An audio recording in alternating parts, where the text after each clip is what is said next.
The puzzle. Get more flaps. They may not have much use at this point, but we'll do it for fun, man. We're not full 100%. I'm not gonna be able to like talk to every little thing, but or find every little mini thing, but I'm trying to do everything significant.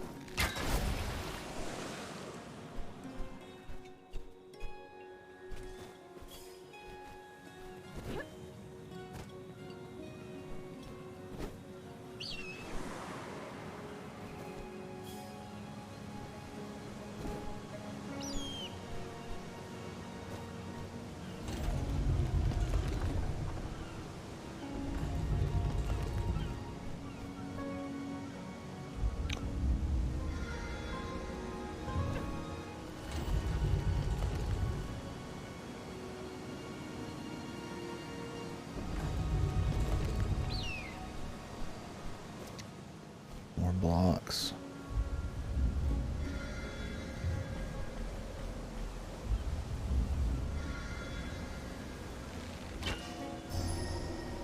Is this where we begin?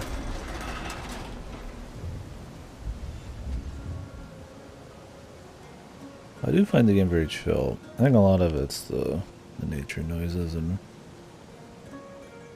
pretty low threat levels and stuff.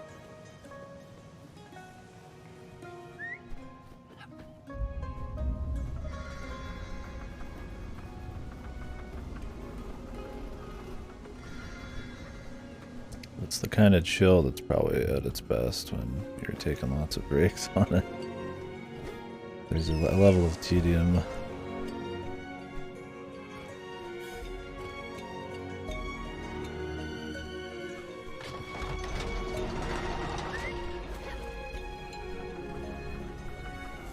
Or saminess to the gameplay and stuff.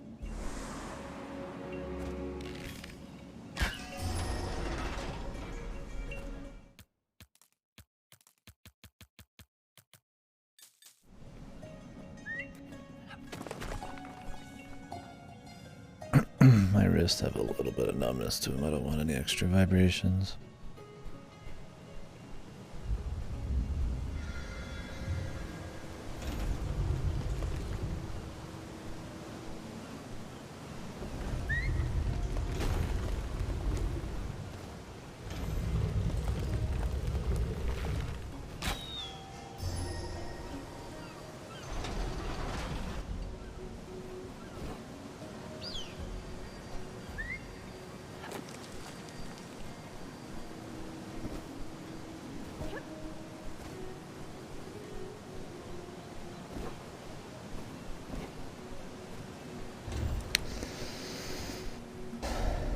Come on, buddy.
Gold block number 3.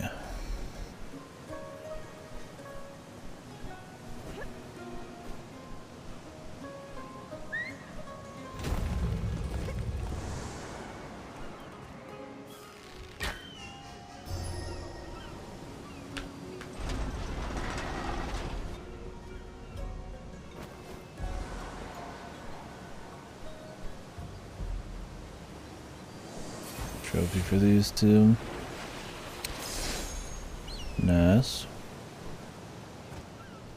Alright, so the goal right now is to clean up every area of emblems, not of every little thing.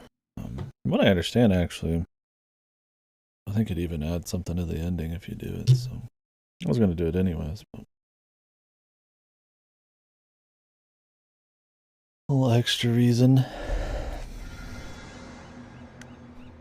Like I said, I do think that if I were to recommend this, I would just not do the 100% or every emblem unless you're really gripped by the gameplay, but I think the depth of the gameplay and the variety of activities is just too low. I want to do similar tasks ad nauseum, especially when you're looking for a needle in a haystack. Trying to clean up here. You can clean up. Jesus, I think that ended up worse than when I started.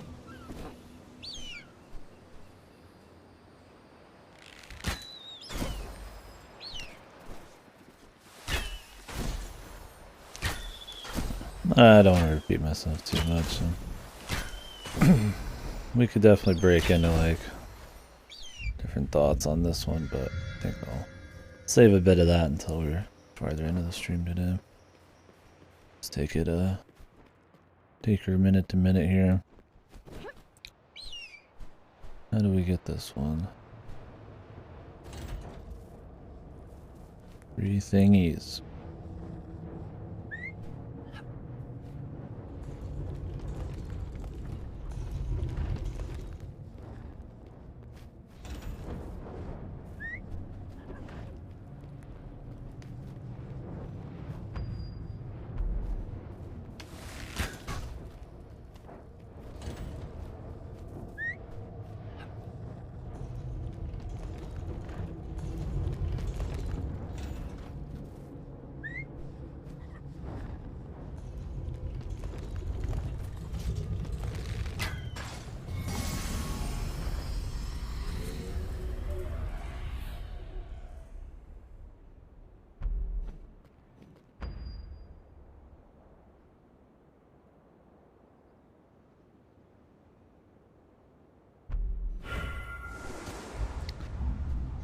Right.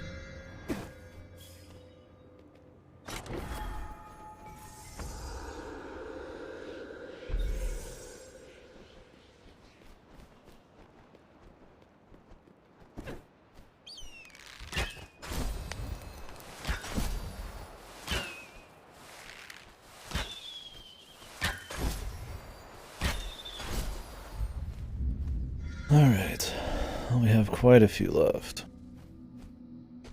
We have not done jack shit in this area. How many there are. I'd like to handle one side at a time.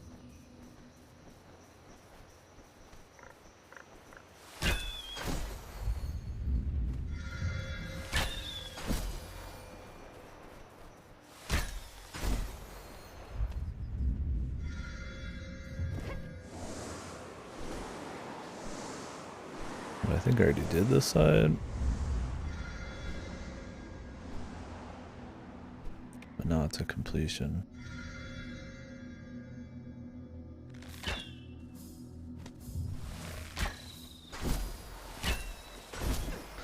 I guess there is some slight adaptive trigger stuff. I turned off the rumble and I'm still getting a little bit of a feel. It's just very slight. It's almost just like a supplement to the rumble.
done this before?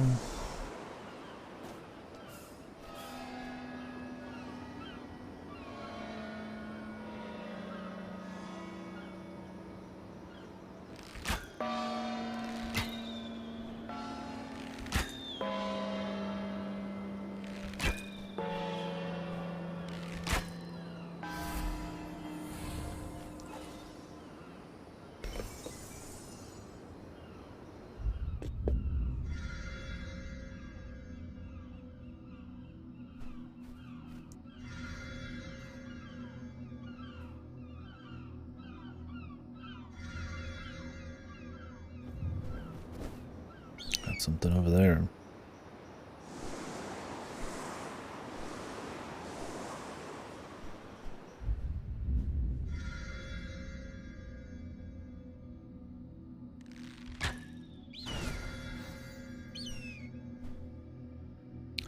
Wish you had a little bit of like a boost. Well, honestly, just gliding the whole time is not as fun as like running, but it's more efficient. Maybe they should have just not had the glide be so simple, or make it the more in-depth option, or you like weave it with the running a bit better. Perhaps.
Problem is, it's hard to tell which of these is an actual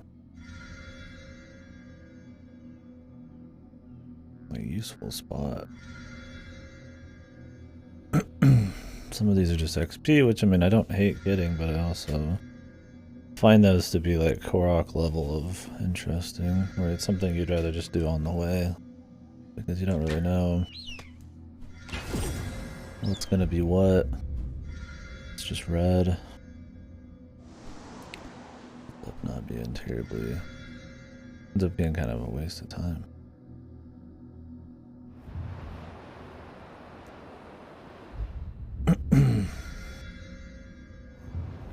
I definitely would say that I don't care for the detective vision as much. It makes things, I don't look at the environment as much as I do just look for like a red dot.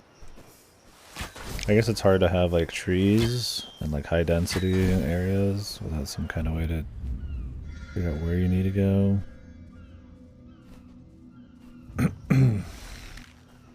But that also depends on how interesting it is just to move around, right? I mean, it's stuff like Elden Ring, where it's like, there's trees and areas. Those are the hardest areas to explore, but it's interesting enough to do it.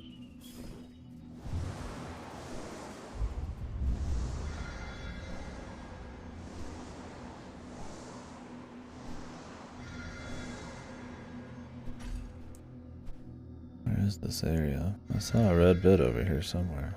Doesn't it?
And there's a mantle. Well, I mean, I feel like mantles are nice in this situation because you can get that perfect level of height, you know exactly if you should waste that time to flap up, which is just like a little micro bit of depth, I guess. Well, you could say knowing how to, like, the exact amount of height you need to, if you know, because you can't mantles, maybe it's some kind of complexity, but...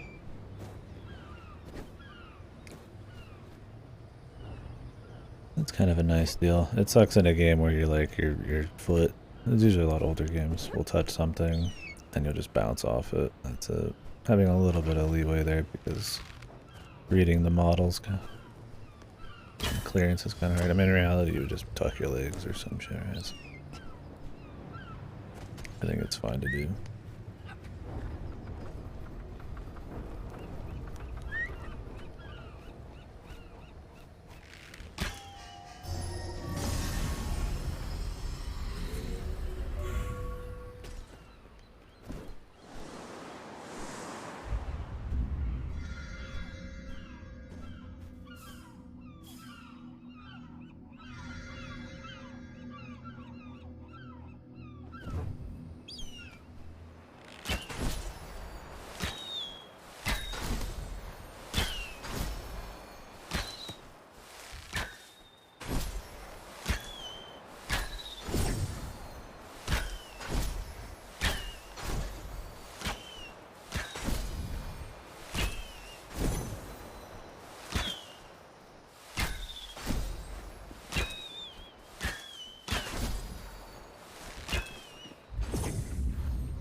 I got this one.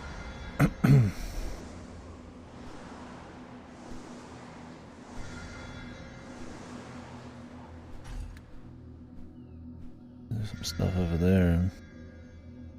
Hard to see some of these, because you do need line of sight on a...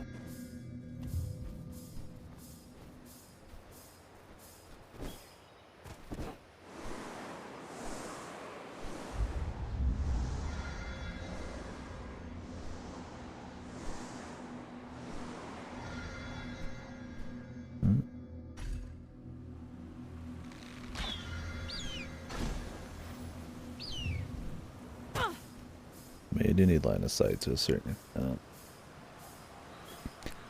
Goes through trees, but it doesn't go through like rocks.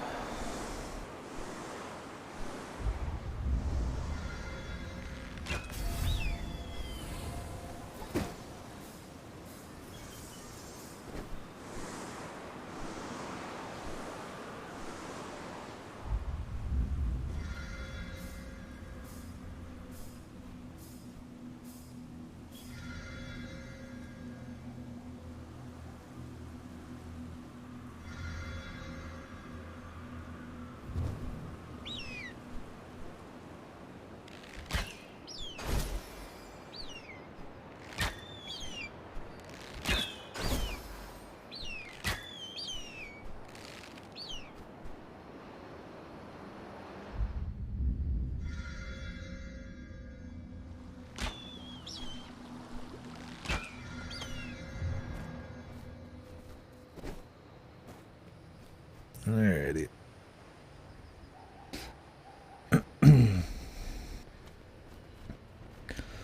What now?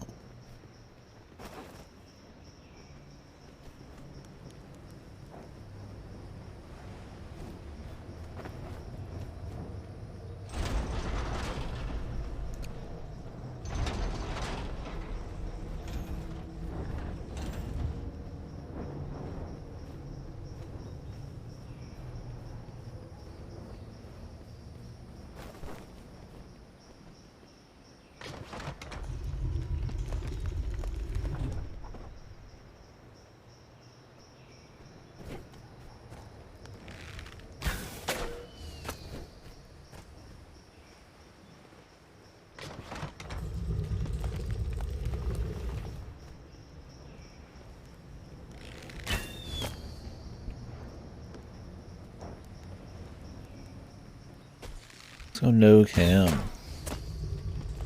I plan on being a little bit more quiet. We're just chilling. I think a lot of the same complaints I'd have with this are gonna stand for most of it. And the thing is, since it's all so samey at the end of the day, I'd really just keep playing the same thing over and over. So we'll just chill and do things as they come, but have more of an atmosphere focus for now.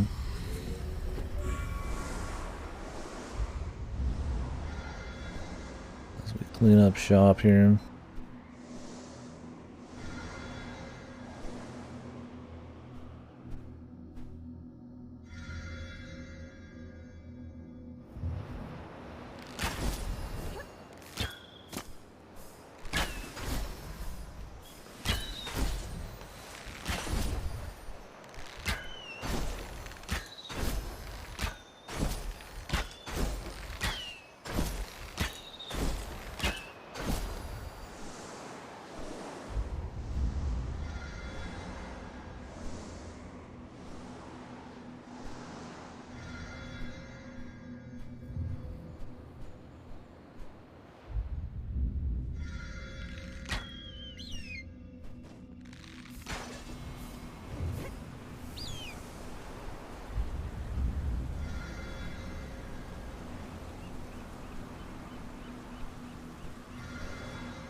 Make this shot. There's clearly something going on here.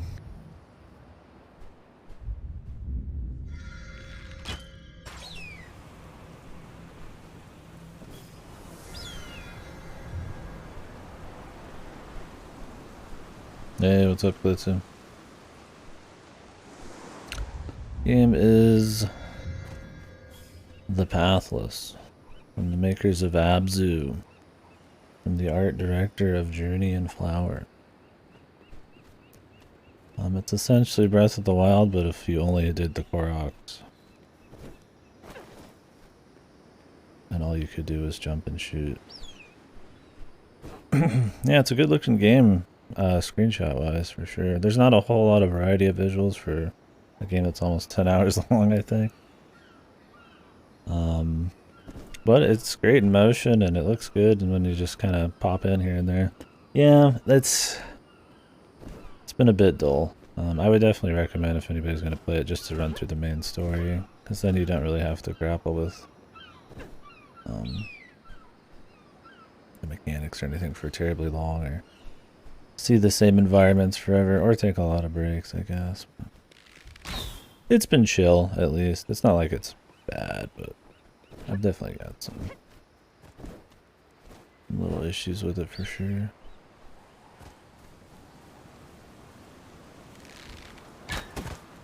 What are you up to, dude? Yeah, I think we're pretty, I don't know, I'll say pretty close to the end, but we probably got a few hours max, I'm thinking.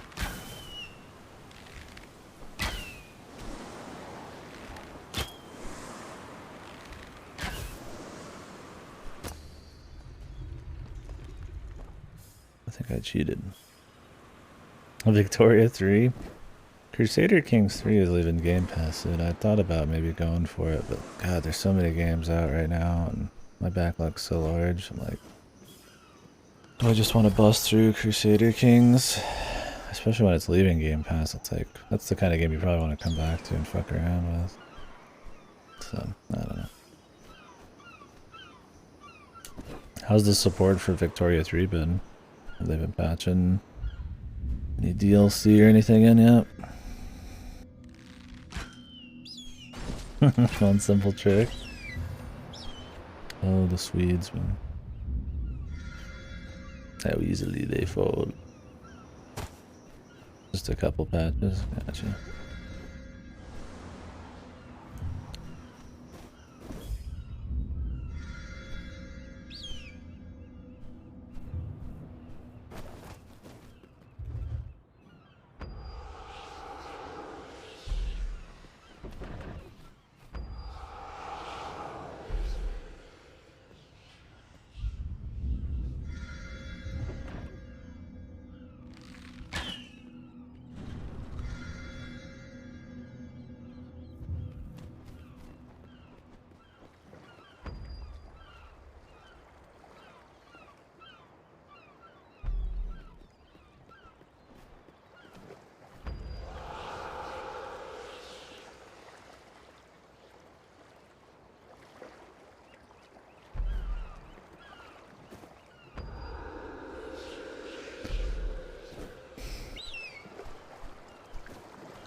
Yeah. I mean,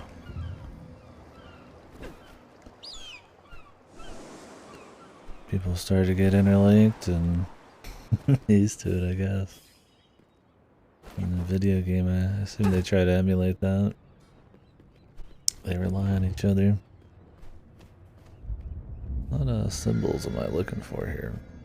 Like on the outside? Or what the? Oh, maybe it's one.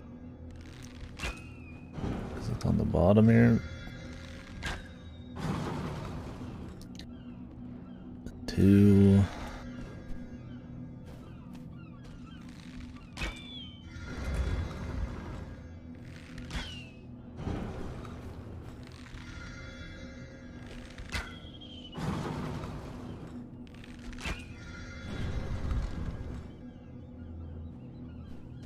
Maybe this is supposed to be one.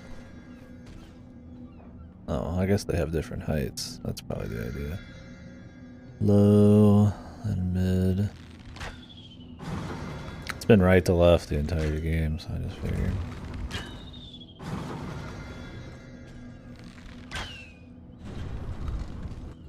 Have you cleared a Victoria campaign yet? Can you even clear it? I assume there's some kind of win condition.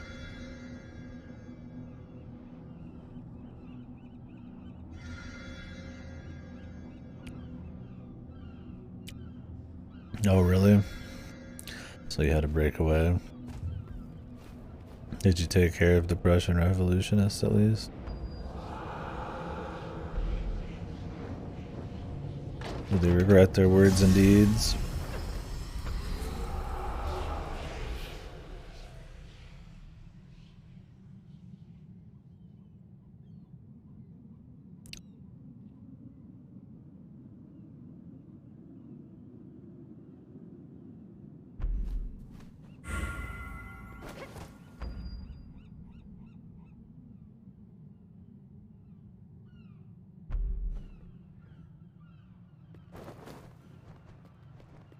Left them to soak.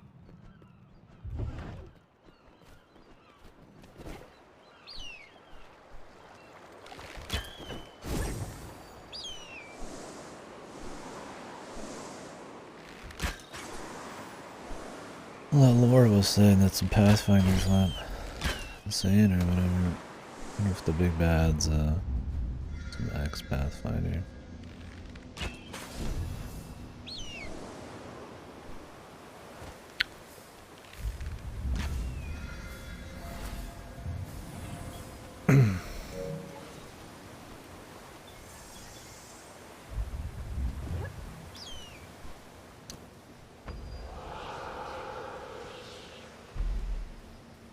The badness. Oh, the badness. Cannot resist the urge to ha. Same, bro.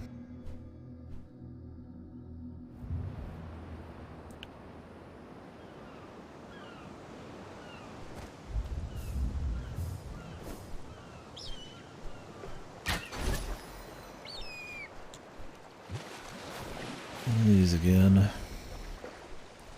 This will just be XP, but I don't really want. It's like if I see it here, it's like I might as well do it. But really, I don't need any XP. I mean, all you get is extra jumps, and we're kind of at the point where I feel like I've probably had my. Got plenty of extra jumps. It's not like the platforming like terribly benefits from that anymore. But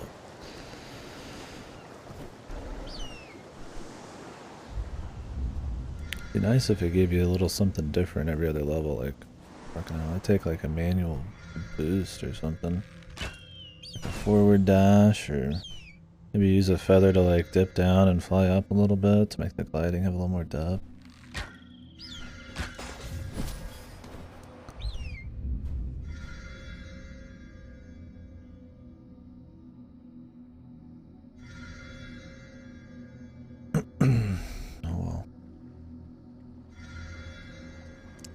Remember how many of these I need. I think it was at least like 9, unless I haven't turned any in yet.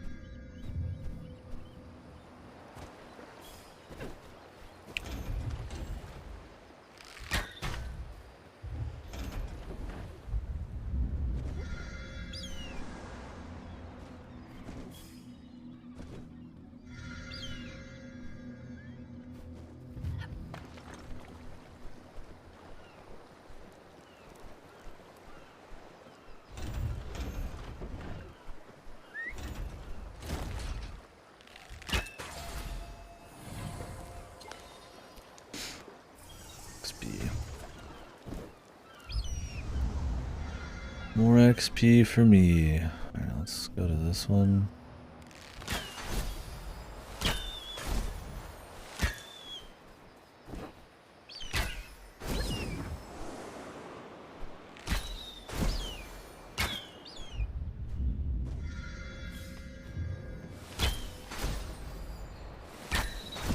The Dark Castle.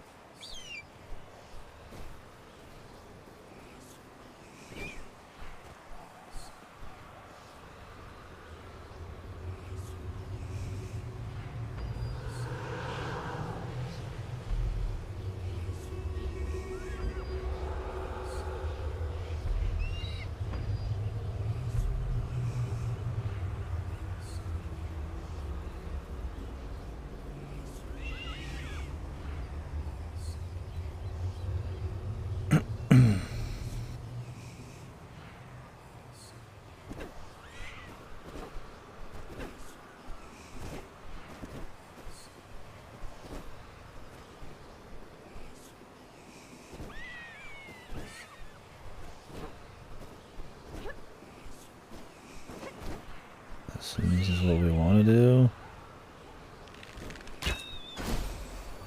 Holy. A little too much boost there, dude.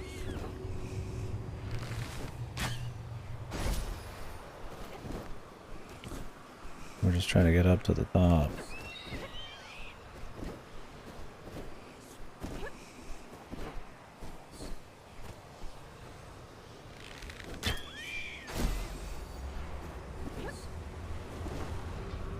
There was a little way to do it there.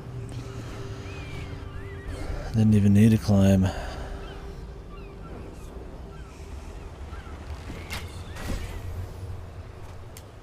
Christ, man. Mechanics are not made for any kind of precision jumpies. Shouldn't even try.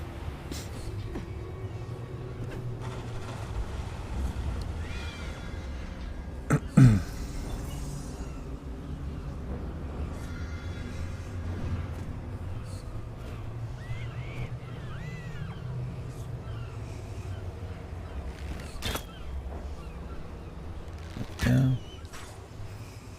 Slipped off the ledge again.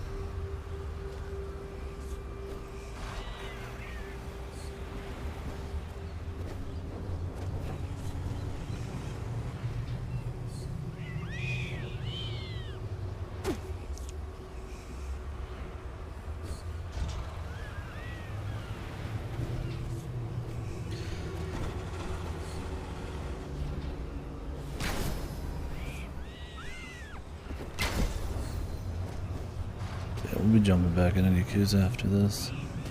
That's my wrist give me trouble. A little bit of numbness today. Just a little bit. I think maybe I slept on him weird or some shit, I don't know. Stretching him too much. Turn off the rumble on the controller just to help a bit.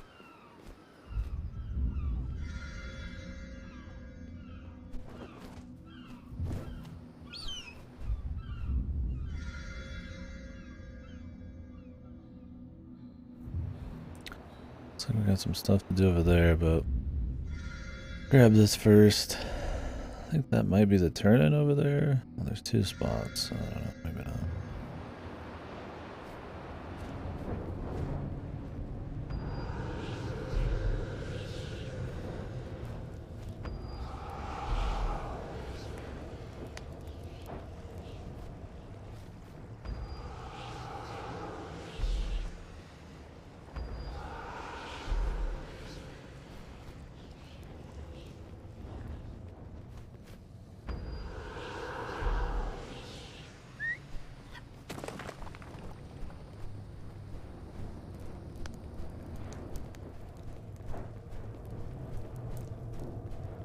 Oh, where are we taking this thing?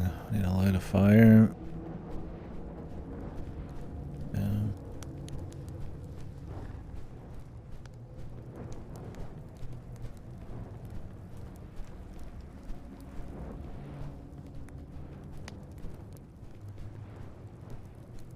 I see the solution.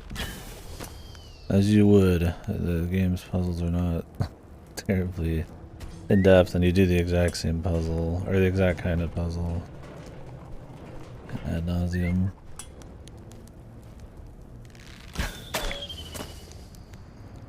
They're just enough effort that for how often you see them, it makes it a bit more annoying.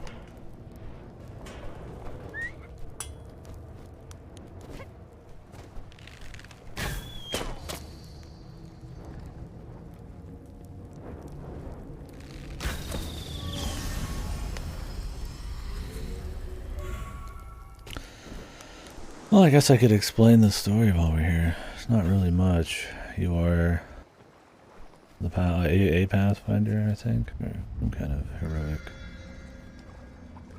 class.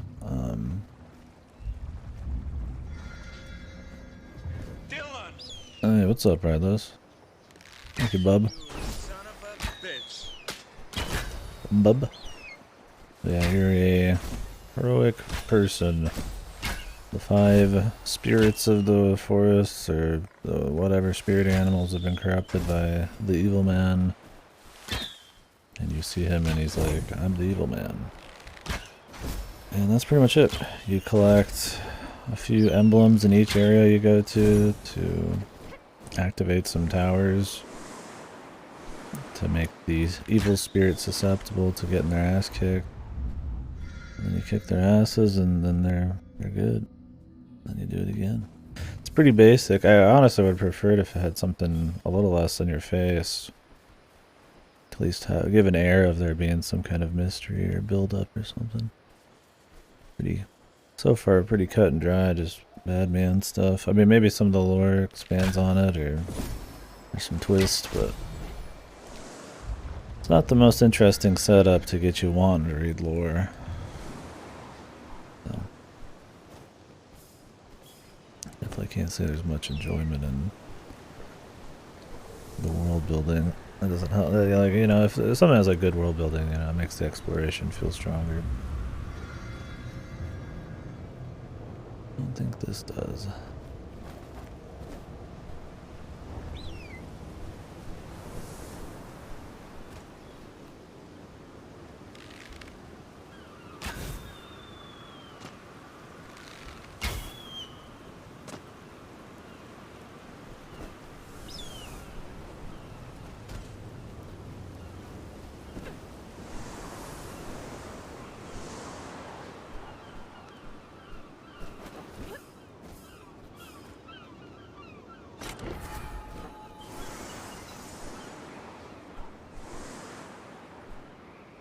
Oi, streamer.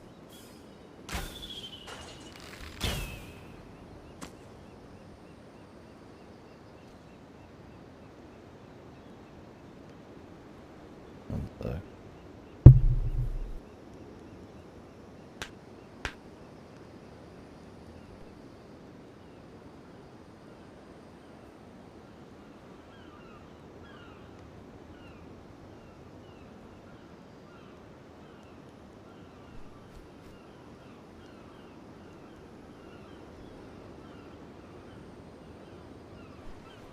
Still half asleep. I was work last night.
Alright.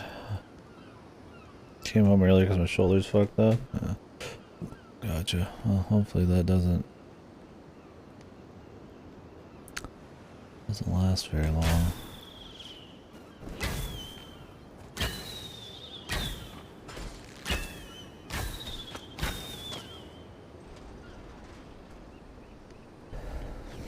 Yeah, my wrists have had a bit of numbness today. Or a feel. Which I've had bad before, but I might have just slept on them weird, or it's like a blood flow thing, I don't know.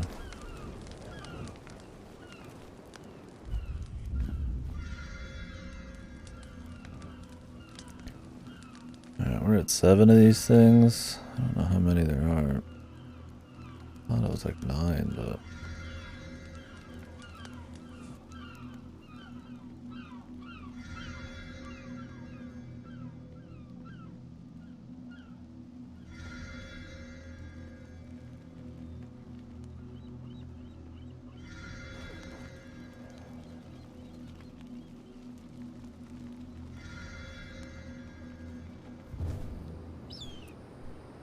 I thought we needed 9.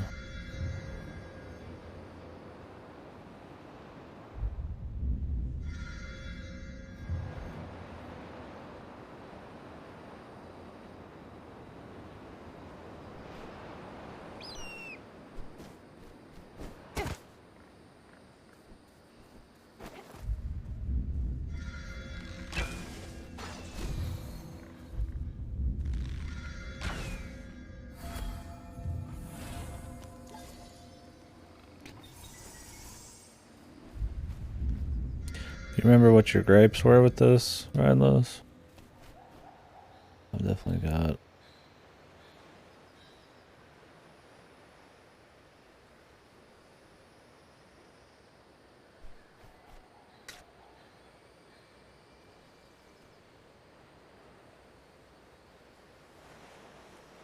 I've definitely got some of my own.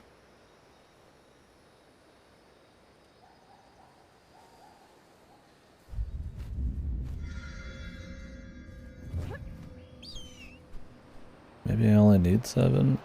I'm not sure. I think I needed 9. It's gonna be like the other ones, man.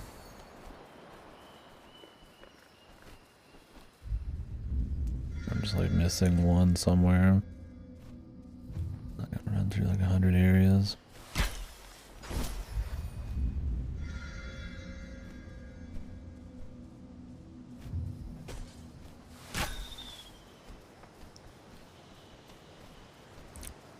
Yeah, I would definitely agree with you on those.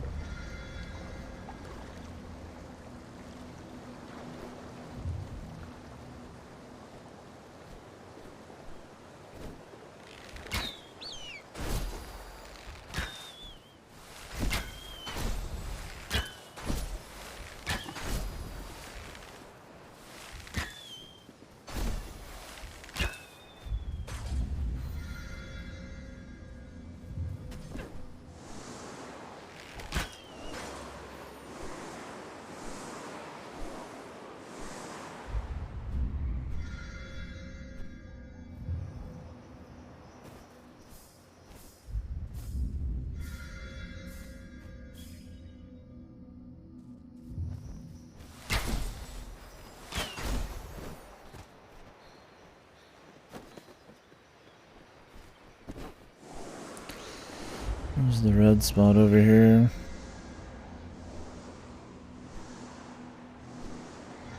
Swear to God, I'll see these red spots and then they just disappear, man. Oh, it's because they're like over there.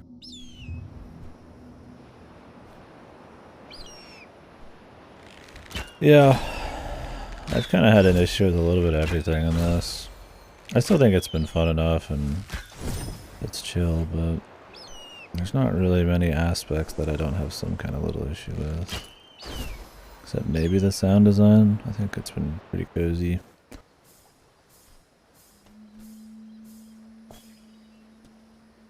Definitely not enough activities that get too samey. I don't think there's just enough depth to the basic gameplay. Just one thing.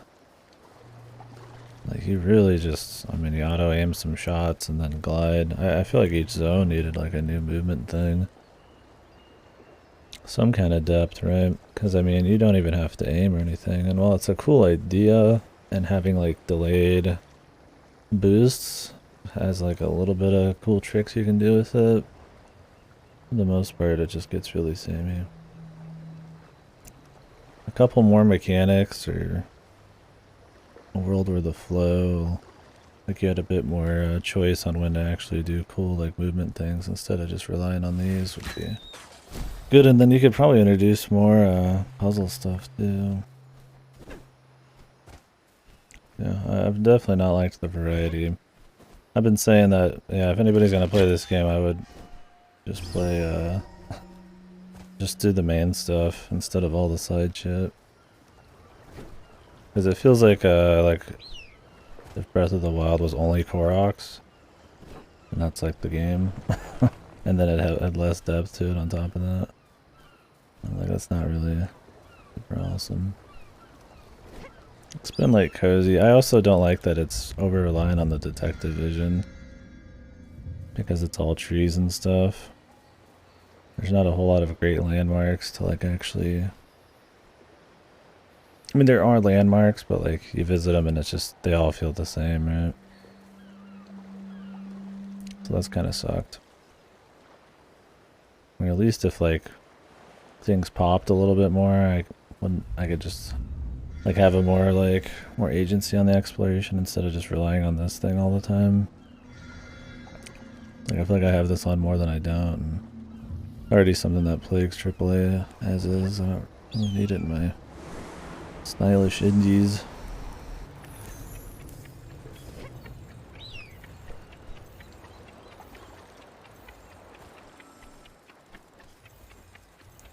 I think that while the game looks good in like a still as well, everything's really samey looking. It's mostly just like slightly different colored forest areas and plains, which like inherently bad, but feels like a game that probably would have been better if it was like 4 hours long instead of like 10 hours.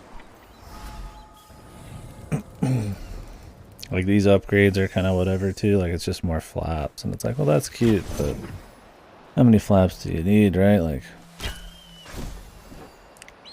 The incentives aren't really that great either. I don't know.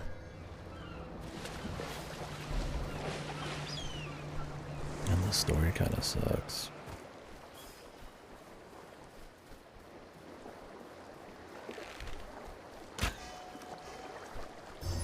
The big evil man corrupts spirit animals in every fucking random like artsy indie game.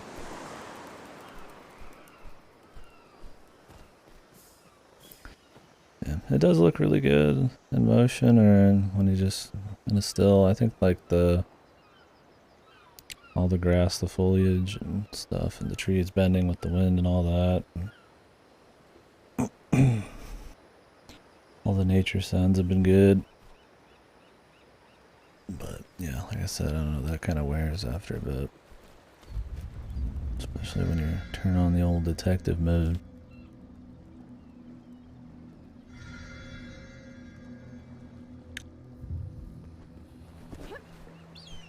Alright, so we got 3 areas.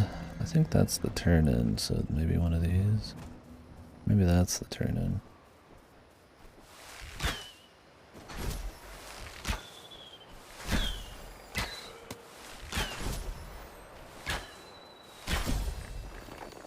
The only bit of depth is like trying to do quick shots on stuff for like better boosts. Isn't a whole lot. Not very necessary, it's just kind of something to do.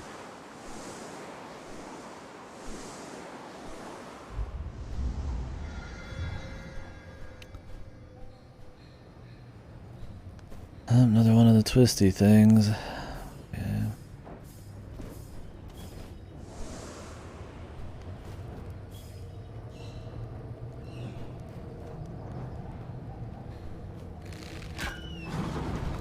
So it doesn't even have a puzzle, you literally just look like you're just doing what they say here.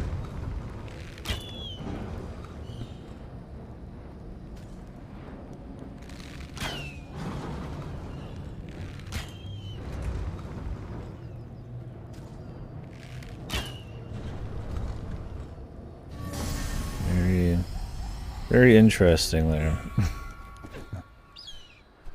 Quite.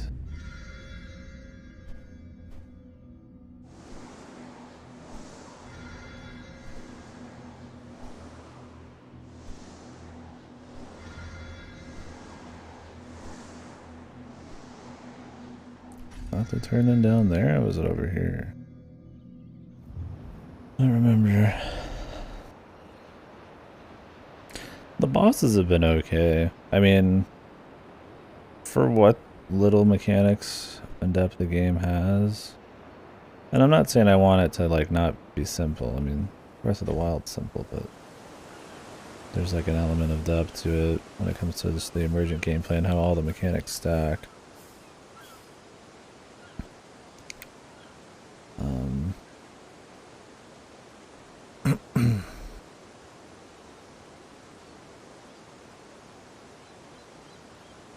But the bosses, I mean, at least have like a good few phases and some unique stuff they do. They're kind of a visual clusterfuck sometimes, but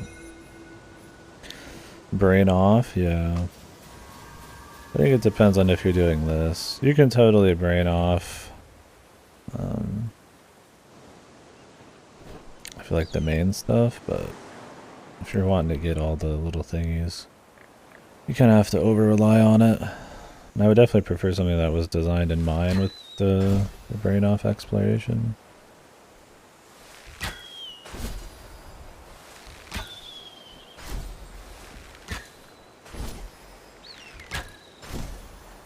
Like a Breath of the Wild or Elden Ring even. I guess Elden Ring you have the map.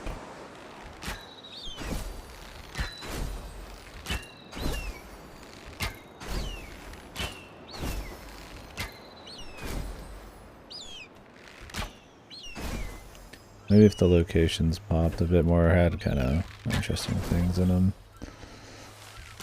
Yeah. Anyways, yeah, another reason I would just say, like, game's probably best played main story only.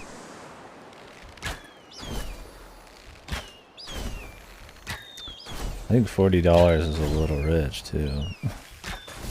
It's $20 right now, but 40. Like,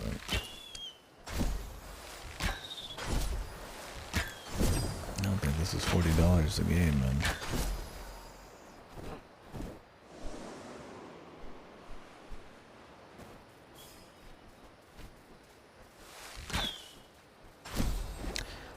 Yeah, at any given moment, it looks really good. It's definitely more of a problem with variety and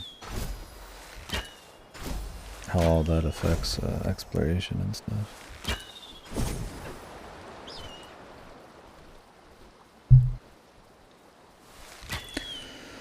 That was kind of absy, right? It was just like a strong art game. Oh, great. Awesome.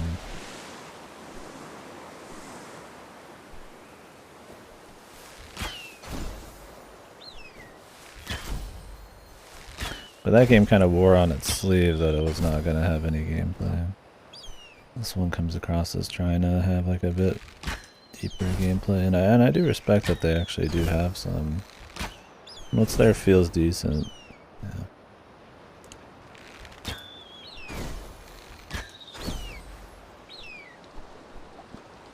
I still feel like it's very much like art focused. But then it's a 10-hour long kind of padded out. Low engagement kind of game.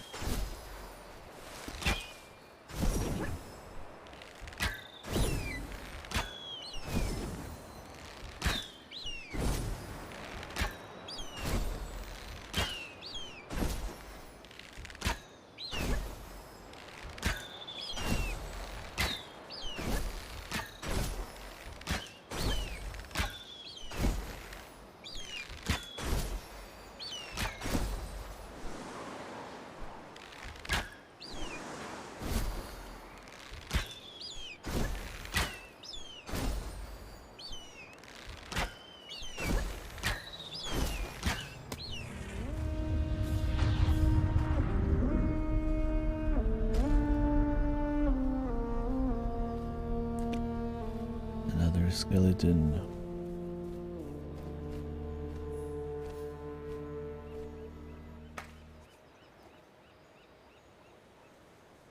What's up, Sam? Fast glide. Cool.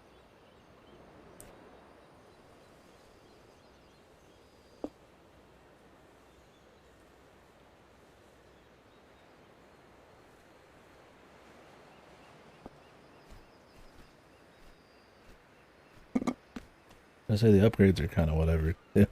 Like they're nice, you know. Oh, I got a fast glide a little bit, but how about instead, like I can like dip down with the glider and like fly quicker, or get like a mid-air boost, or do things without always needing to shoot like little symbols and stuff. You know, like just any kind of stuff. I just upping my speed's cool and all, but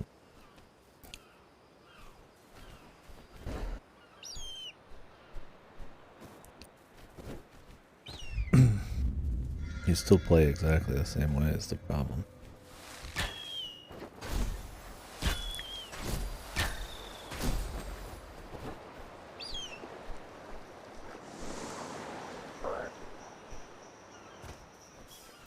You're done with your science adventure binge and we'll save RN dash for later or never.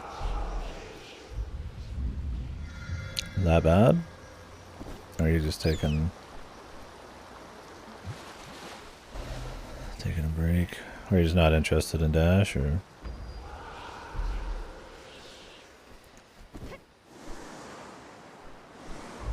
I don't know how good dash is supposed to be.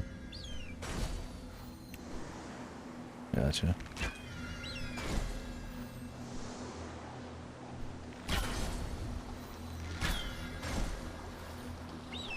Very not good. Oh, yeah.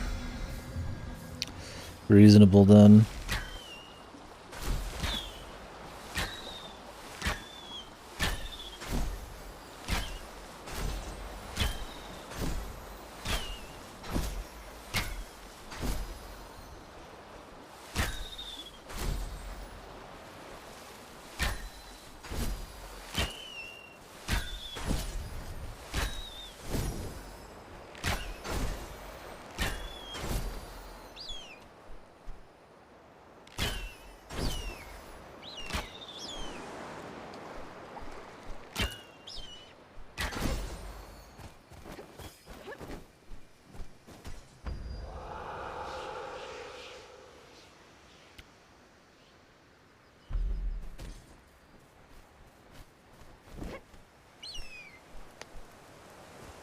Yeah.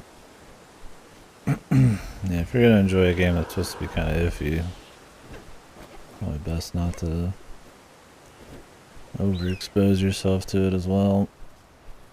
It's like trying to do like all 3 Udas in a row or something. Regardless of if it's shit, like you still need a break in between to make it a little less shit. I do like these super giant like structures and things happening, like the giant death ball. I mean, I don't really care for the death balls, but it's cool. Get a little bit of some kind of visual spice, man.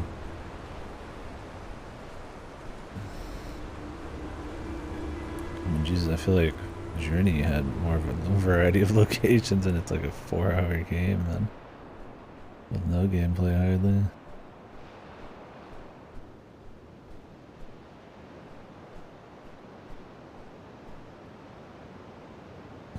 This is new at least. Oh, I'm getting cut off.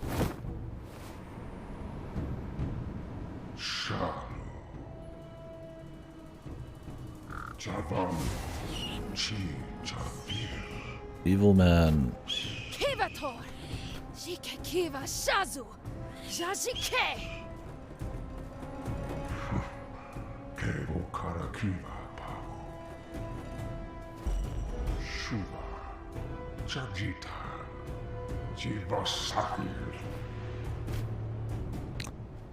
I'm good, dude.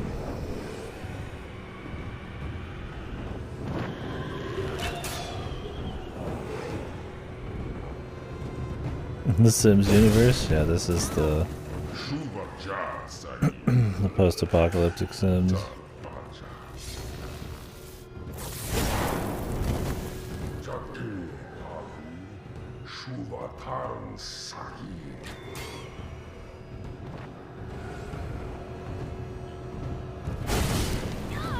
I guess we just have to lose. He's a jobber, dude.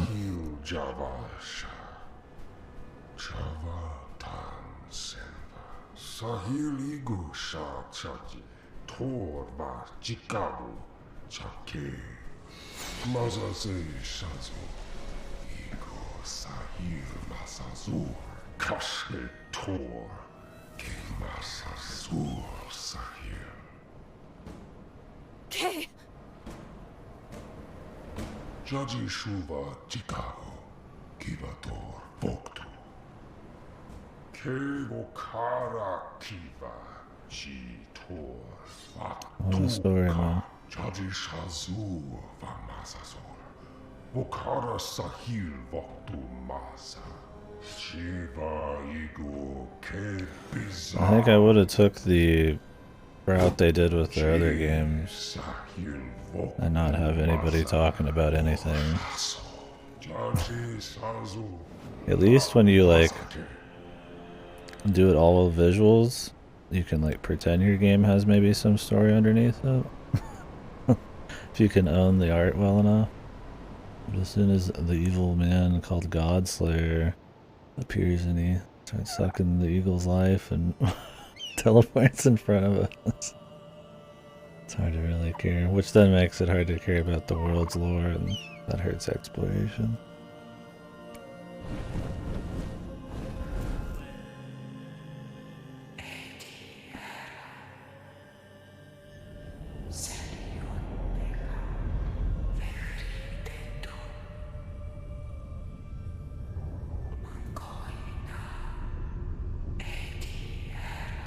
The Godslayer at the floating isle.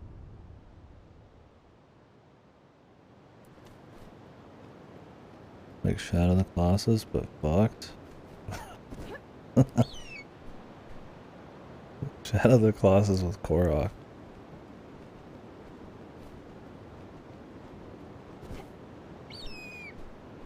And more story.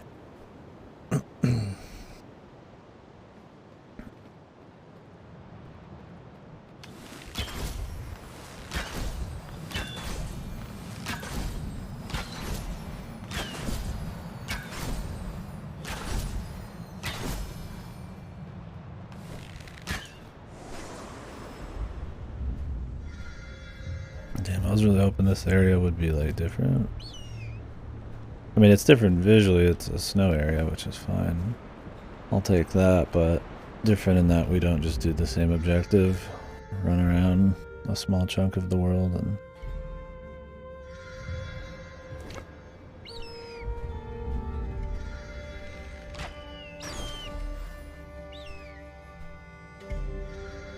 have a bunch of fucking Donkey Kong letters.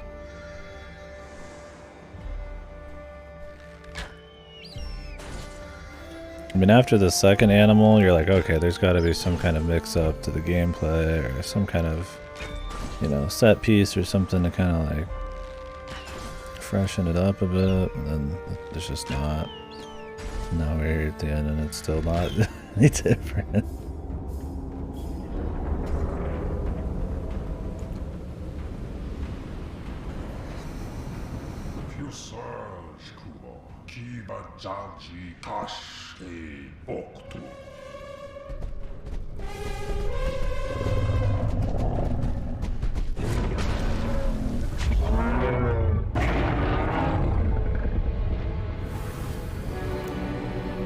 Like we said though, there's like elements of really cool stuff here. Like if it was just a bit more fun to move around and the activities were a bit stronger, the story was cleaned up a little bit, it'd be pretty nice, just a little adventure thing.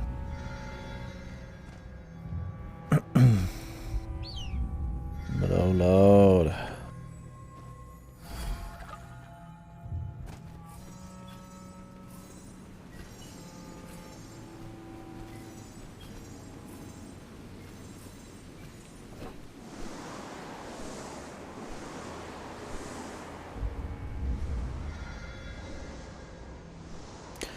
Yeah, it's like I said, it looks really cool and like a still, right? Just like in a short little clip. It's one of those that it doesn't really sit in until like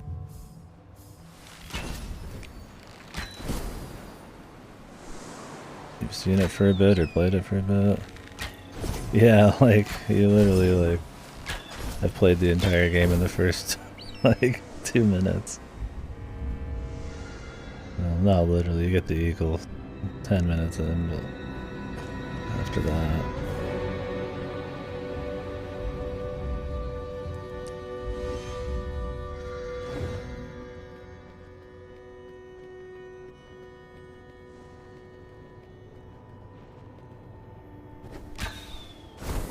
I like these ones, they're like insta shots.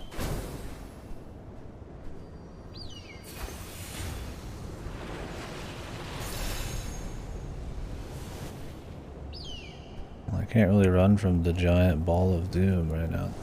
I think they always just force you to get hit by the ball of doom once. Or not force you, but they try really hard to make you get hit the first time. And then it doesn't bother you afterwards. Great.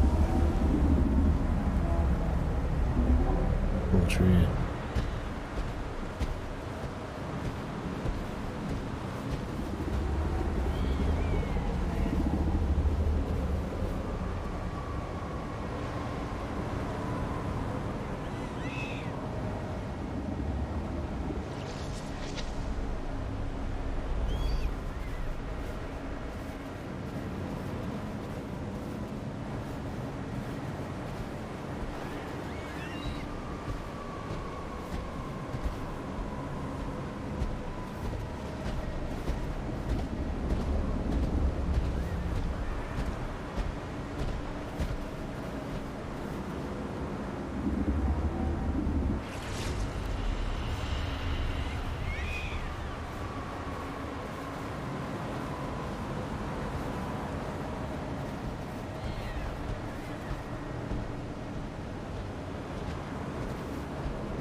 Rub-a-dub.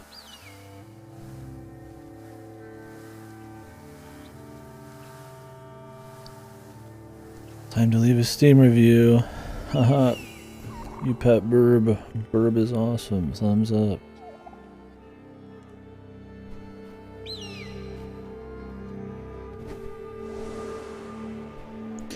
I mean, I'm glad you only really need to do them like 3 or 4 times, because they kind of just make you do them once at least, because it just like, I think it just bum rushes you. I've been able to escape it 1 time at the beginning, but then it just bum rushed me again. But yeah, they're not very interesting. I gotta agree on that.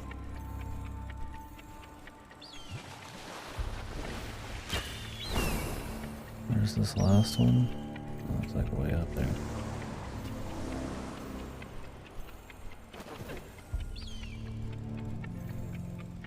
Yeah, they're not... Yeah, if they appeared any more than they do, I would be like, eh. Because as it stands, I mean, when they do appear, it's kind of just like a... Oh, okay. That's cool. So much for the light. When the giant balls do appear, they end up just kind of being like, oh, I just don't walk that way and I go somewhere else. So it ends up just kind of being like more busy work. Because you might have been going towards like a lighthouse and then it cuts off that lighthouse, so you have to go to a different lighthouse. And I mean, like in essence, it could be cool. Some kind of threat to think about while you're running around, but it ends up just being kind of like whatever.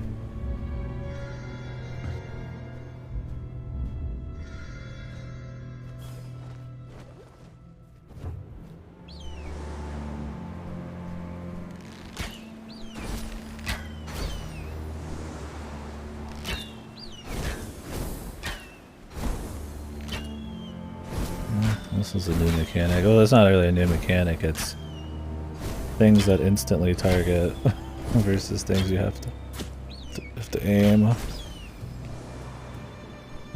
It's your refreshing new thing.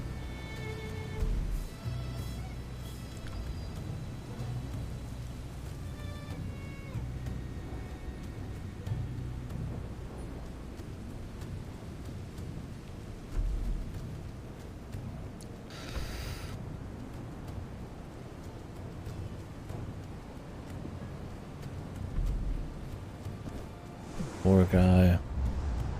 He just wants to wrestle. But he was too big.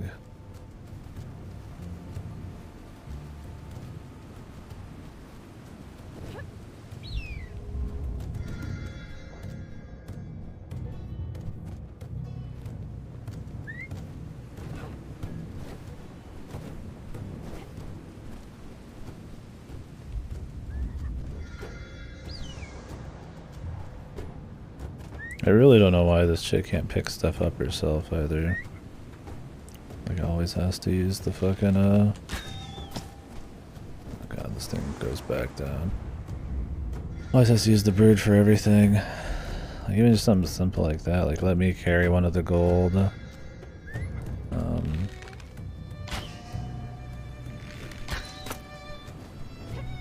Oh, the gold blocks while he carries one too.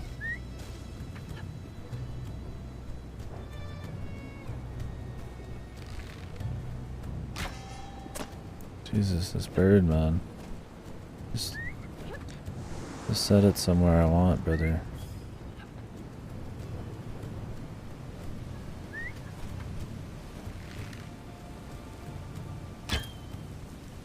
I was targeting the wrong one. But the auto aim just doesn't work then.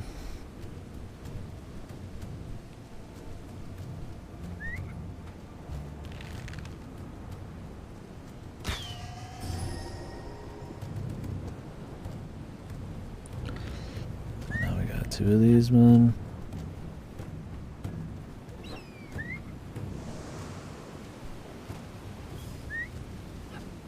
Fun.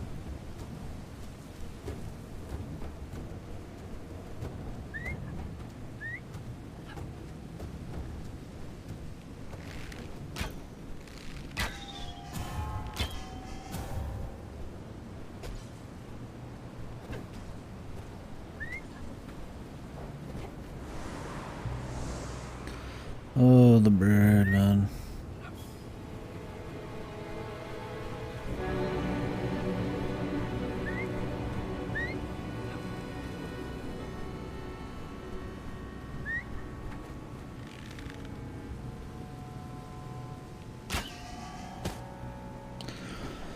Oh, Lord, fucking God, Jesus.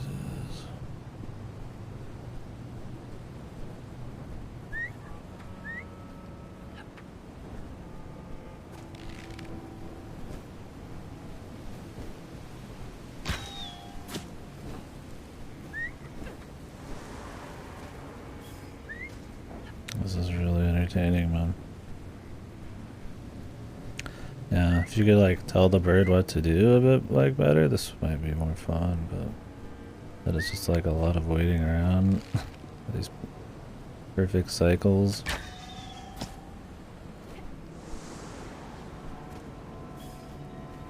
I don't think doing this one first is the answer.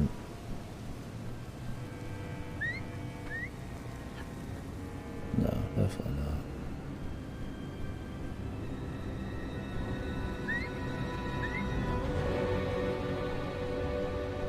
Or if he just like automatically went up. I guess we need him to not go as high. We're gonna have to eyeball that. Cut him off a little.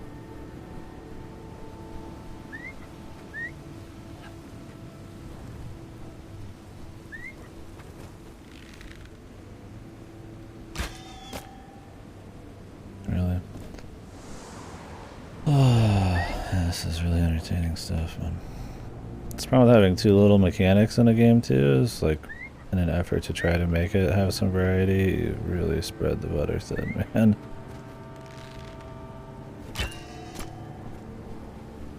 Okay. You gotta trust the auto aim, so it's like it's just janky, man. It's not even like a hard concept to like do.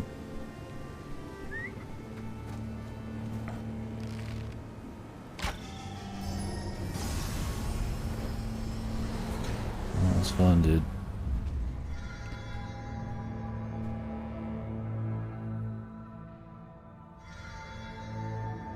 Wait, I need to go to the top of that mountain too. Might as well.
Yata.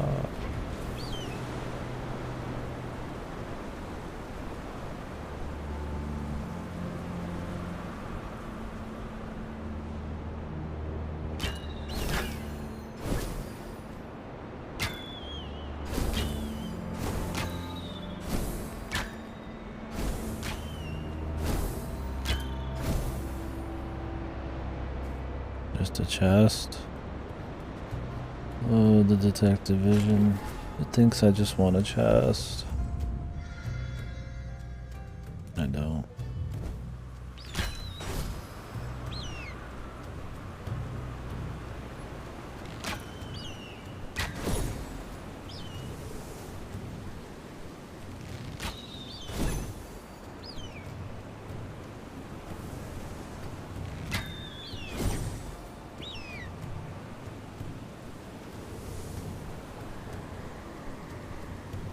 They're giving away a lot of these XP crystals now. Because we're at the end. Or the end-ish.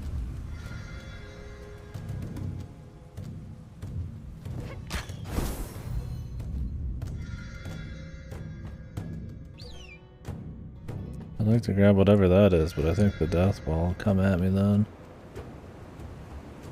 But I don't have to come all the way back.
How many times have you guys seen one of these just in this stream, man?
The bear.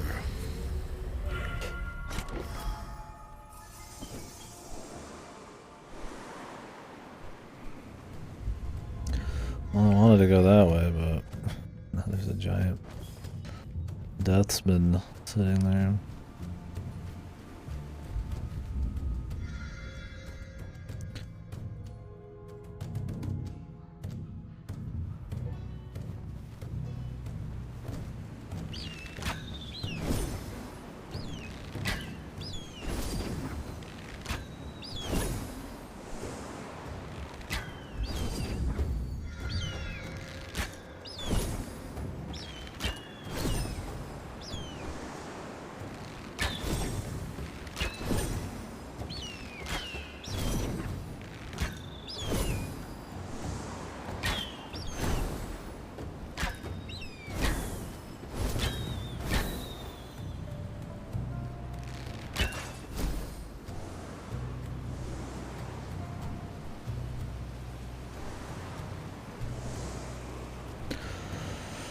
All right.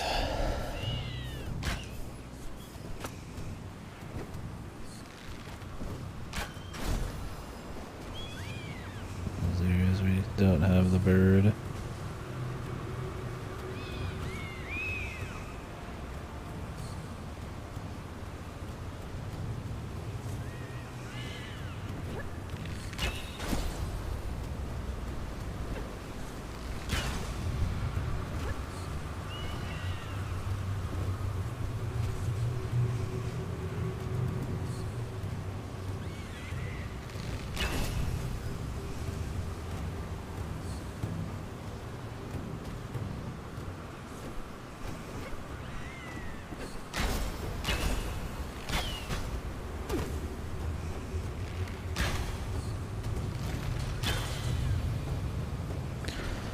Okay.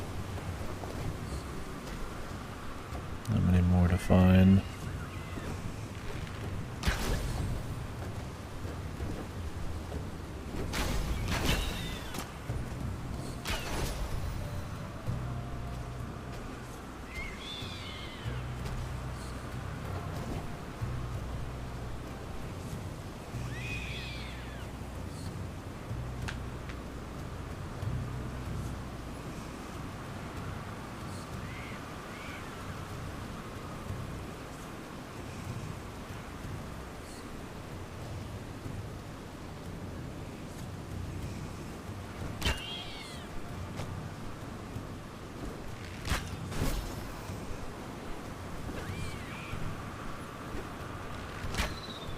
You'd imagine it's up here. No, that one down there.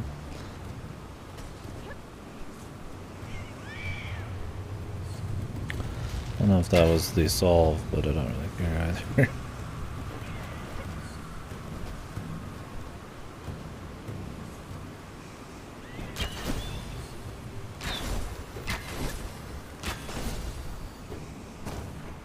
Let's see. I think going up there is just for later when we clear this out. Oh my god, she starts sliding and pretty much can do anything.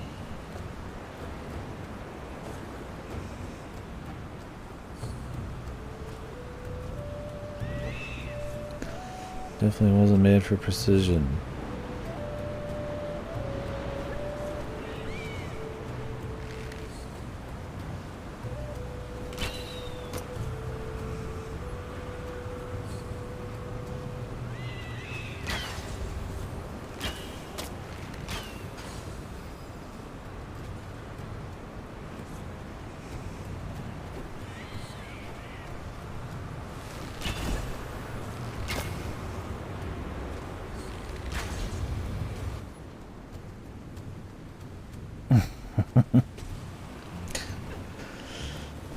The music's been alright in this.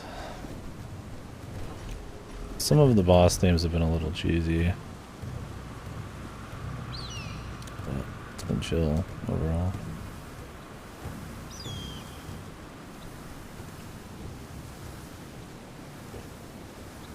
Give him a rubbing.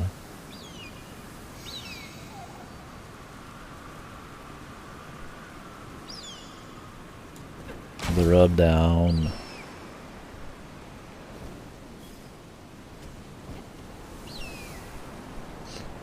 General scales.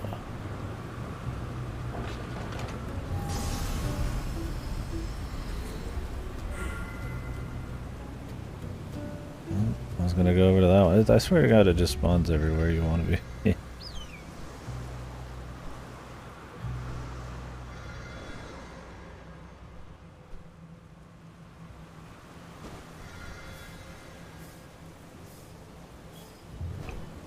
Go to this one. I can clear your house over there.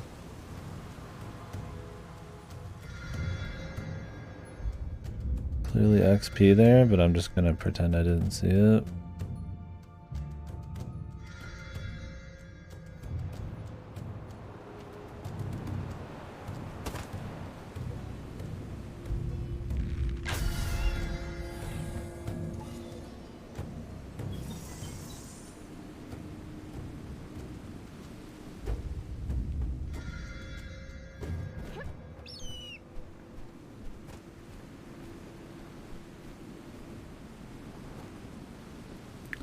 There's a trophy for getting 10 flaps. Wonder if that's max. More flap. How many more flap do we need?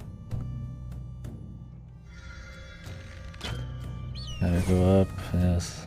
me clap.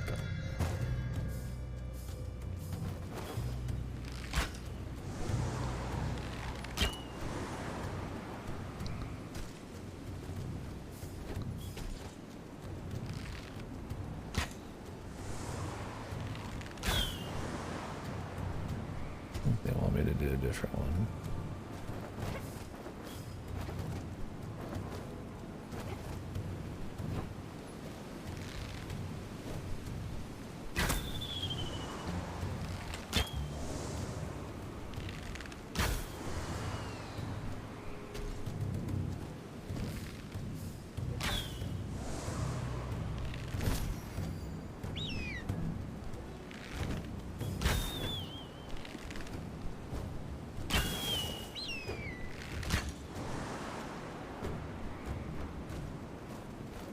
But they don't want me to do this at all. This feels jank as fuck.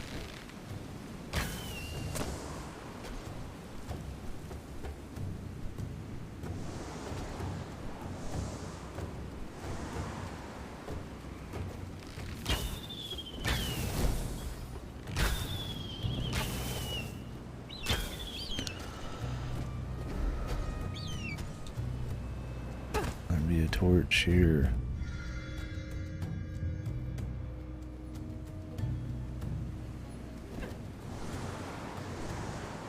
We could get her just to aim it.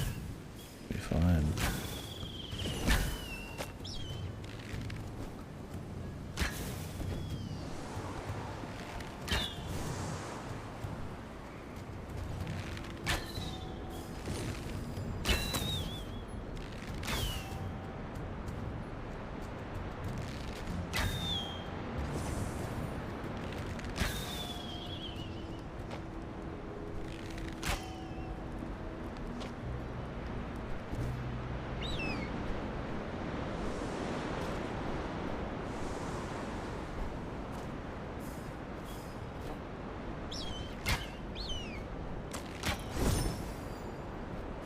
Just need these two to hit.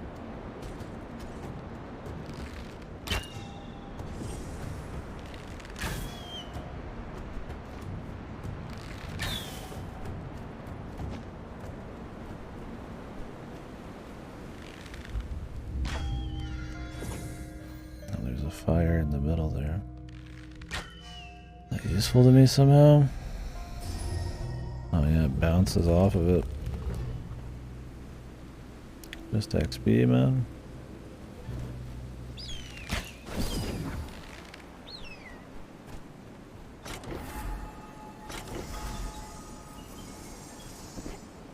Flap. XP. Lappy. Alright, let's hit up this tower while I'm here. Although, of course, the death ball's like 5 feet away.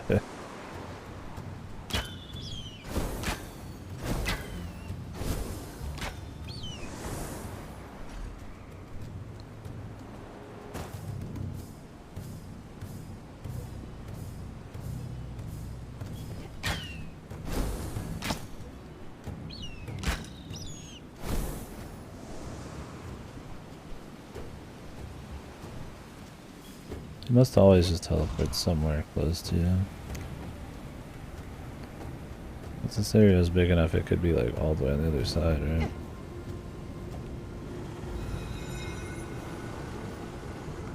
If it's so choosed.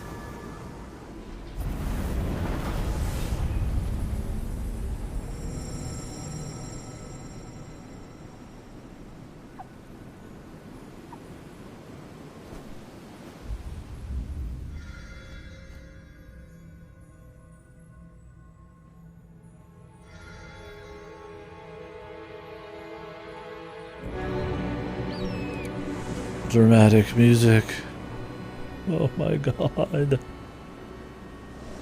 It need overcome by emotion.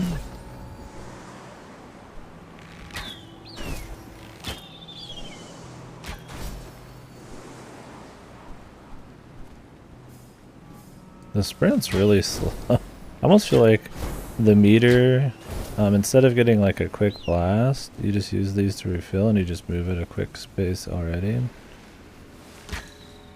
Maybe shooting these gave you just a little bit extra speed, but the sprint's really shit. Like, you really don't shoot these for the meter, you shoot them for the boost of speed. Or maybe it's just because you're so used to going at like fast speeds, because there is so many of these that the sprint, in contrast, seems like a joke.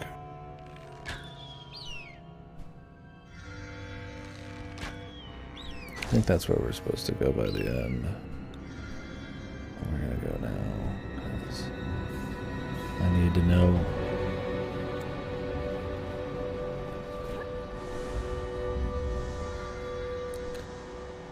There was a red thing around here somewhere.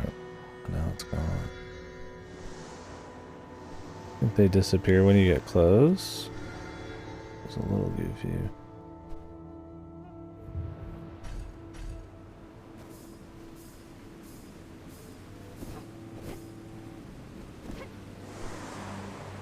What? Okay.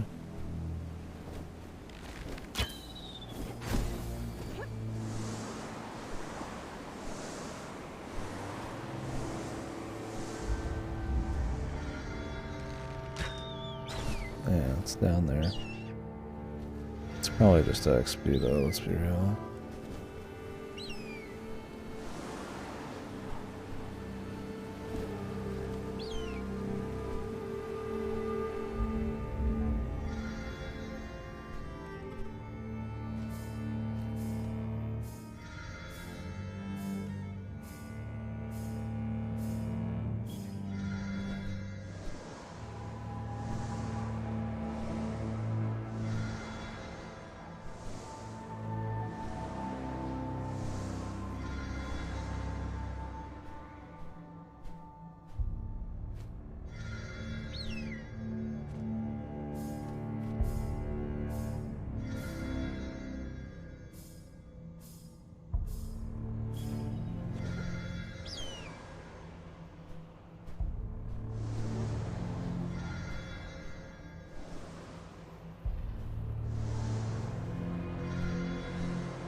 Probably a different way up here, but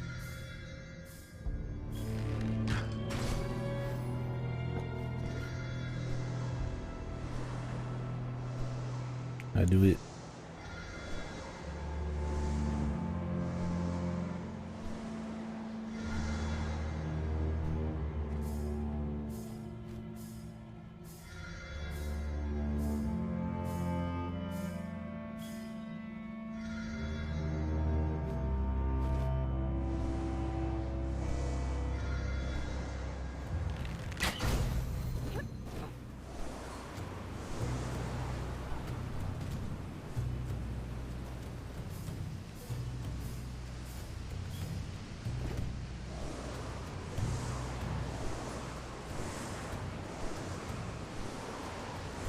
Ominous.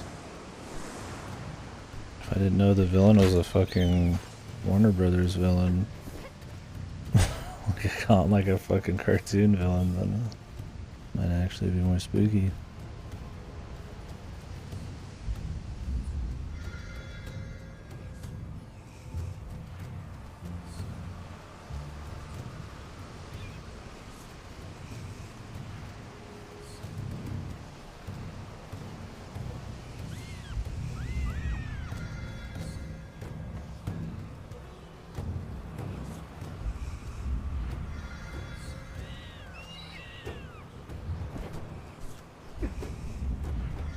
Invisible wall.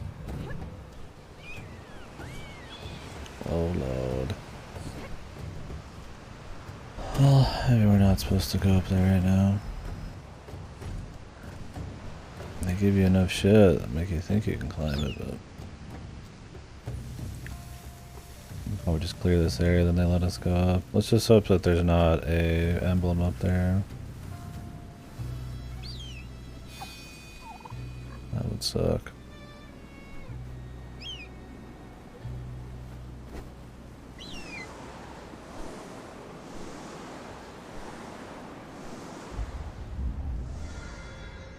I hope this goofy giant ball of death is always like 5 feet away.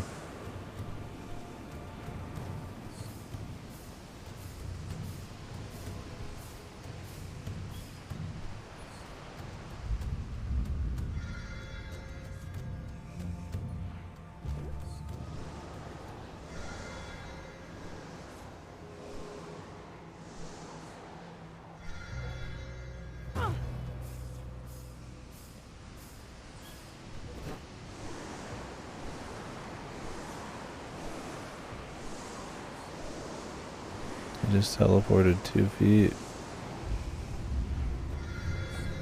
Oh yeah, there's an invisible wall.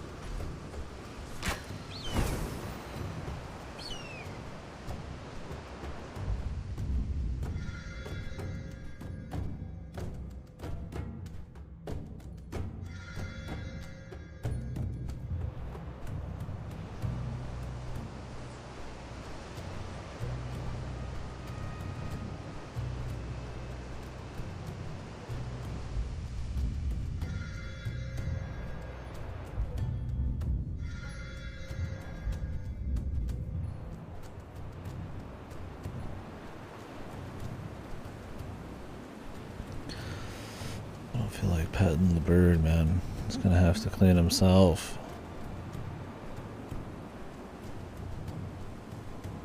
Damn bastard. His personal bathhouse, man.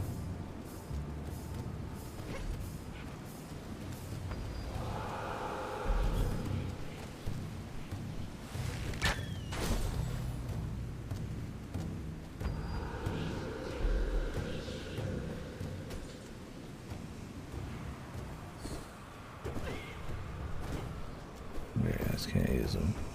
He's just gotten too dirty.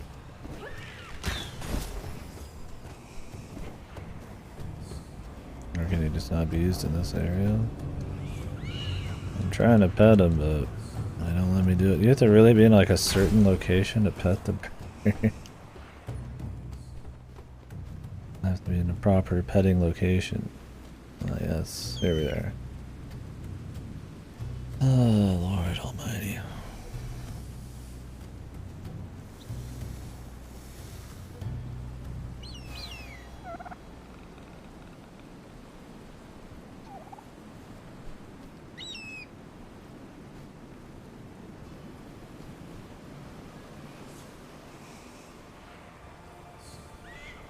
No, it's because this is an off-limits zone. Okay. We must have to turn it off somehow. Okay, I see. We just happened to walk into an off-limit zone when my bird was also dirty. I didn't see, like, the gray.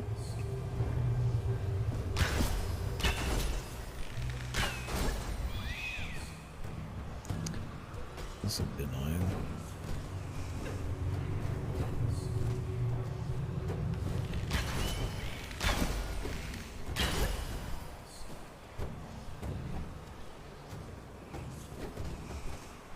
Lick, lick, lick. Slobber.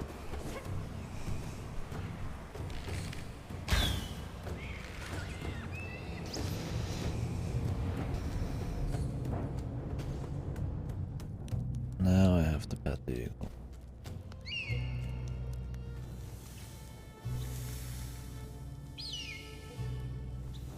Eagles are not your friends, they're killers.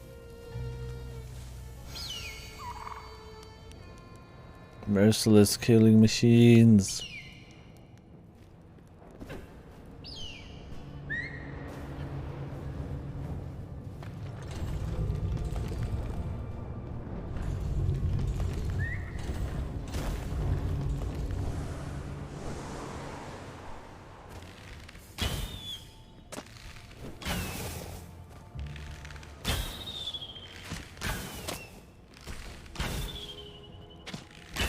Did it like not make it?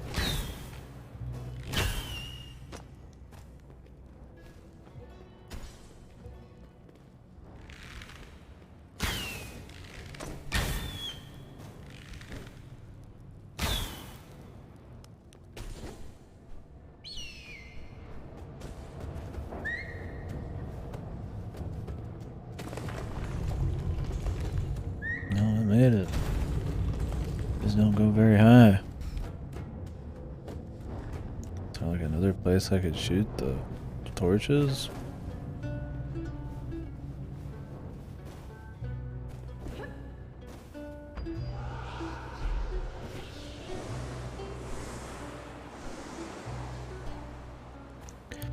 The old jank auto aim.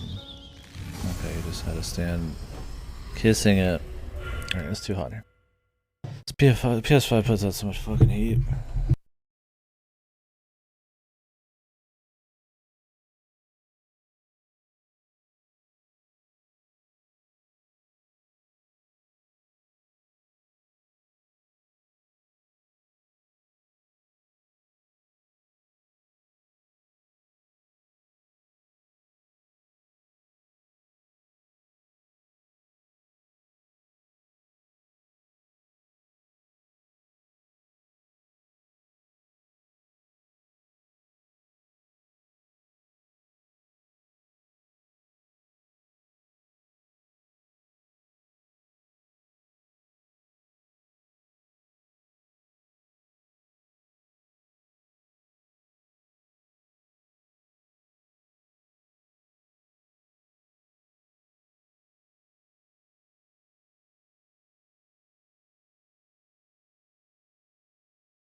Alright. Continue.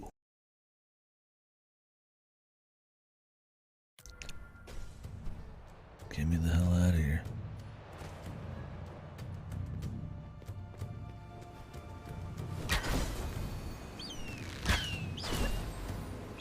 Walk out the door, greeted by the ball of death.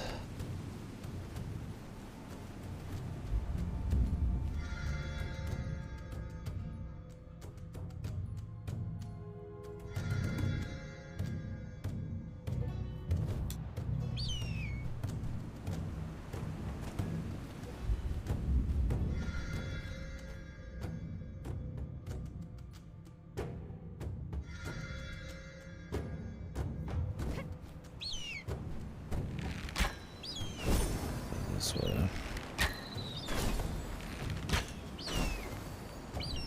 I probably want to cut in right to where this thing is, but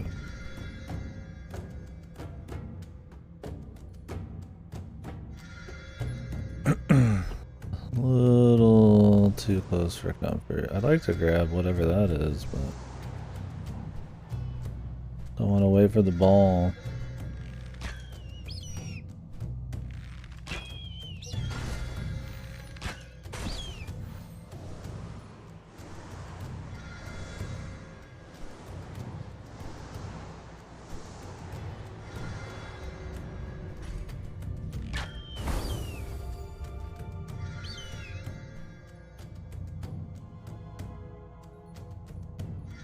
There's plenty of shit out there.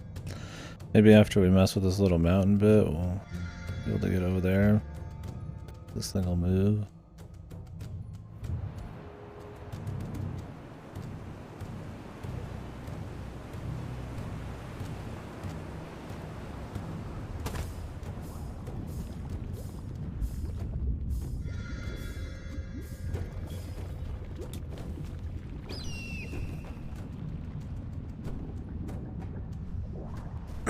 Is this just gonna be where the boss fight is or something? Sure feels like it.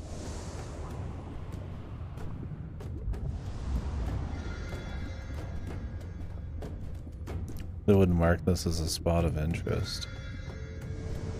There's clearly nothing here. At least not that I can see.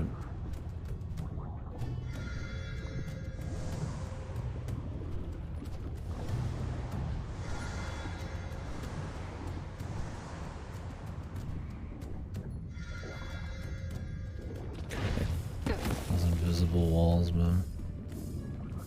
How are you supposed to actually get out of here without having just a lot of flap? There's gotta be something.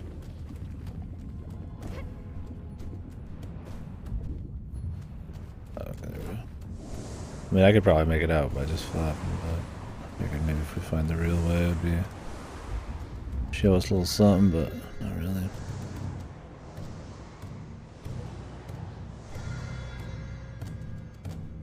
Once again, I want to go over there, but he's like guarding it.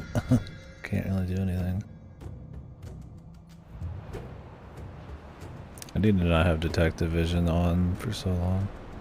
You move in slow motion.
So go grab those.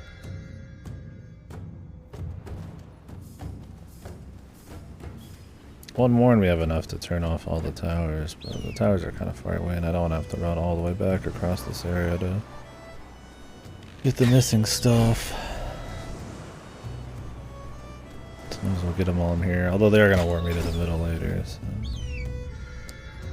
I guess warp me is not the right word for it. If I want to kill the boss I have to go to the middle.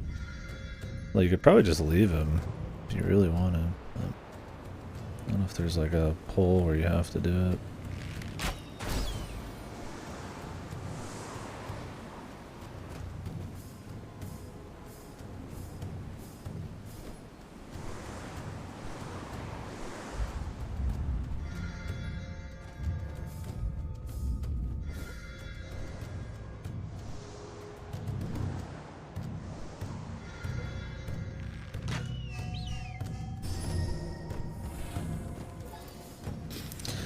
Sadly, just XP.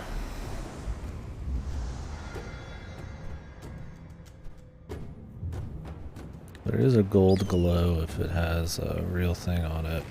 But you have to be able to have eyesight of the actual emblem for you to be able to see it. So if it's just like a area where the emblem's like hidden in like a room, then I mean, you have to just go off the red.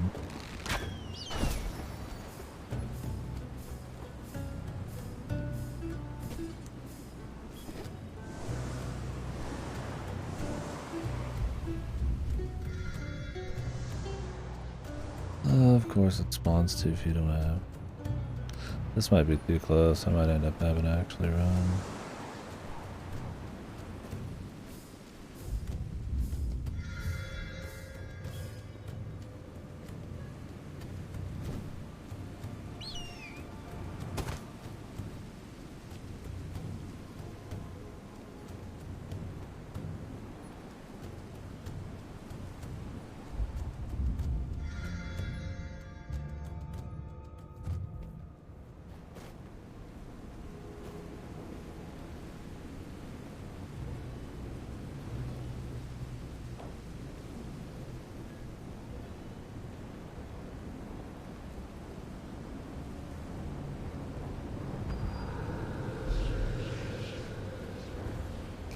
This is why I try to destroy these as soon as I can, because they'll just keep warping around you and getting in your way.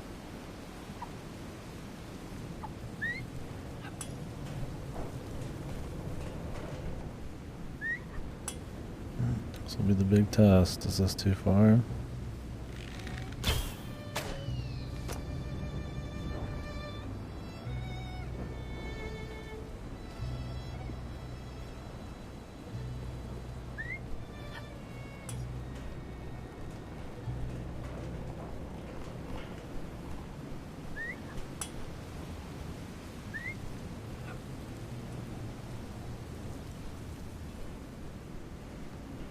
I mean, I do like the look of it.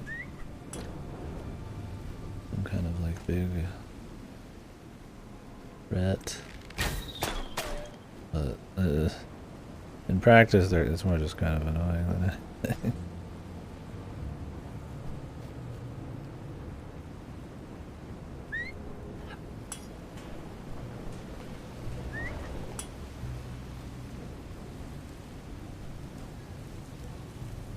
Shoot twice into this thing.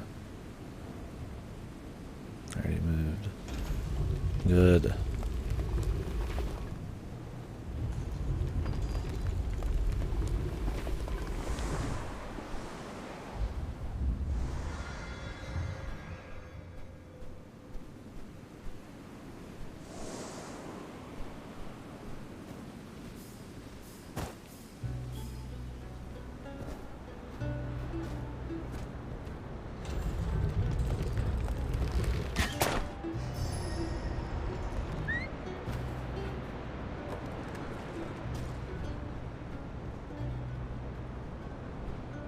Come on, laddie.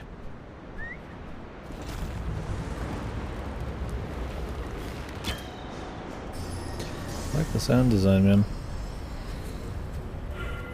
The loud gusts of wind and stuff to go with the storm, and you gotta see the The trees swaying and shit. I mean, they do a good job making like the atmosphere kind of comfy. It's just, like I said, or like we've all been saying, it's like that's kind of just cool for like a little bit.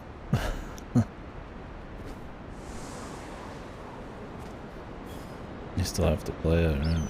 And it's not like there's so much visual variety that like you could just get by purely on that, right? Well, this area's probably been the most varied. I mean, it's just a snow area, but the other three have felt pretty much identical. There's some color differences, like in the autumn one, and one of them has a little bit more like water, but it's effectively the same thing.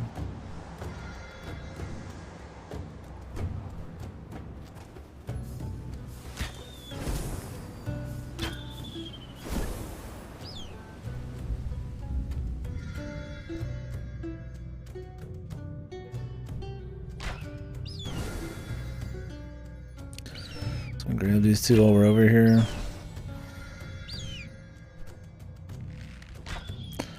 Yeah, that's kind of what I mean. It's like, I think if you just go through the main story, it's not a big deal.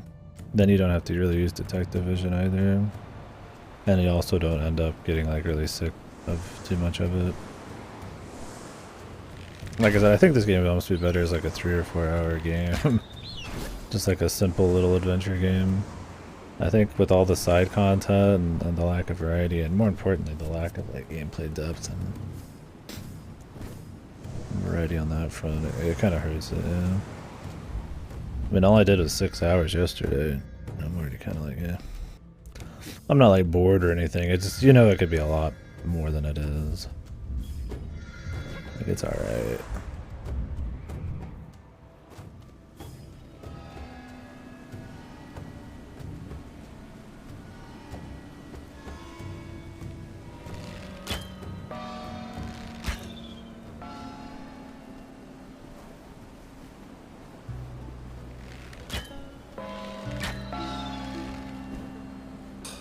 Auto aim, dude.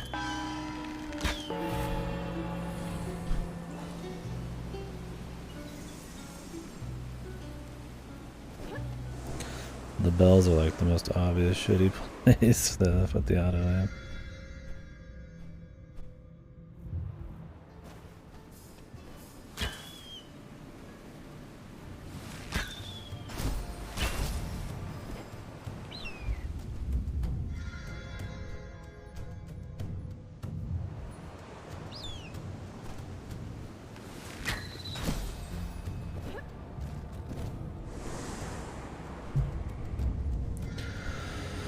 Oy, another one of these, man.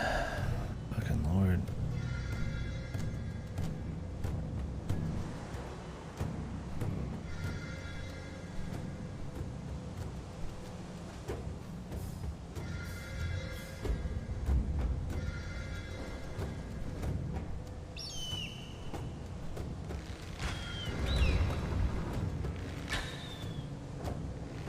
We're getting one of these like every other time, man.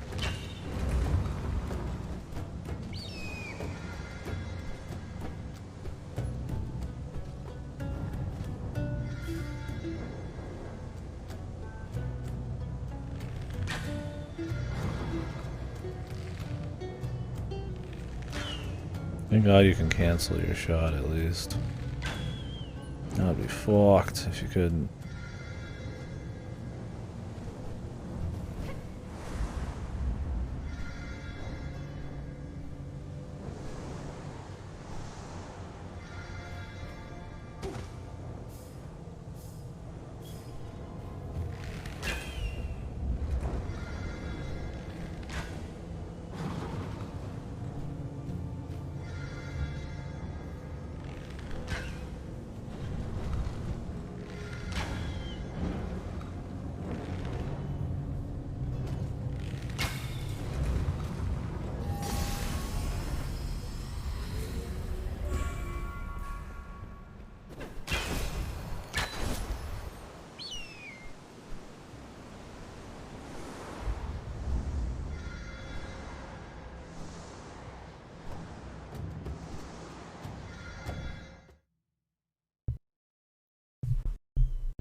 Well, I didn't miss one over there. I wouldn't be able to tell because there's a giant fucking ball on top of it.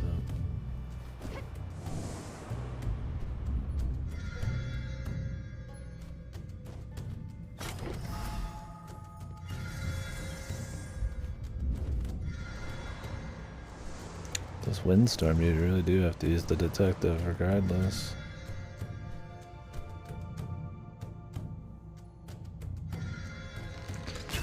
Snowstorm, excuse me.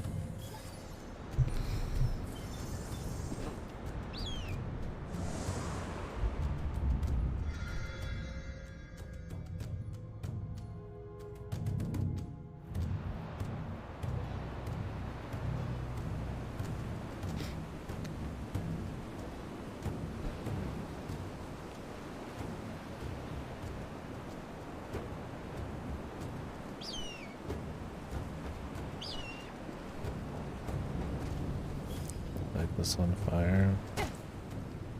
Where do we begin the chain?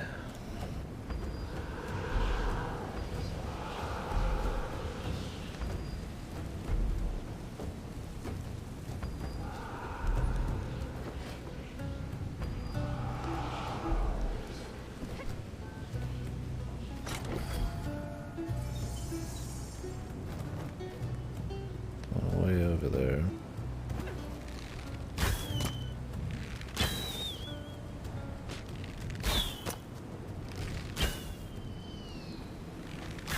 I don't know how far she can shoot, really.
These two of these towers are really close. Just knock them both out real quick. Doing a little bit extra work pre-boss this time. Gonna be a bit more methodical and hit everything that I'm near so we don't have to like run all the way around the world.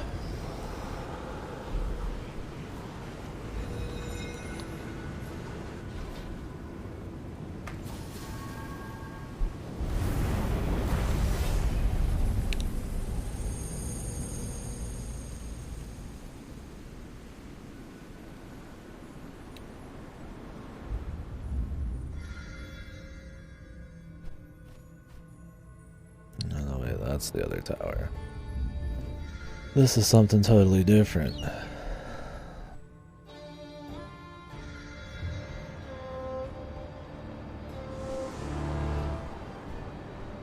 And I think if every area looked as distinct as this one does from the others, that would help a lot. Then a lot of it would just be on the activities, of course. I think the whiteout and how vertical this one is, that makes it stand out more.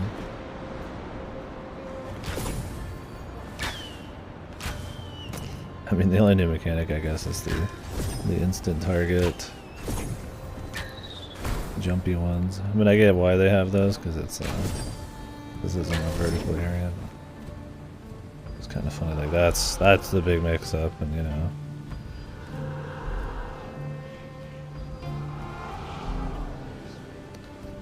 dozen hours.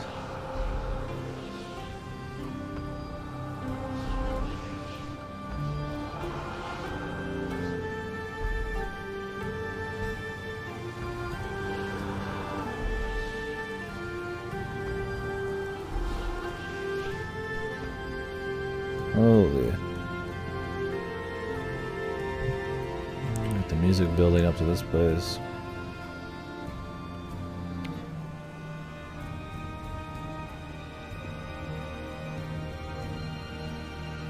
Give me the strength I require to become the God Slayer. Well, that's what it seemed like from the little lore we really dug into. Dude lost it as a Pathfinder, had his followers and stuff, and became the God Slayer. The Sun Sword.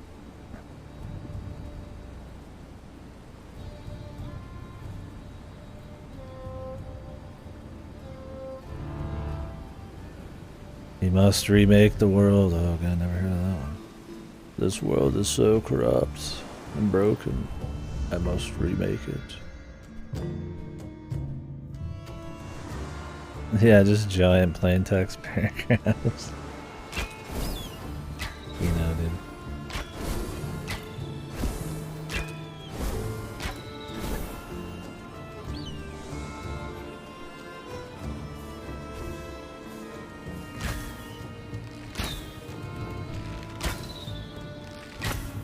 Dude, it's 2 feet away. Really, lady. God damn.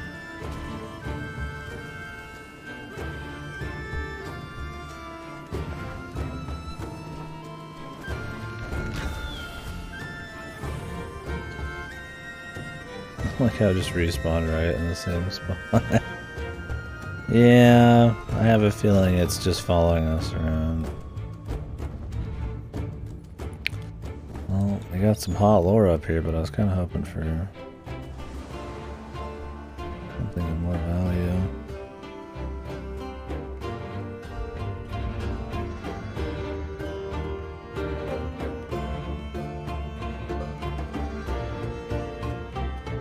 You're not gonna catch me, bro. I'm too quick for you. Jesus Christ, dude. Sounds like the credits are starting. I'm just flying, dude.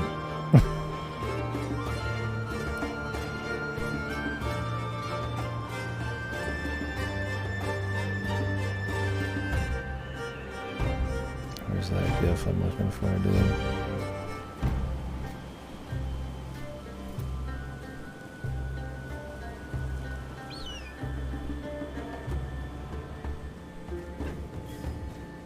Keto. I mean, clearly somebody wrote a lot of stuff here and was trying to build up some more, but yeah. The generic evil guy, I need to remake the world, I'm gonna corrupt the 5 spirits of the land and stuff. Like, the premise is just so weak, it's hard to really want to dig into the lore in any kind of big way. Maybe there's some good stuff there. I mean, I've read most of it, or speed read a lot of it, but I'll have to sort of get the idea on what he's about, but it's just not the juiciest of premises, but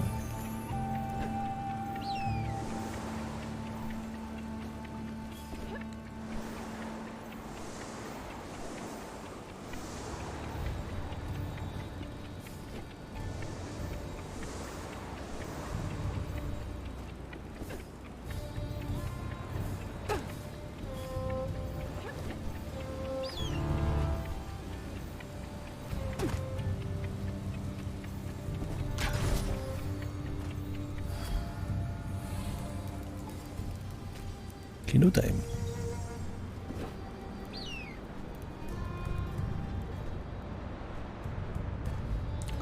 Puzzle time, where we get the eagle to move an object for us so we can shoot arrows through it time.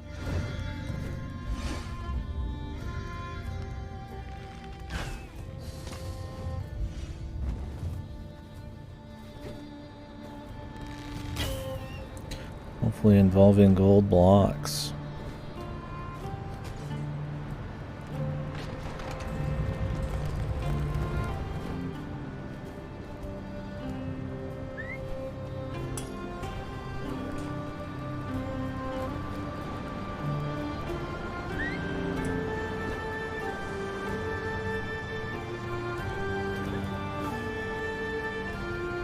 Yeah, I really like how Opus 3 did it. I think it's because Opus still has a solid premise, right? Like you're interested in like the setup, the characters, the atmosphere is really strong and stuff. Um,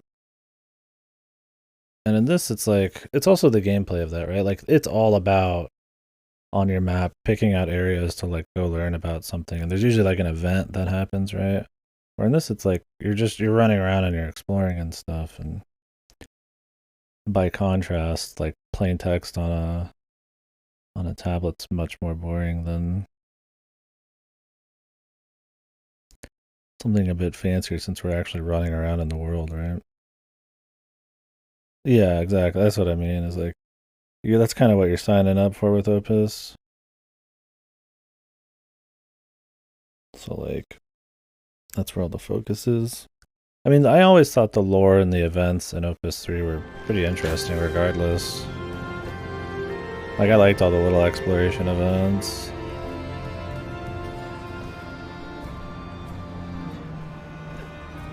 It's like even just on a writing level. Like, there's a lot of lore in this, but yeah, I haven't been terribly interested in a lot of it.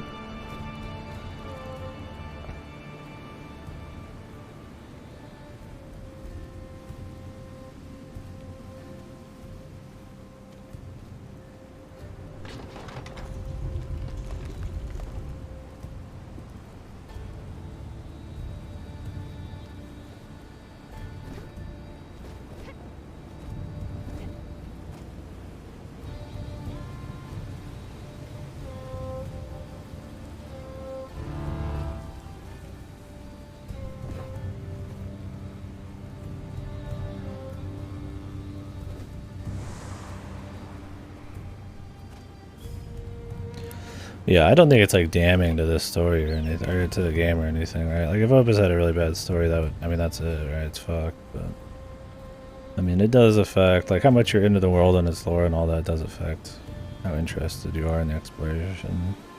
Otherwise, it's just going to be a mechanical and visual thing, and then, well, there's issues on the mechanic side, so. And visuals, so. I think it's important, but yeah, it's just a piece of it, where Opus, it's kind of everything. Doesn't mean they couldn't, like, you know, have the best of all worlds regardless, though. What did this do? Just open the door. Yeah.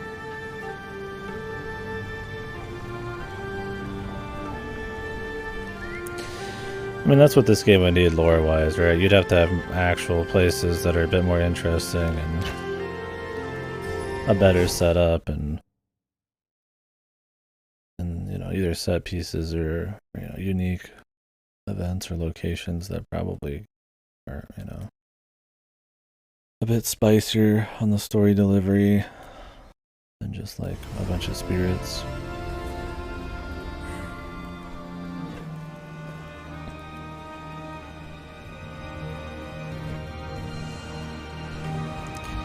Oh, the giant ball. I think it's just also hurt by association. Like, you know, when you're getting like kind of like tuned out on like the gameplay and stuff because it gets a little too samey in the exploration, it's hard to, that kind of get like affects how much you really care about everything else in a package too. There are things that can weigh everything down. Are you checking what's leaving in March? I've been using a lot of prediction websites to try to like guess ahead of time what's going to be leaving, like Kraken Academy and stuff. So I'll have to see what's leaving. Yeah, exactly. So it's kind of just lore to be there for sure. They're like, well, we can't just, you know, just have the visuals, right? We gotta build up this world, and so it kind of just feels like that generic, like, you know, we just throw lore everywhere kind of thing you see in a lot of games, and as long as we throw enough shit at the fan, right, like, that'll be world building. Where it's like we're kind of beyond that. I feel like there's an element of like, of quality and presentation and pacing and all that stuff that does matter to like properly present it, or just, you know, something like the atmosphere is just so gripping that like you just want to dig in, right? Like I'd say that's like maybe Elden Ring or something. Like I enjoy the lore in Elden Ring even though it's a little sloppy, but that's because the world design's so interesting, and the little you do get kind of just makes you want to learn more. Even though it is mostly just in like items and stuff.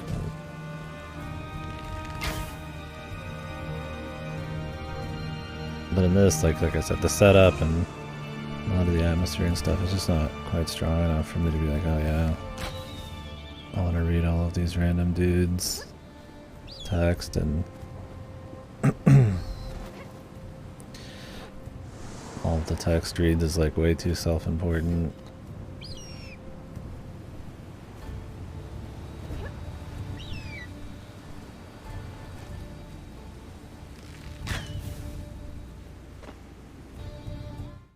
I mean, with it's just that beyond the main story, they do so much to subtle interest ways and it all works well. Yeah, exactly. Like you're learning things that you would want to know about, right? Like little things about the city or about how these people feel about this universe, and then that in turn supplements, you know, the main story because you know what the world's like and you know how the people are, and you'd imagine in good writing, right? Like how that's going to affect or kind of have something to do with the plight of the main characters.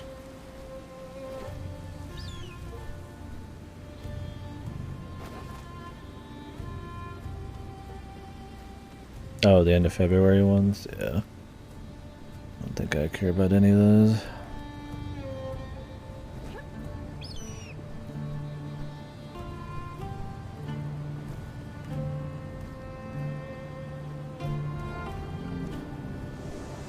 Yeah, I hope so too. I mean, they've just gotten better over every installment, so.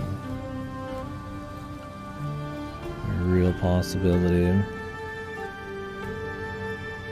How do I get this last one? Am I just missing one somewhere?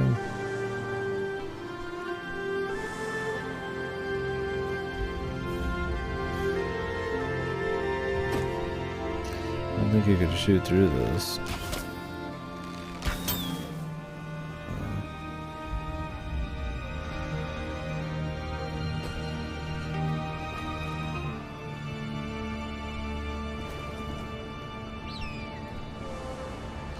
Yeah, I don't know what all that was with his accounts and shit. I'm not the same.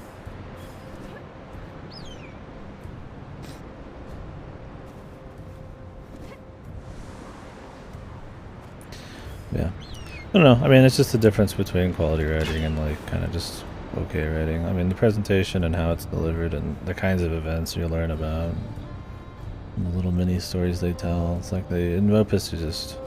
Well, that's like a big part of like even just how the game's structure works. You just running out and exploring these places, like just the general writing, like just the things you learn are just more interesting, right? Like this world's just not like rich enough. There's just not like really enough happening, or you're not really that interested in like the God Slayer and his, you know, wanting to reshape this corrupted world bullshit. And it's like it's just not, you know. If the base I feel like is fucked, the rest is gonna kind of follow suit. But I guess that's not always true, but there's just a lot of things with lore out there. Every little game's got, not every little game, but a lot of little games got their own like lore, and some of them throw a shitload at the fan or shitload at the wall. And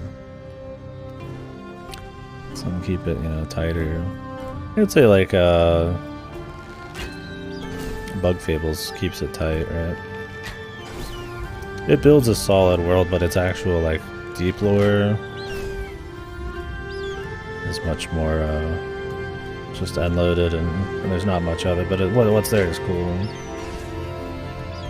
But then you get games like this where there's like 10 million things of lore as you're going, and it's kind of just like a collectible little supplement. You don't really feel the world, you just start reading about it.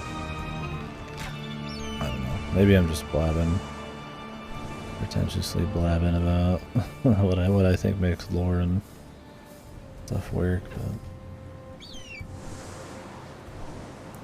but I think a lot of it with this is definitely just the premise. It's just hard to really like what story are they telling here? Like I don't really dig in more. Yeah. I feel like if anything, it should have just done what all the other ones did before it. Just cut most of the story, have it be mostly visual and mysterious. Probably not just have like fucking corrupted spirits and stuff, but something a little bit more, you know, questionable, where you're kind of asking like, oh, you know, this is cool, what's going on here, and then you roll with it. I mean, it's way too long of a game for maybe that kind of story, unless they really cleaned it up. But yeah, not that Bugbear was like, you know, best in its class on lore, but I thought it was a good example of having very little lore, but making it very interesting because of how much you're kind of into the premise already. Where's the flame? It's all the way down there, and this thing really just spawned on top of me.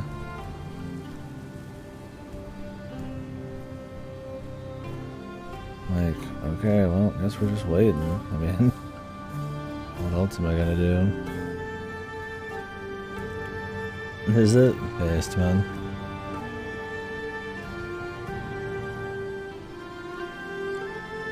The world is random.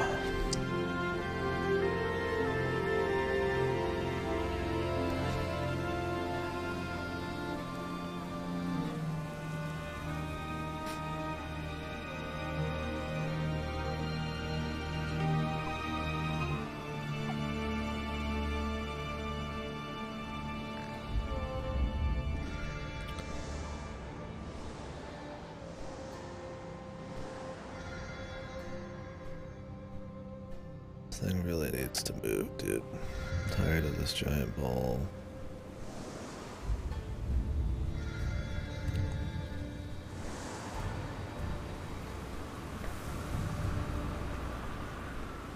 We could go to the other side and come back.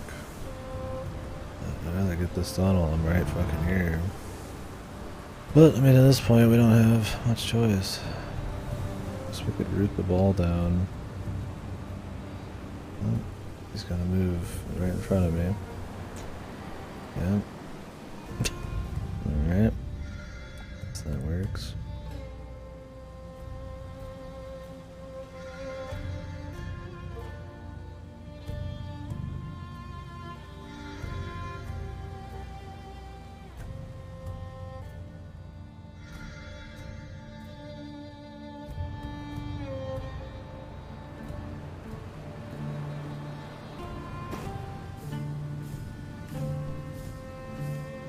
So I don't know. I can't tell you how many games I've played that have just like non-stop lore text dumps presented to you in just plain text on like interactable, you know, little surfaces or spirits or something. It's not like if the lore was bad or anything that would be the wrong thing to do. It's just like you're already fighting an uphill battle on presentation alone. And if the world's not interesting in the first place, like, man, it's even harder, I feel like, to have your lore, even if it's like somewhat well written, be interesting. Like, I was throwing around the word like self-important and stuff, but where it feels like there's some kind of gravity always to every single thing they say in the lore, right? When it's like, that's really just not. It's impossible for all the writing to always have some huge gravity to it, right? So it's like. But then like, all these like random indies will do it, man. Like everything is some poetic big reveal, or every character's just dripping in fucking sorrow or some shit. That was one cool thing about Opus's lore as well. It was a mix of like, you know, good events, bad events, believable things, and usually stuff that was more revealing to the setting. Like I said, I don't know. Opus also had a better premise for lore, right? And also, like we said, it doesn't really matter that much in this. I mean, I do think it's just an element of maybe part of what's wrong with this game. But it's not everything, right? Like, you spend 90% of your time just exploring, so it's not really a big deal. The lore is, like, totally fucked or something.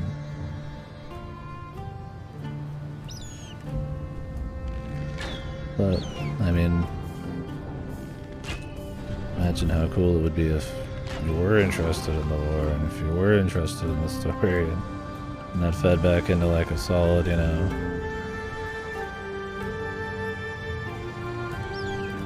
extra bit of fun for the exploration. The song gets really loud. Good God.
Let's go this way. Too much of the game has turned into just gliding in the air.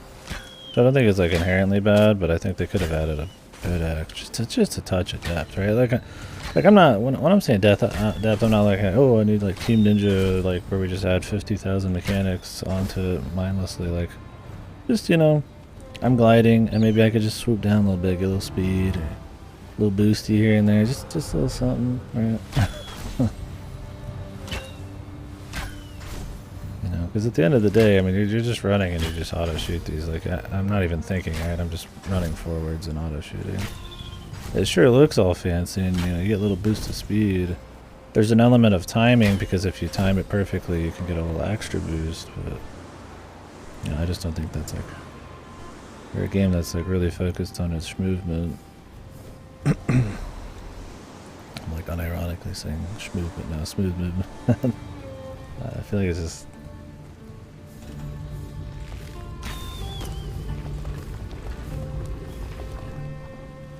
needs to go a little harder, man.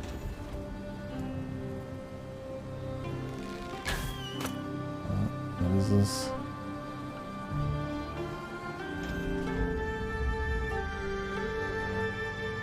Is there like a block around here?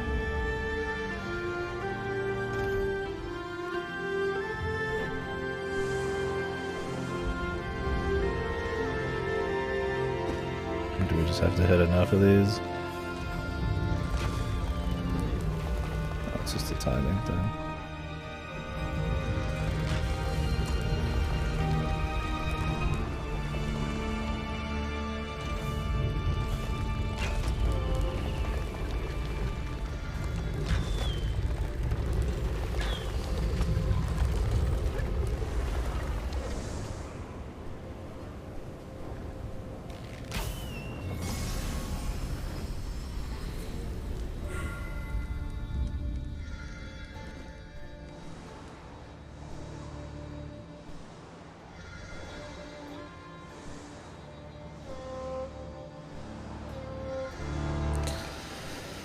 Clearly some stuff over there, but it's quite a ways away. Let's go ahead and just lock down this guy.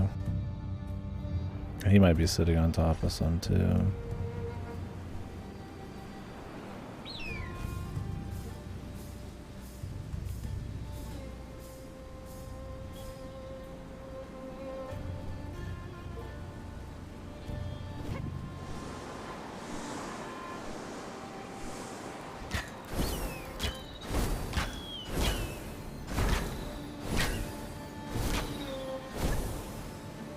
Because that's another thing too, is there's an element of just like control that this game doesn't have, right?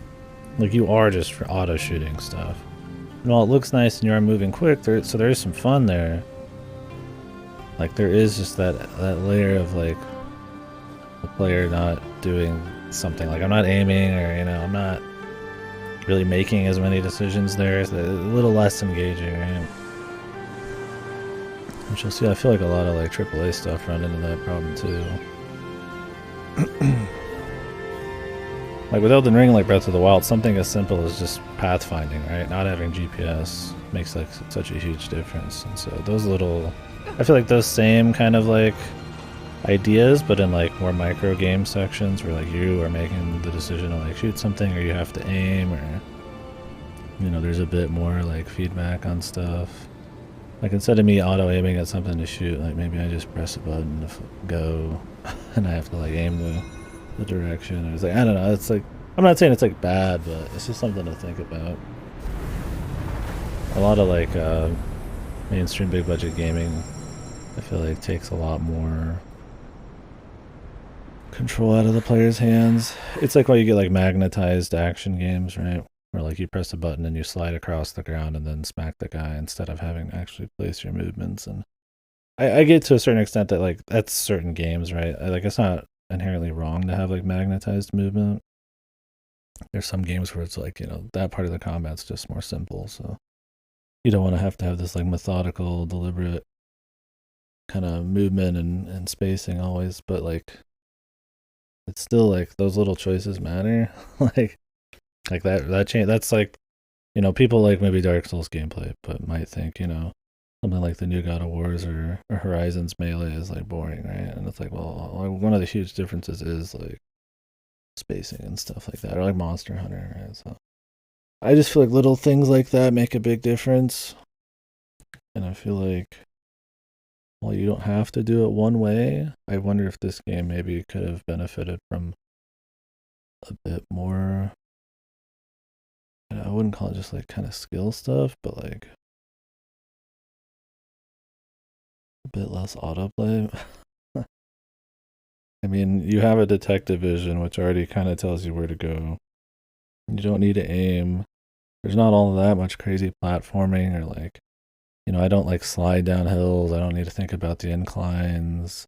I can just keep flying up as far as I want, so I don't really have to think about getting to like landmarks or how I'm going to climb up something. Like it's just very, there's a lot less player decisions going on, which I think makes it less engaging. But I don't know, every game handles that differently. That's like some super crazy thing I don't have an answer for, but I don't know, I guess I thought it was interesting. It's like I'm texting here.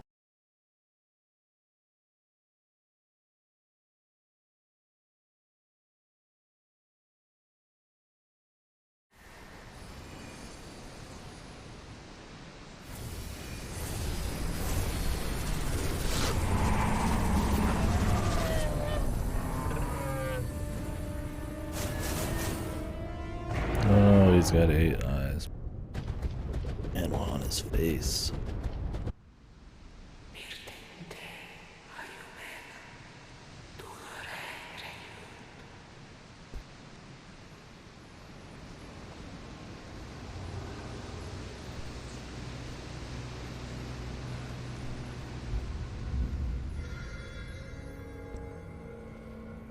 Can I keep exploring? Just ignore that. Don't want.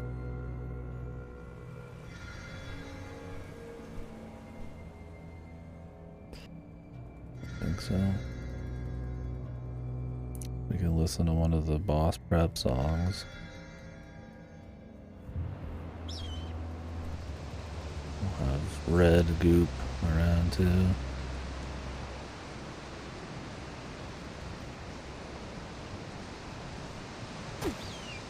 Yeah, sorry if I'm giving the game too much of a hard time. I still have my enjoyment with it. I mean, just the scale and that it is focused on some kind of movement through this.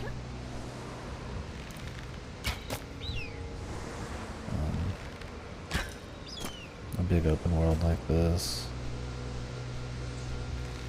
It's cool. And like I said, I mean, it looks good and like a screenshot pretty much. Like, there's definitely good things, and I will get into more of it when we're done, I guess. I'm not just like repeating myself a bunch,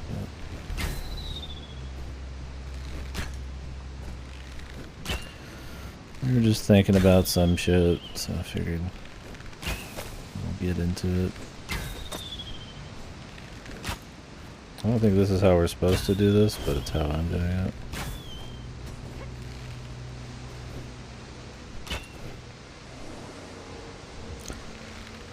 Yeah, that's exactly it. Like, it looks like it could be really cool. But it kind of just misses the mark.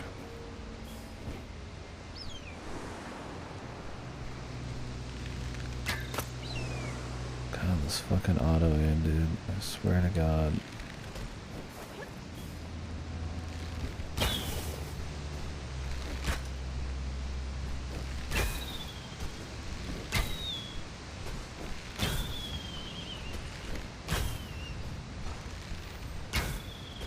I said auto aims for that.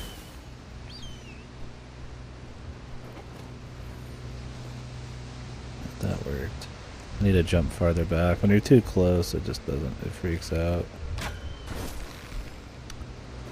Oh, that's not what I want to do. Why do they even put those here, man? All I do is cause issues.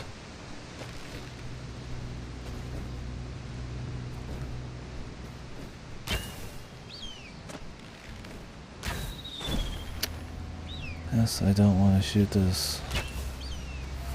There you go. Just XP. I don't really care.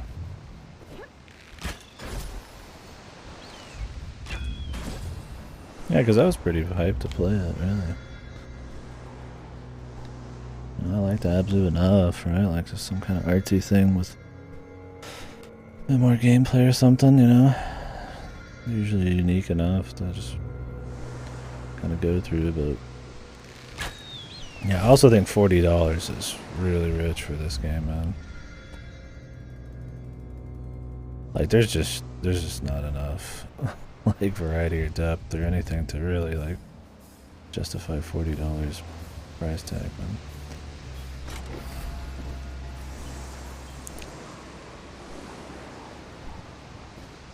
I'm not gonna use like Hollow Knight as some, or Crosscode as like the only example of like value, but I mean, I will a little bit. I mean, those games are like 10 times as long, of 10 times as much variety for like half the price. And you don't have to have it be exactly like that, or like, you know, Cuphead or something's really cheap too. But I do think, you know, they're you know, it's trying to hit the ballpark that makes sense. Like this might be a big open 3D world, but there's just no way, man.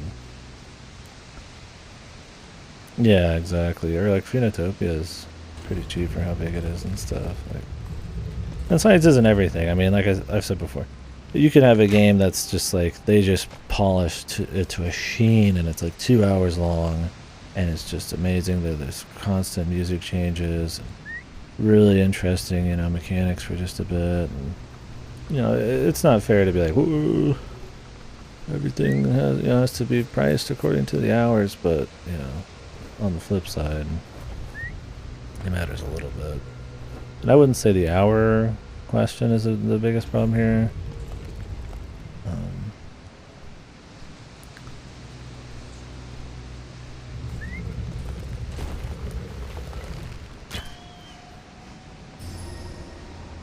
I would say it's more on just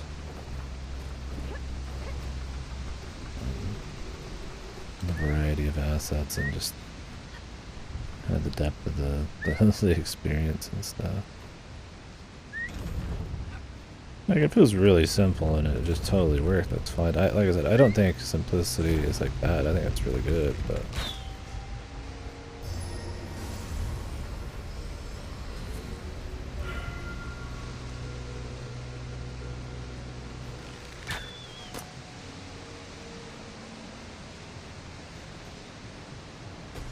there's just got to be a point where you know. Like Sekiro is really simple, but it knows right how to be simple. Or like Breath of the Wild's really simple, but you can experiment and create your own depth and stuff.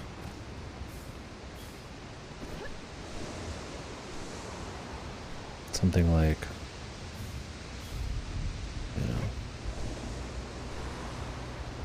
Grand Strategy is not simple, right? But I mean, it makes it work because that's kind of the whole The whole point, the strategy, the depth of strategy and stuff.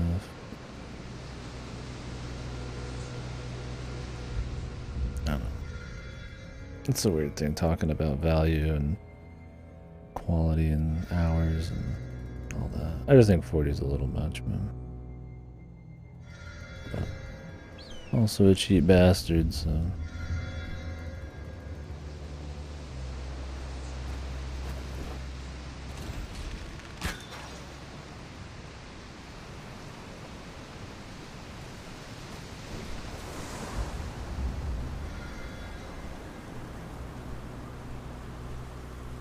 I think there's going to be one more for us to find. We have 8 right now.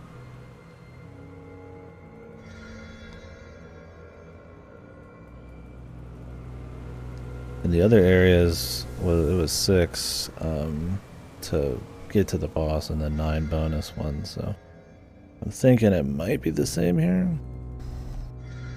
It might be more though. It might be like 10 or 11. Let's see.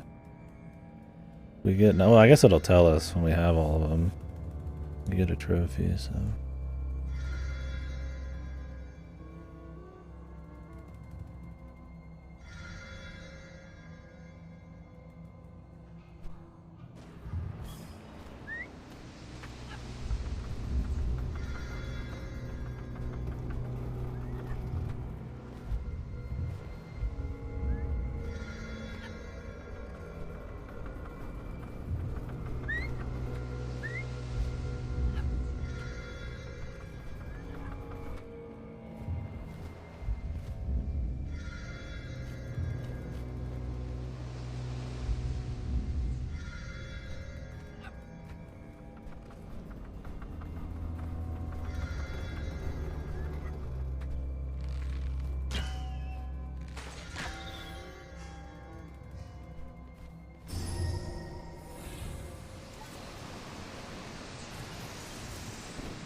Let's head over there.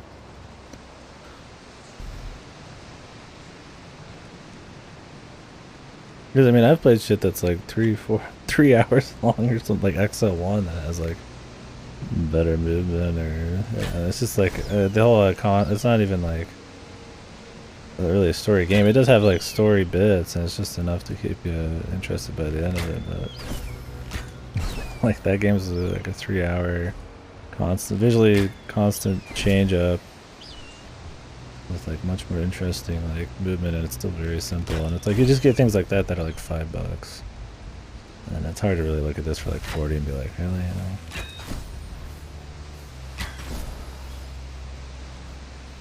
Yeah, I've seen a lot of people mention that. I've seen it as well. Like the raw game size. Like, well, this game literally has more gigs. That means there's more quality in there. Don't mind what compression is. Don't mind, you know, the mix of how much audio compared to everything else there is. So, you know, all of those factors have no, like, guaranteed, like they might have a correlation on, like, quality, but they're certainly not the cause. It's just a fucking insane, like, argument. That's just crazy. Nobody would actually think that. And, like, that's the kind of people out there, like, like, some of these games are being made for, man. Yeah, I mean, it really is, dude. With how cheap memory is, they'd rather put it on the... They'd rather leave that as something the consumer has to deal with.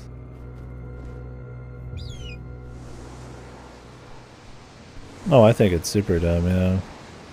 I think there's definitely something that like long games can like give you for sure. You know, maybe you spend more time with the world. You can cover like smaller events and build up to big events. You know, with a certain amount of hours. Or, you know, you can maybe get a better mastery of a game because they have more content for you to mess with, or you know, better build up or something. Like it's like I don't think like long is bad either. So it's like, but that it's just better, right? Like it's just crazy. Cause like you could literally make a game that's 10,000 or infinite hours in length of you just sitting in a fucking room or walking down a hallway, right? And then it ends. It's like that's not like good, right? Like value does matter, and like knowing when to end your game and when not to, but like it's kind of like a movie, right? It's just pacing. There is like game pacing. It's like how good are your mechanics? How much depth is there? How much variety of content do you have? You know, what does the story need? Stuff like that. I mean, it's kind of what keeps like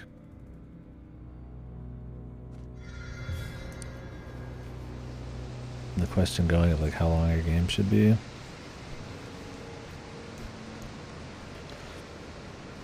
Yeah, I prefer a tight experience. I don't care if it's long or short, as long as they kind of just do it well. Oh, you have to leave this on the whole time. I do think some games overstay their welcome, like in general though. Like this game is way too long for what it is. Doesn't mean that I don't think, you know, every game should be short, but we live in the age where, you know, your AAAs and stuff are bloated non-stop, and I'd rather have a mechanic that was more innovative, or you know, just a stronger, just more cohesive, just clean game with no dead weight, than like 10, you know, just having a bunch of extra like padded content, right? Like your Ubisoft games or something. There's so many things vying for your attention these days. Like it's really hard to just be like, oh yeah, you know, I totally want the next Assassin's Creed to be like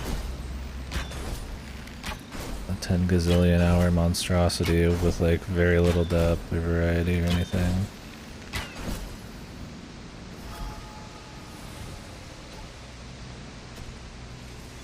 I mean, some of that's up to the person too. Some people, I mean, I've read they just love fucking long games. They want something they can really sit in, or sit on.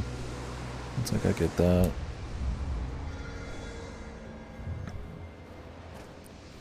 But yeah, I mean, this game's just a good example of being too long. I don't think the mechanics here are like strong enough. The story or the variety to have all of this side content that feels almost exactly the same. This game would probably be much better if it was like 3-4 hours. You'd get a feel for the movement. You'd be like, okay, you know, this is. You gotta tell yourself like, what is this a 10-hour idea or is this a 3-hour idea, right? Like, I would just say this game is like, it's like a 3-4 hour idea. The movement's just cute enough. The auto shooting and all that. You know, you get the flaps and you get like the simple puzzles, and like by the time you're kind of like, okay, you know, I've seen enough, like 3 or 4 hours in, you know, 3 or 4 hours are the same amount of like variety of areas, right? Like, and then you'd be like, okay, but instead it's like, you know, to do all the side stuff, or not all of it, just like the major stuff is pretty long.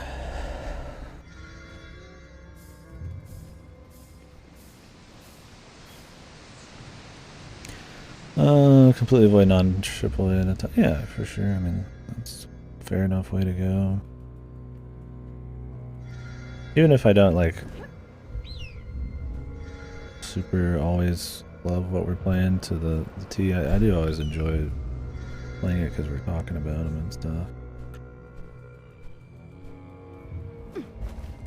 I do always shoot for, or generally try to shoot for stuff I think I will enjoy. Like that was the goal with this one.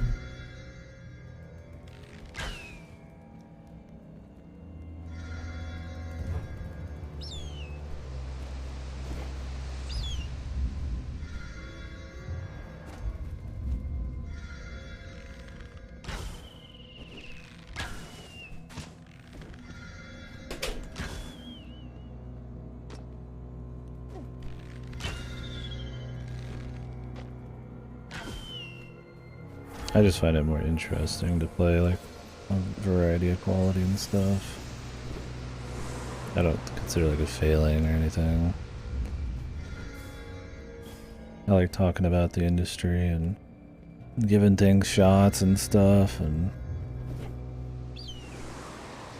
talking about why they don't work or something. I mean, yeah, in the perfect world I just only play the good stuff. But can do both. I just have a lot of time to do it and affordable ways to do it. That helps too. Yeah. Yeah, the stream element of it helped quite a bit.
And even though, I mean, I'll talk a lot about problems with some of these, I feel like I mean, I'm having fun with this.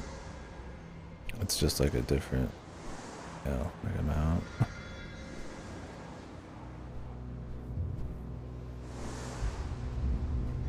I guess we could go for the boss. That right there is just possibly a turn-in area.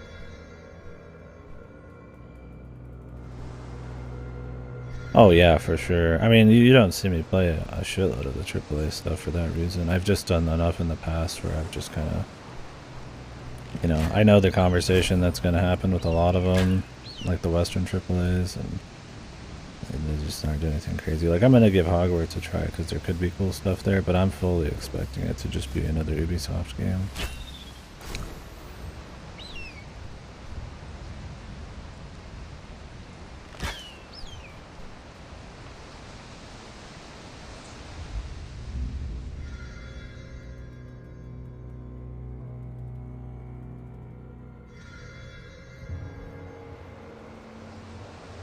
Yeah, like I don't catch up with the Assassin's Creeds, you know, I pass on, you know, stuff like Atomic Heart and all that. Like, I'll play a lot of the big AAAs, like if they're popular enough, and I feel like we could get like a conversation out of it, or in God of War's case, right, it's got a history, and I didn't, you know, I thought the first one was solid enough out of the reboots, and I definitely want to try the other one, but stuff like Miles Morales, it's like I'm just passing on that. I'm gonna, you know, I passed on like the new Batman, and I'm probably gonna pass on Suicide Squad. Like, I mean, every day I'm looking through like a shitload of games and decide like to not play like a bunch.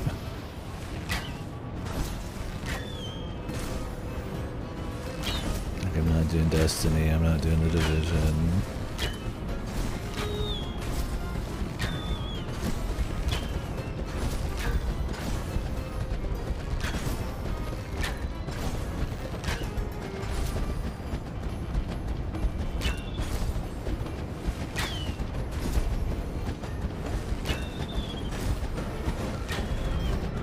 I spend a lot of time deliberating on whether or not I want to. Like, every game fucking. I look at their entire catalog of every single thing coming out and decide what I'm playing. And Game Pass, I try to do a lot of research to decide what's worth a shit. Doesn't always end up good, but I'd rather err on the side of giving something a shot than end up missing out on a good experience. Oh yeah, there's things I thought were neat in Ripper. All the celebrities. I mean, we were purposely playing bad games. FMB shit. It's like that crazy cyberpunk thing, you know? It's not that I look through things always to make sure they're quality. It's like they have to be interesting and then maybe quality, right, as well. There's just gotta be something for me, right? I just don't like mindlessly playing something just because it's popular. Like, it's fine if it's popular, like, I might be able to get a conversation angle out of it. I don't know, that's not like enough.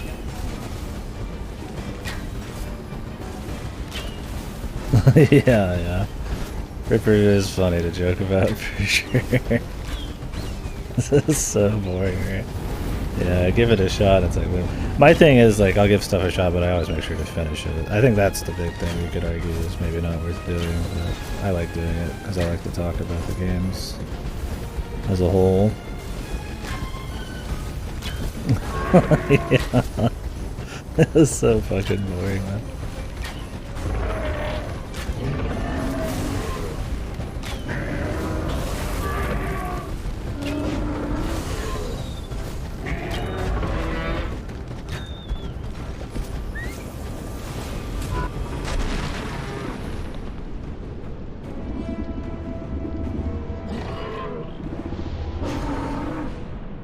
Yeah, that's the thing. A lot of these, you know, we'll play them for some kind of reason, and then they end up kind of not panning out.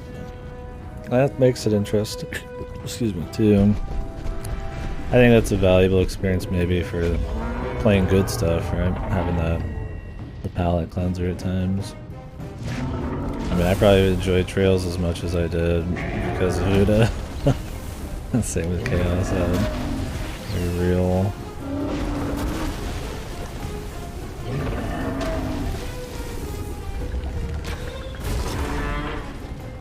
Or I mean, did I say because of Chaos? Or I enjoyed Chaos a lot because of probably Uda.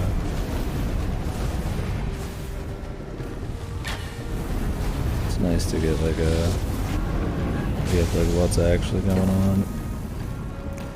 Okay, I guess I was supposed to shoot that. Welcome back to Red on Red on Red, man.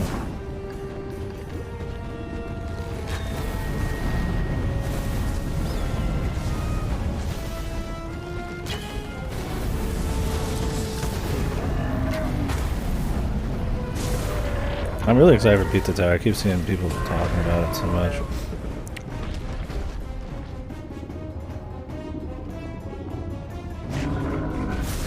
Never watched Ready Player One. I did think the idea of a future where the only thing left in the world was nostalgic characters and IPs was kind of like funny dystopia.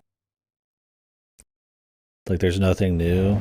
It's just all like old stuff. But it's supposed to be like celebrated, I think, in that movie, where to me that seems like it's some kind of dystopia. Like we stop creating new things. Which is kind of like, I wouldn't say now, but in terms of like kind of corporate AAA stuff, it is. Lots and lots of remakes. Very risk-averse kind of game design. Designed by committee sort of shit. I got a kick out of the premise of Ready Player One.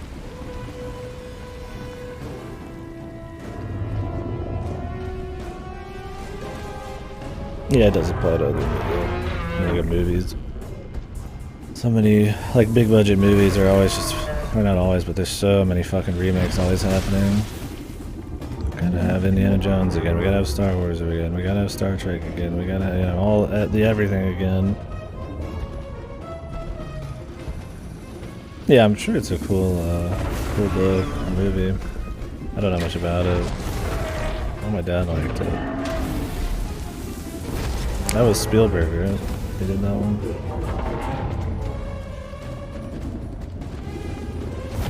I think I have to just casually jog because I have no sprint.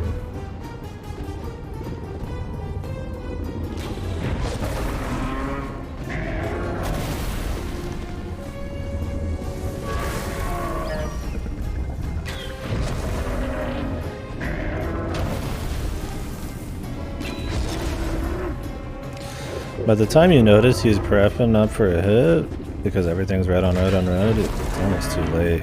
You really just need to know that his arm coming back is the tell, and not use the indicator.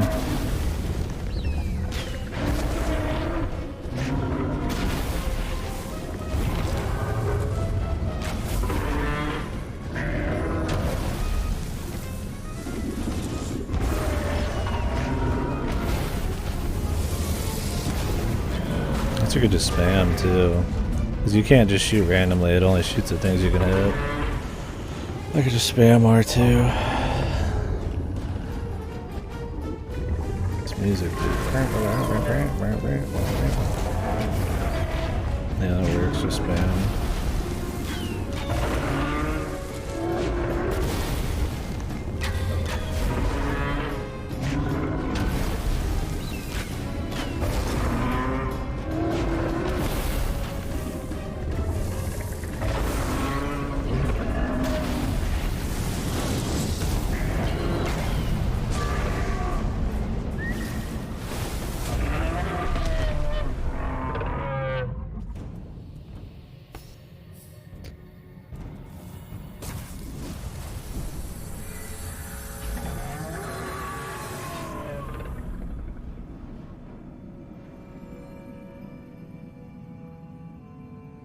God, Sam. I'd forgotten that they were doing more Lord of the Rings movies. Scares me.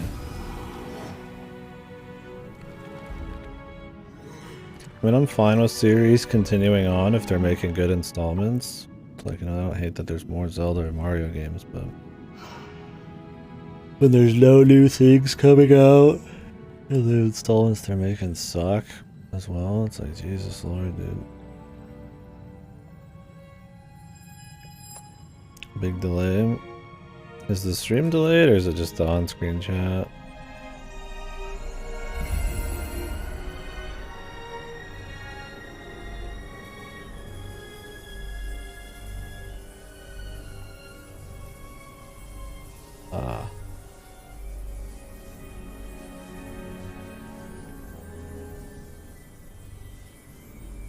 Maybe it was just a weird thing that happened.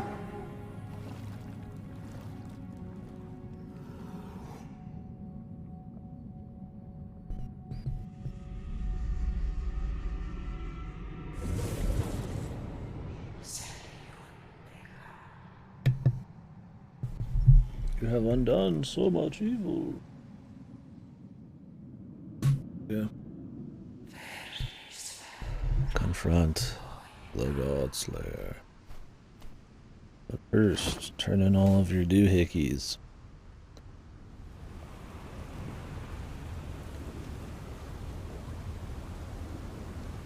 Press and hold flap while gliding to perform a super flap. Move will consume a large number of flaps. Okay. A super flap. Oh.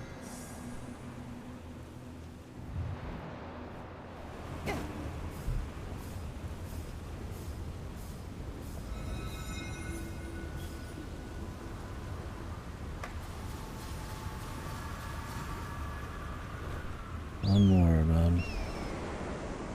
Cost 9 flap. Jesus Lord. Where is it, man? Hey, Katie. Where's the last one? Fuck you. Whoa. It's Ripper, dude. Ripper's come to see us.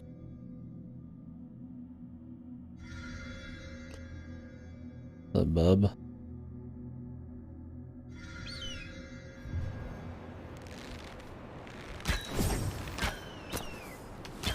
That was the daisies.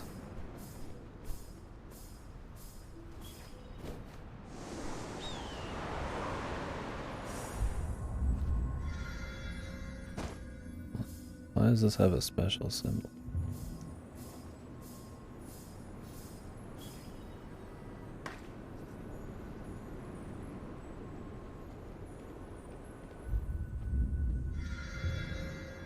Does it just change the time of day or something? Are you going by chapters? Yeah. Pretty long.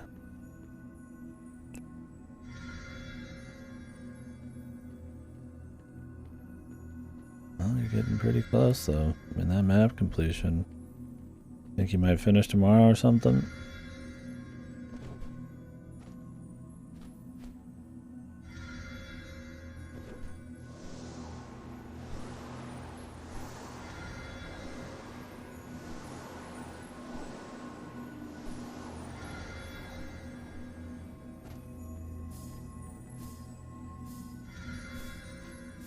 Yeah. They don't really make the chapters always make sense. Like, they're just kind of supposed to be story like related, but then I mean, you think they'd end it somewhere in the middle. I couldn't tell you why the chapters are like that. I don't see a red spot. Oh the god, there's always one, man. It's probably like miles away or something. Well, yeah, there's the red spot there, but that's the fucking turn-in, so.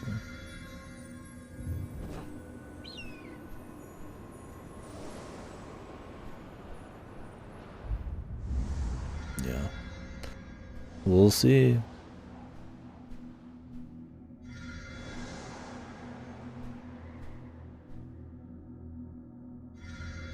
Nope.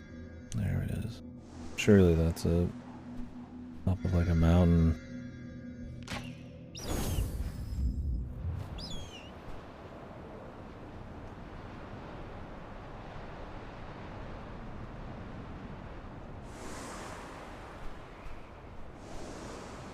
Yeah, they give you the super flap, but you need 9 flaps for it to work. If you didn't do all the side stuff, you wouldn't even have 9 flap.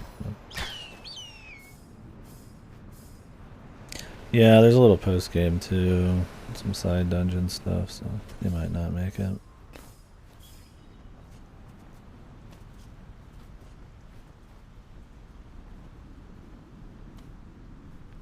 Definitely the longest East game for sure.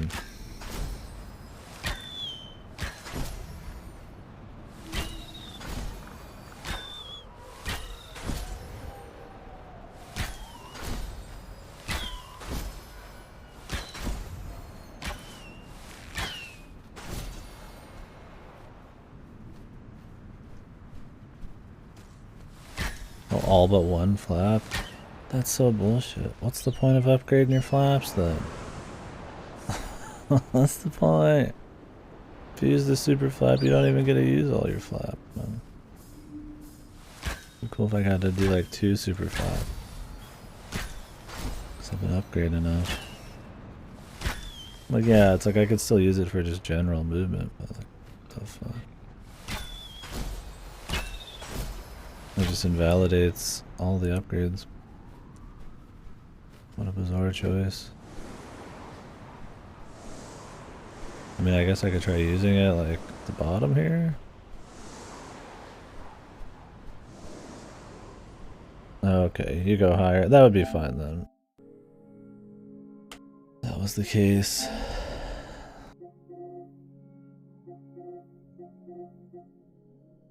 Chain 10 skill shots in a row.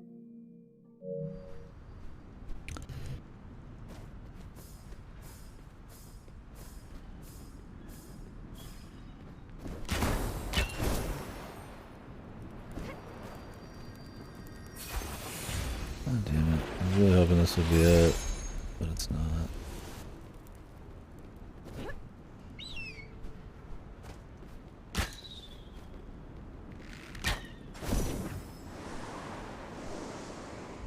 It's disappointing. That means we still need to go find something else after all this.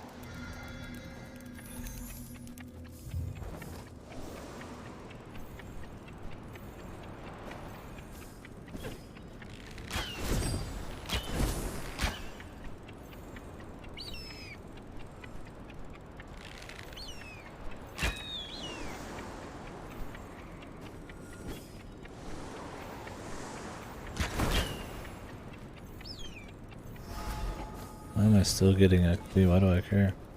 I just need to finish the fight.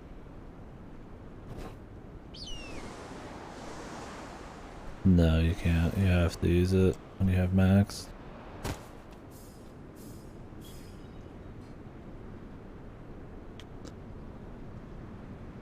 I think that's why it like that's a little shine on the eagle when you're at max. Well, where's this last collectible, man?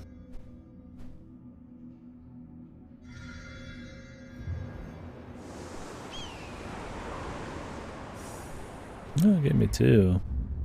I guess it maxes out at 9. But you have to use it at max.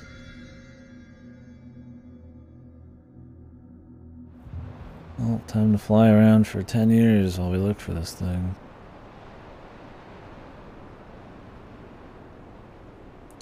Yeah, a little odd.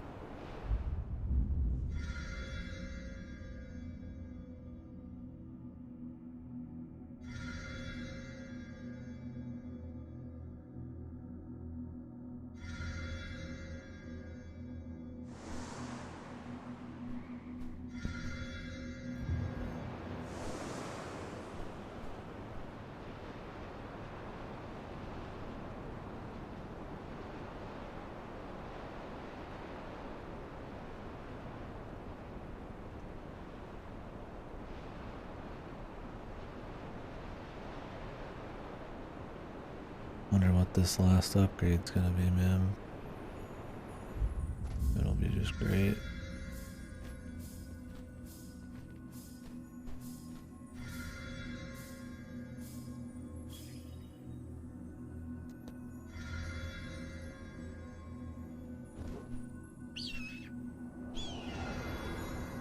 Oh. Phoenix is next. I don't think so.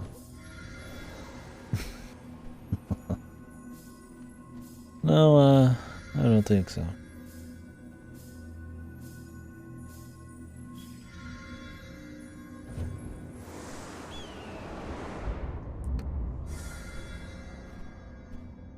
You guys see the red spot, let me know.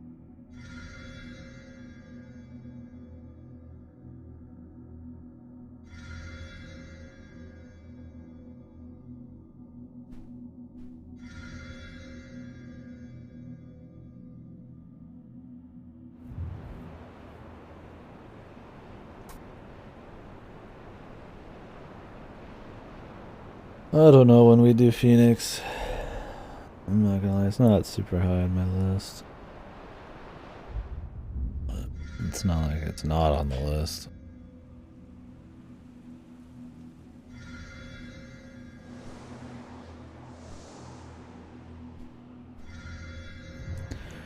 And there's the red spot for turn-ins, but I need the red spot for everything else. The thing is, like, you can only, like, detect division so far.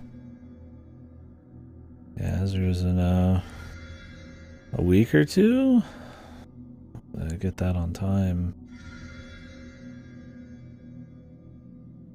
So that'll be cool.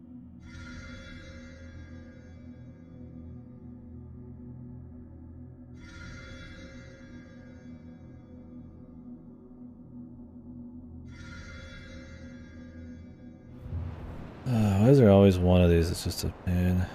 Yeah, it's not last December. It was like years ago. But it is an Ubisoft game, yes.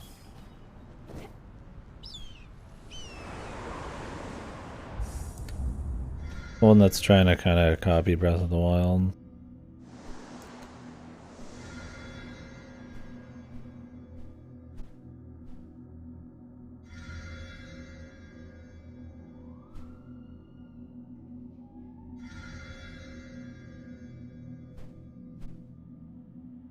It has like the cartoonish, kind of goofy, quirky vibe to it.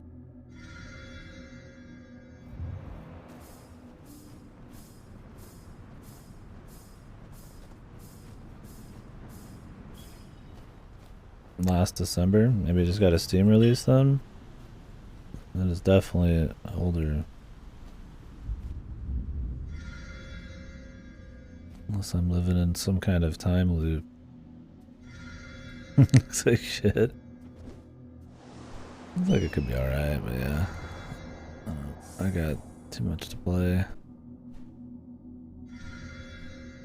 And I'm allergic to Ubisoft these days.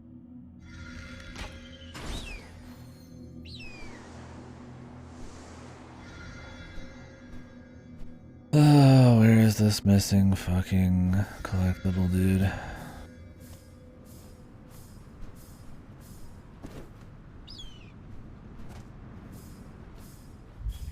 I got a lot to read. Lions Gate would be the next science adventure one.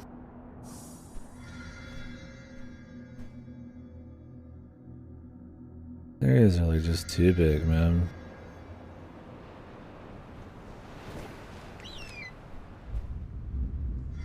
To like run around and look for like a needle in the haystack is not interesting enough for some shit upgrade.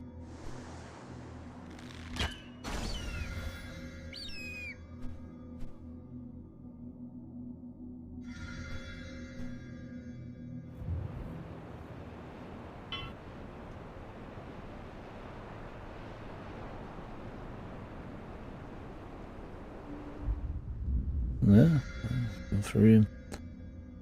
We'll probably have more spoilery talk because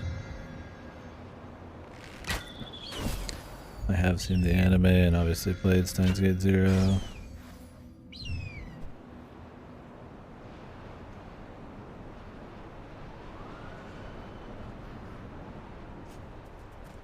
That could be cool.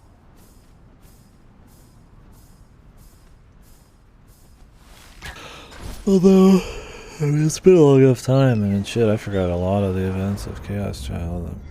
I'm gonna remember everything for Steins Gate to a T.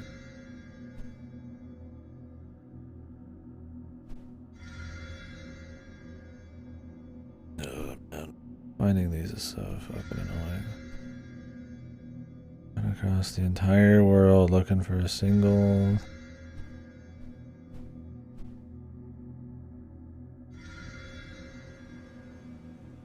single turn-in, man. I have no idea where it is. Yeah, I don't remember, Steins Gate Zero very well. I remember comparatively a lot more of Steins Gate, considering how long ago that's been.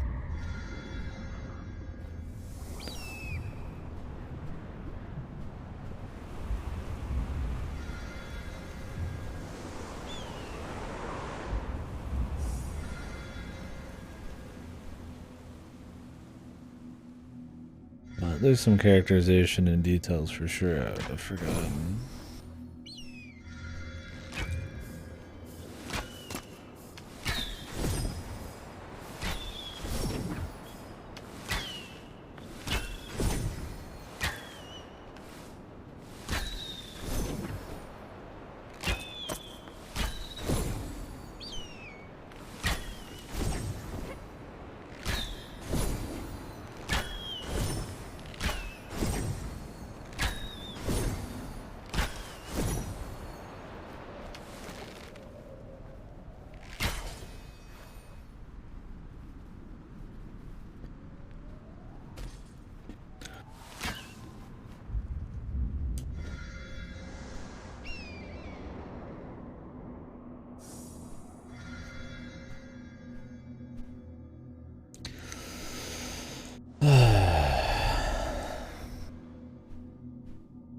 Where is this missing one, man? It takes so long to get to the other side of these maps. They're so large that I feel like after you clear like the boss, you almost should just be able to kind of like super fly at like much quicker speeds through the area just to clean it up better, and just as a reward to kind of like have fun with. Like hidden back here. Columbo, yeah, the most important video game on my backlog. That's true. Like, am I gonna just go all the way back around again? Fuck.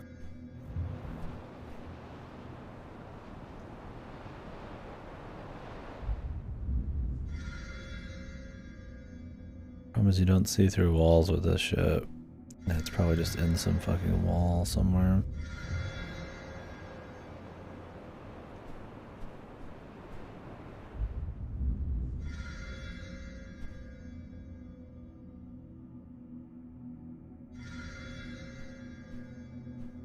Yeah, I agree.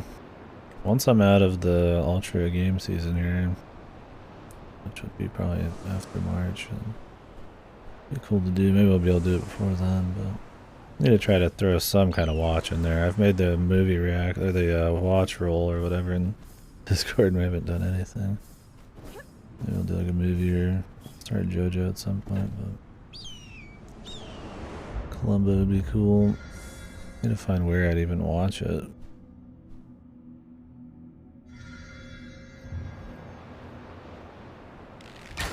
There's like a Columbo YouTube channel, but it's just clips.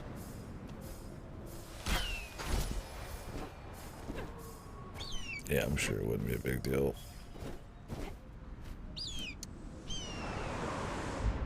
I love the idea of like Zoomers or like young folks getting into like 70s television or something because they made like digestible clips from the show. I think that's just really funny. Like, how do we make people realize that old stuff is good? It's like just the format.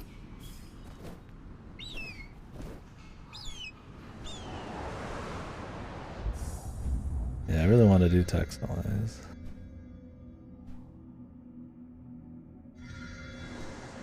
If this vision went all the way, it'd be perfect. But it doesn't go all the way. It only goes so far.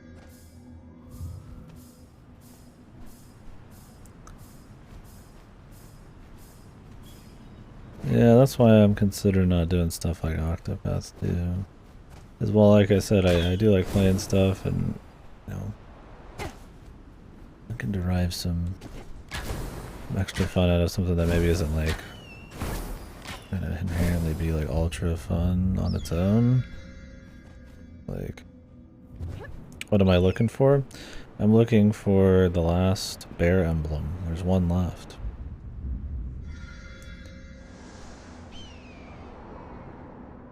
It would be in an area that flashes red on this map. Not that one though, because that's the turn in. But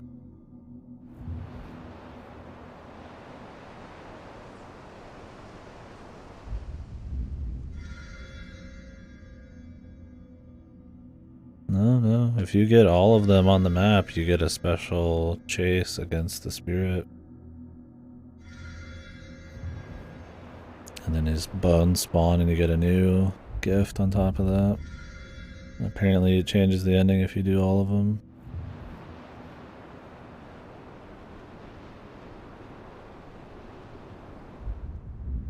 Considering how dull it is to get all of them, I almost wish it wasn't the case. But this is the last one, so.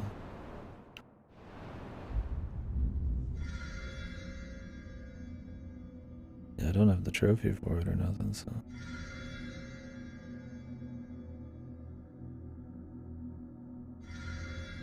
I don't think, unless this guy doesn't have a chase, and I did get it. Let's see.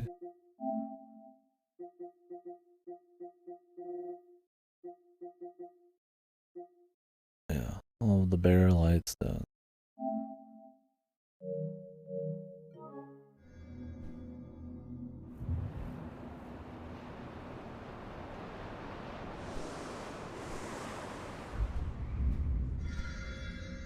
Yeah, I mean, I'd be getting into Columbo because of, yeah, some, like, dude's meme clip, for sure. And just the idea of watching some, like, kind of comfy, like, 70s television or something just seems kind of neat. It's like a comfy old detective kind of show. Getting something that was not made in the year of the Lord here. In the current years.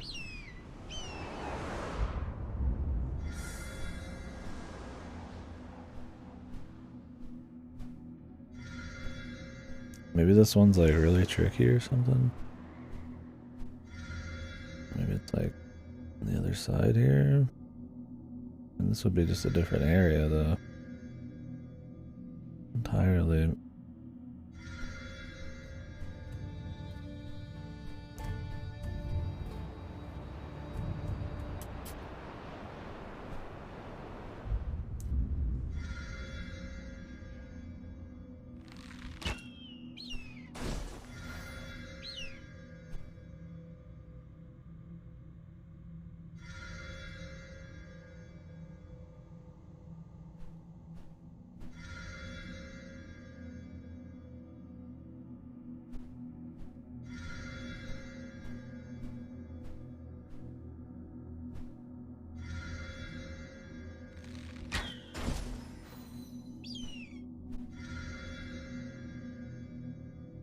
Maybe it's like on the far side of this mountain. I mean, I've already been up to the Eagle. It's funny, you can see what you've cleared from like max distance, but they don't show you the things you need.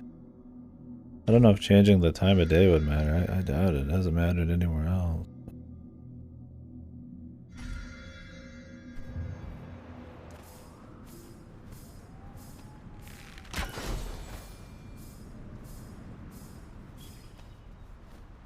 I wouldn't necessarily put it past them.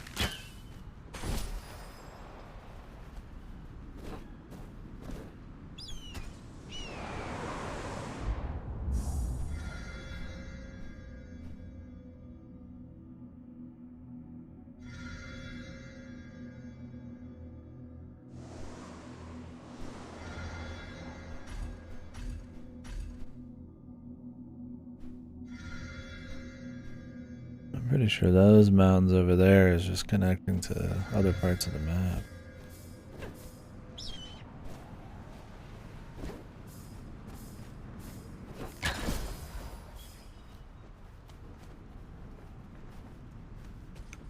Even if you wanted to use a guide for this, there's no map, so it'd be really hard to even do it.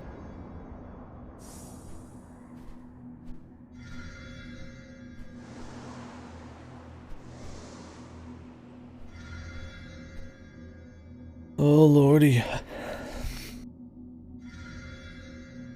Put the camera on. It's time to bring back the camera. The atmosphere is gone. We're just here now.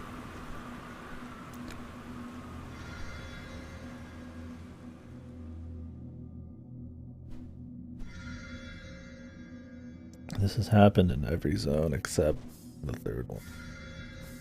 Or there's just one left somewhere. And because the zones are so big and you can't move through them quick enough. Your gigantic vision here is just not enough.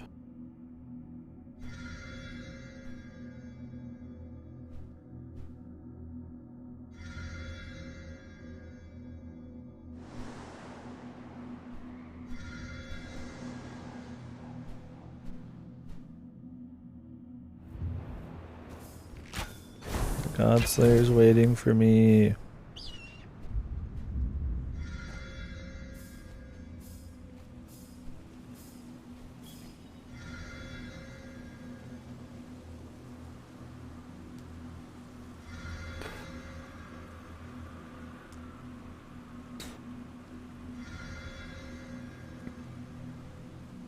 Maybe I'm like too high up. I know there's like a vertical limit on this thing. It's like you want to be high to a certain extent to be able to, like, you know, get better line of sight.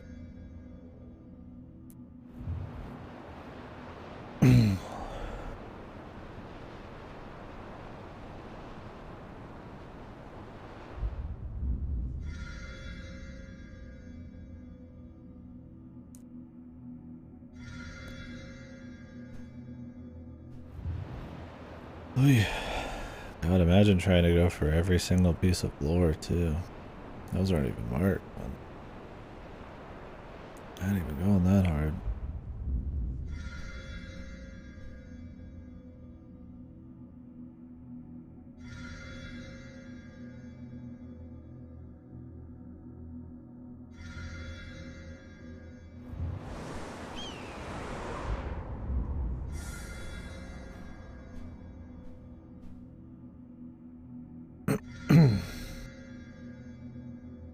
doubt it's at the top of the tower. That unlocked after we beat the boss.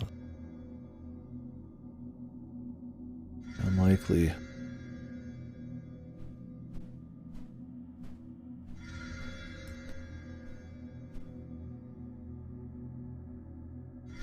Maybe over here on the far side of this mountain.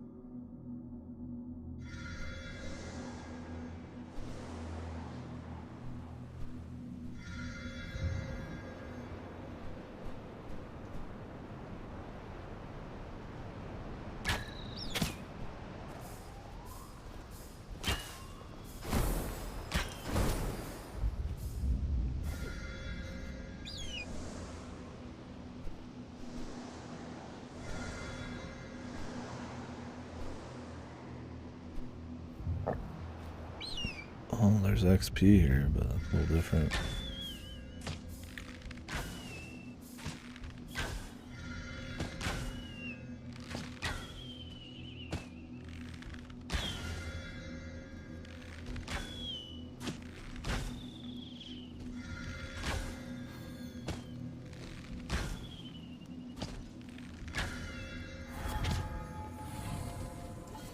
I don't really care about XP.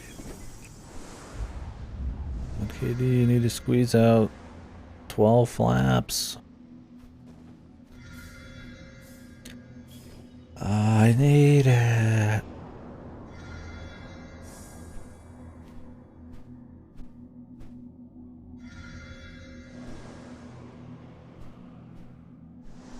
And that one flashes green, that means I've done it.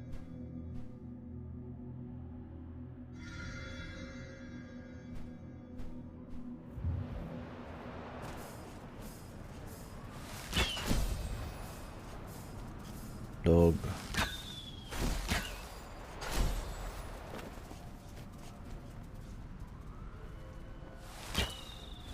There's some trophy for hanging out with enough animals. Maybe it's like running with like a few different ones at the same time.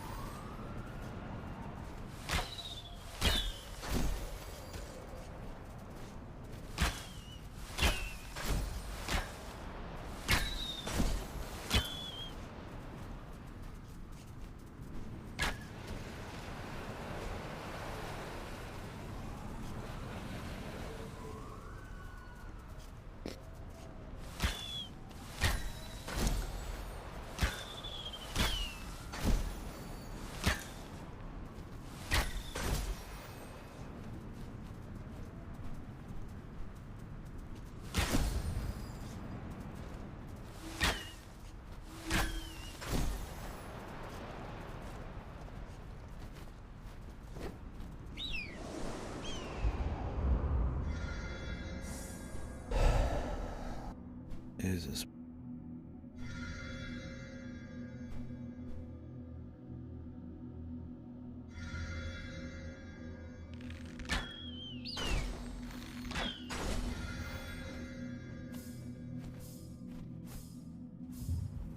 Let's just try cutting straight through the middle and see what happens.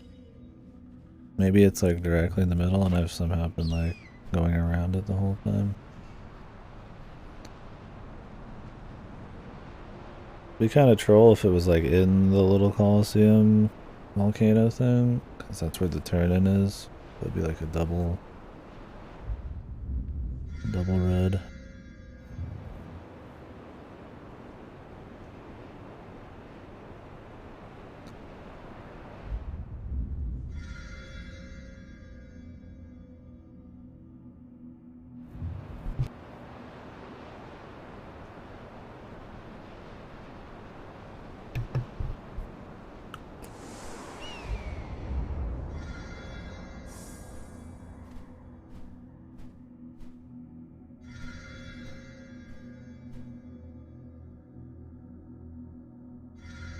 Ooh, looks like there's something wrong, man. I've been looking around for so long. I'll double check the turn and make sure there was nothing weird going on there.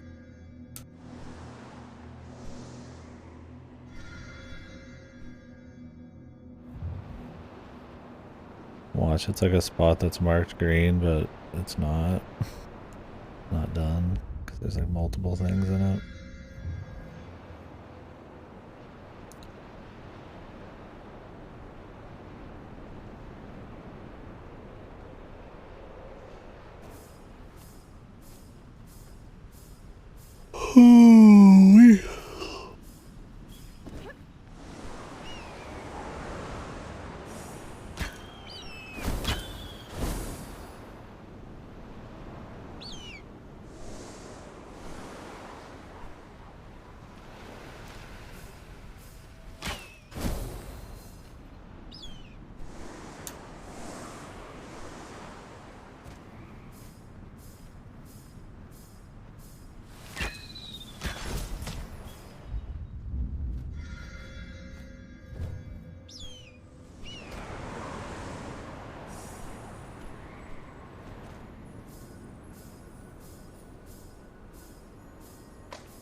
Problem is when you're using Batman vision, it's also like you move way slower. So you need to kind of like not use it always, otherwise you're gonna explore super slow.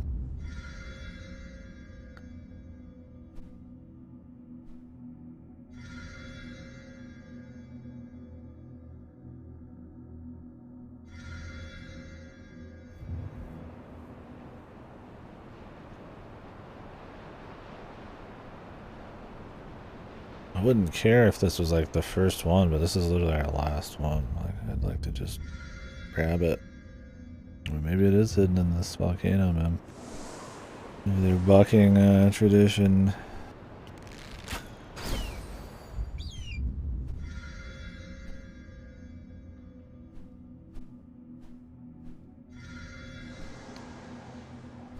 Wait, I see a little something red over there. It like pops up right after the green, you see it? Is that our man?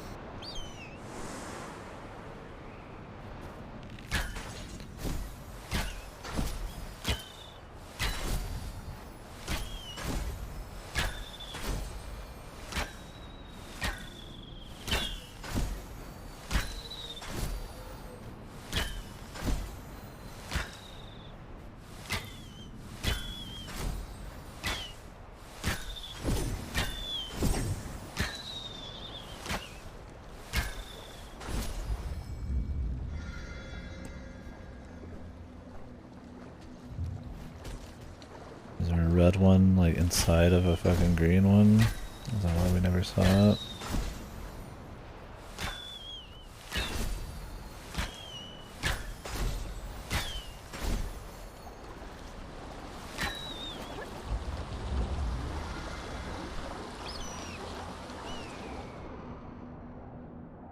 Why would I not be surprised to be in this area too?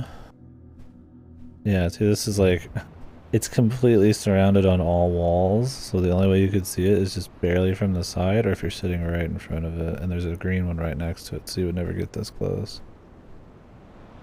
Like, just let me see through walls that there's a red thing somewhere, man.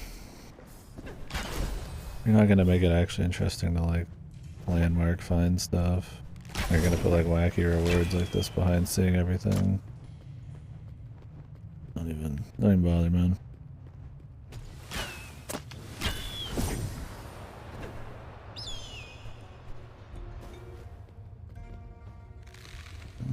Fancy.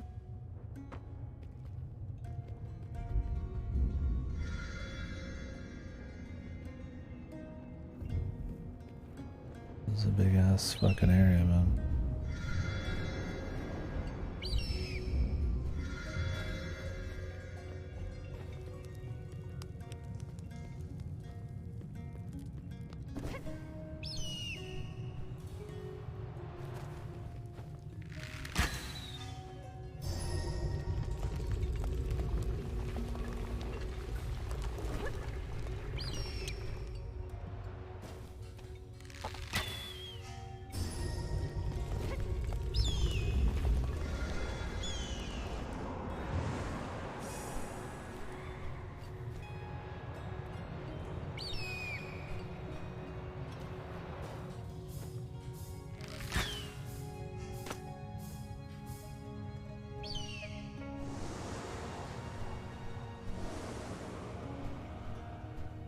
drop, man. Nice little song.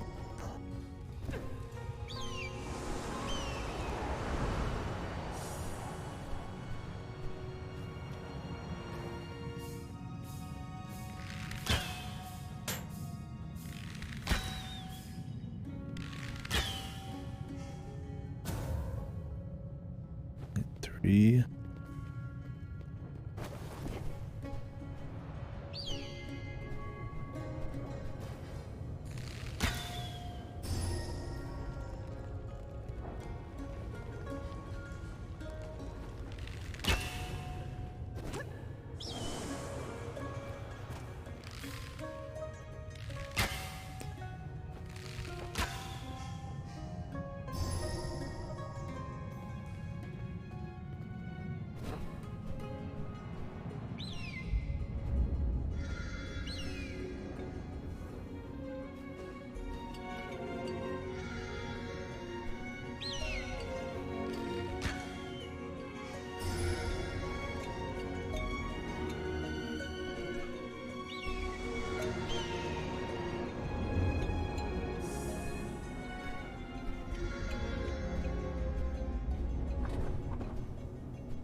What is this one needed? You'd imagine they're both 3, but maybe not.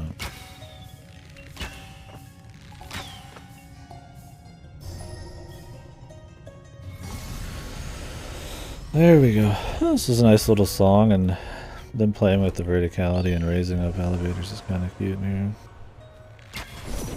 One was decent. Now we gotta turn it in and chase the guy across the entire map.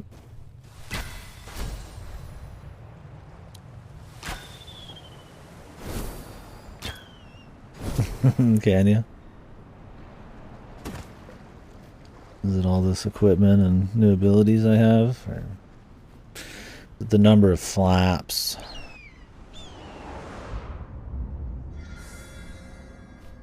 The ice level. True. That's the, we've unlocked the end of the game, which is the fire level, so. Once we finish chasing down the Berenstein Bear here.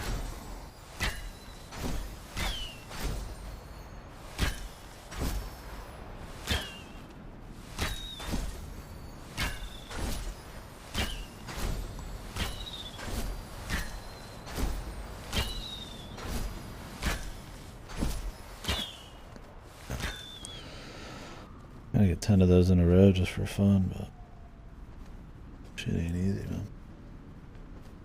Pretty tight timing.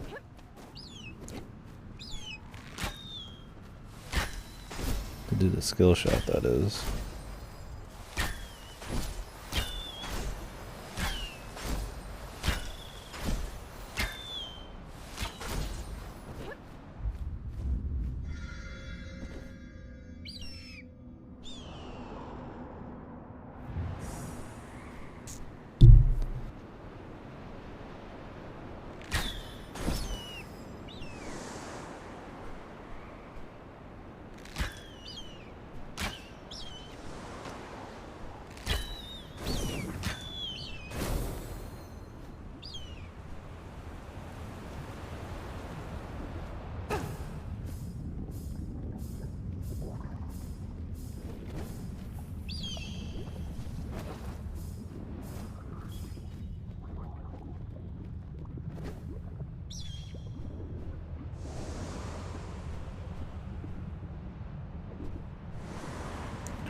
Turn it is. I think it's outside, but I want to walk out the front door. It'll be right there, surely.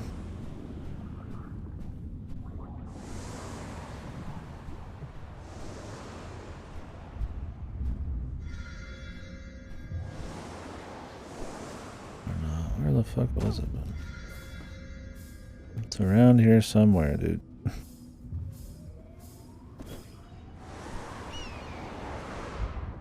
No, it was on the top.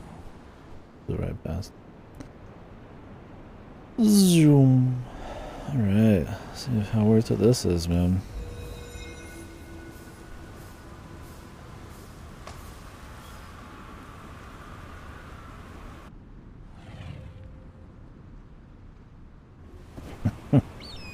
He warps in like he's in Donkey Kong 64. Boom. It's like in the corner of the screen. Can you find me?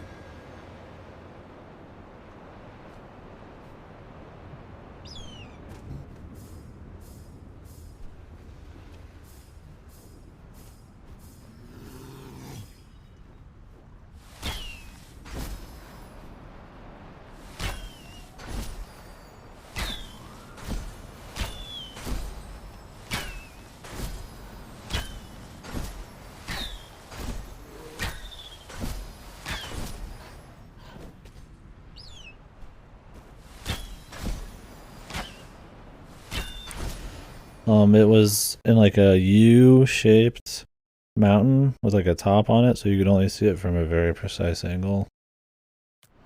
Because the red doesn't come any farther out than the front.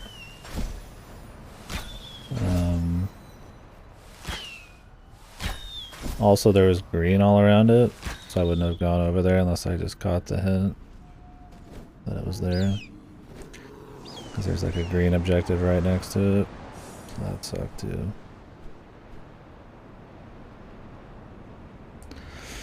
Pretty annoying overall.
Close, man.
Nice.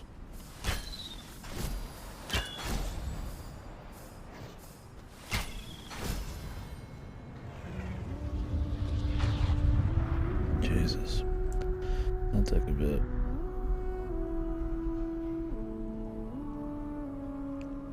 Motherfucker couldn't just spawn his bones right here, man.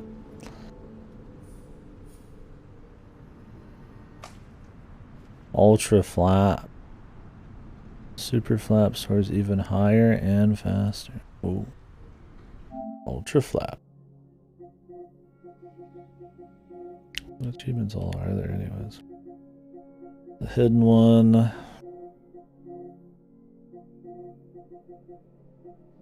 Find all the lore.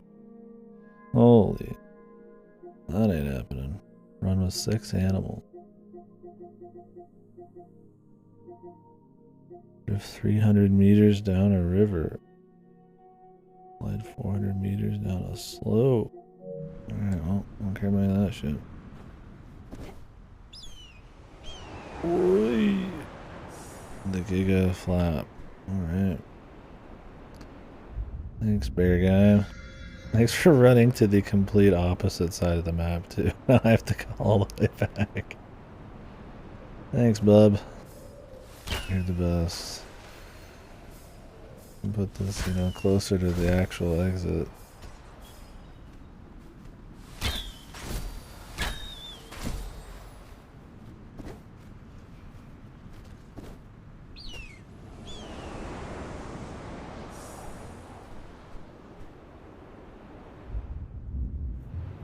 We know where to go. We just have to go there slowly. Very slowly. Well, we might be about done. I assume it's just going to be a boss fight. I mean, maybe there's going to be like an area, but I don't know if I could stomach another one of these areas, man. I think I'd be good after all this extra exploration I just did.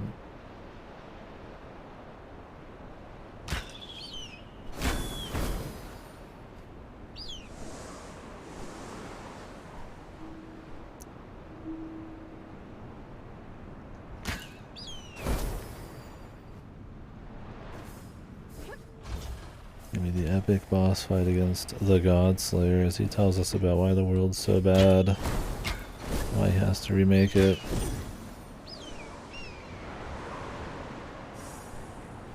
That I'm just following in the Tall One's wake.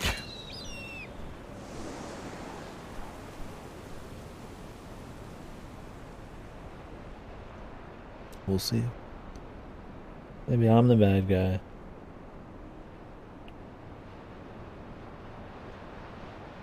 Imagine that.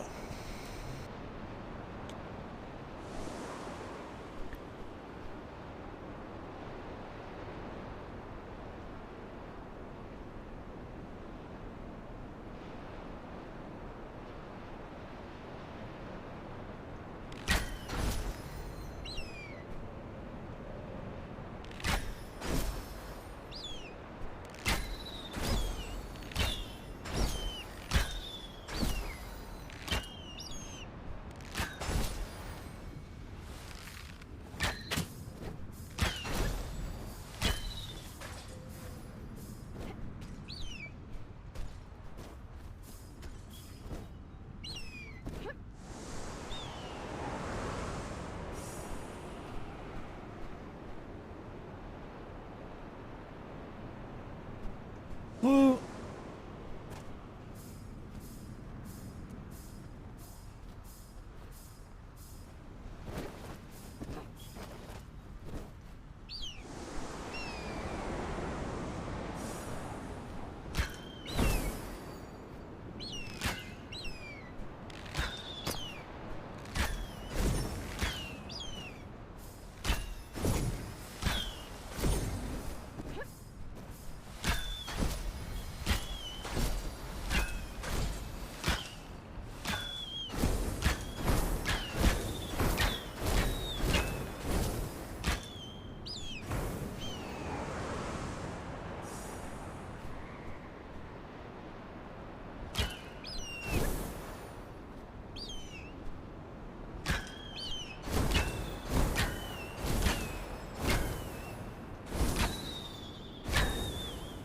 Time for evil.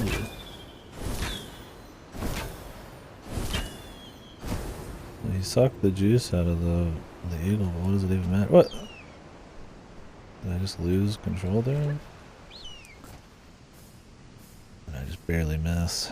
I don't know if the wall was still there. It shouldn't be though.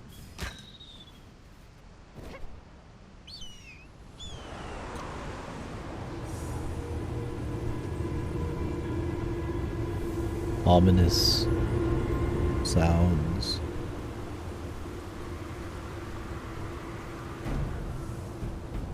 Oh.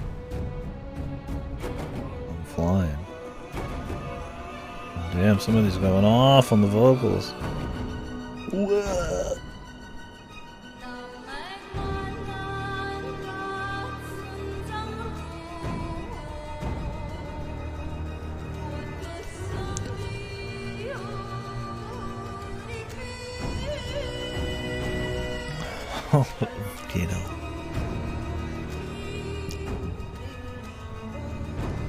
Time to fight the God Slayer. Corrupted Pathfinder man.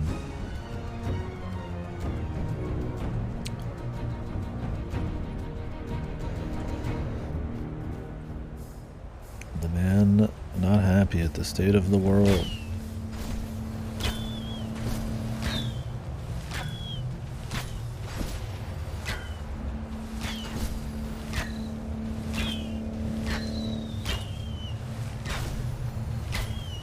Ten in a row now, I can barely hit a single one.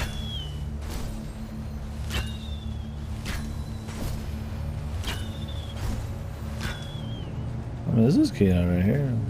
Actual Kino. Looks good. Oh, never mind. He's here. Oh, he destroyed the bow. I needed the bow of light from the 5 spirit animals, dude.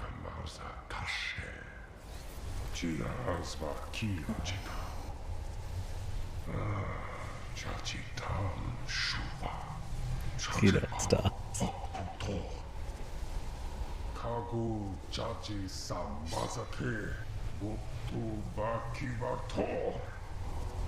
Oh, our friend is getting destroyed. And it's going to be really sad, because he's our friend. But then it's going to be okay.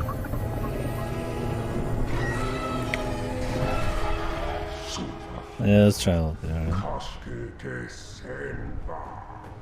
Oh! Two-headed, dude.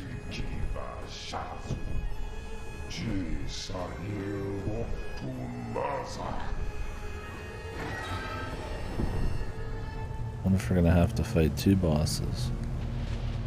Or if he's just gonna, like, roll over.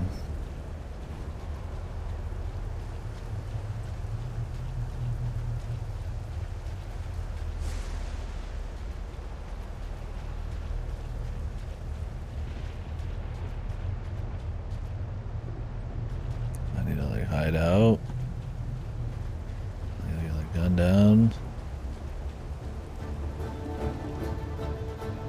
These look like cover to me.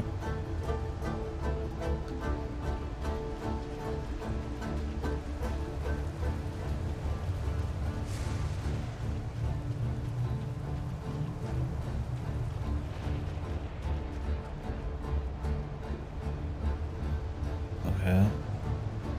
This is the most odd characters hurt or thing is happening at the end of the game. Just run up to the thing. What do you call that? You know, you guys know what I'm talking about. There's a lot of games that do it.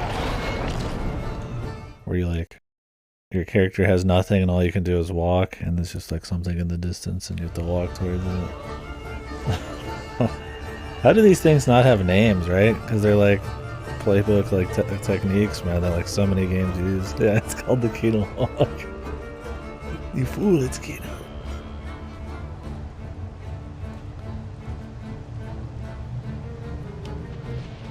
Interesting to make like a supercut of that.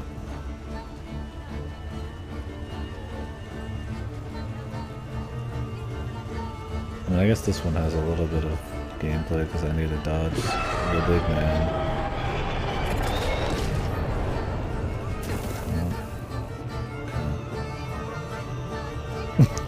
I hate the music.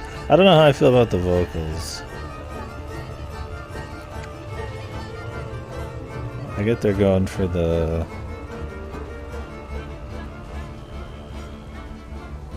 something a bit more exotic, unique, or some shit. Okay, am I just gonna have to take it? Am I getting closer every time? There's probably an actual place to block, like on the left there. But I wonder if I could just do it anyways. It's not like you can fail in this game.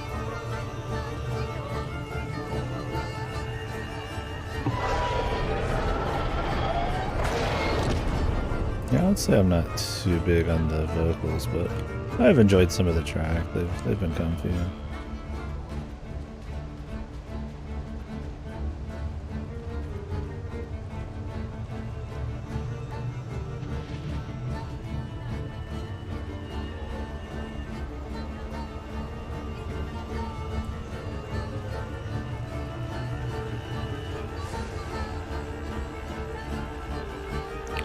there is no fight against this one.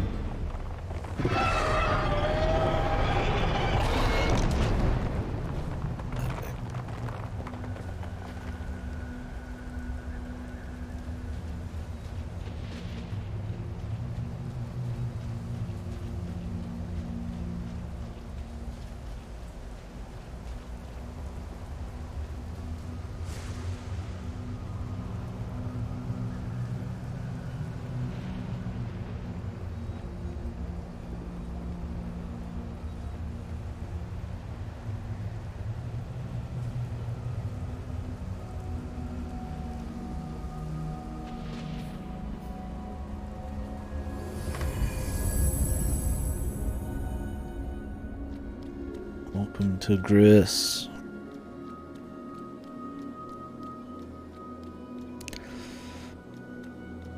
All the spirit animals come together to give me the spirit bow. They do, dude. You just fucking call it like 30 minutes in advance.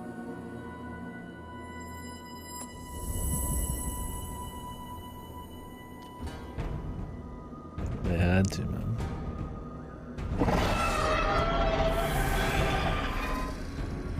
And they're not gonna just abandon their gameplay, so I guess it's not really that crazy of a call, but... Oh, he's here. Jajitan Maza Kiva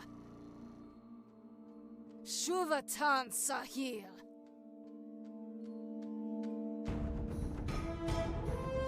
KDkill Vas Tamazakiva.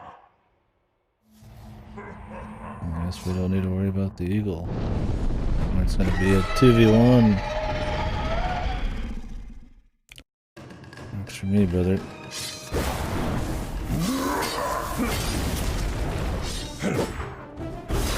Damn, this guy has fucking steroids. He's huge. How did he get so tall?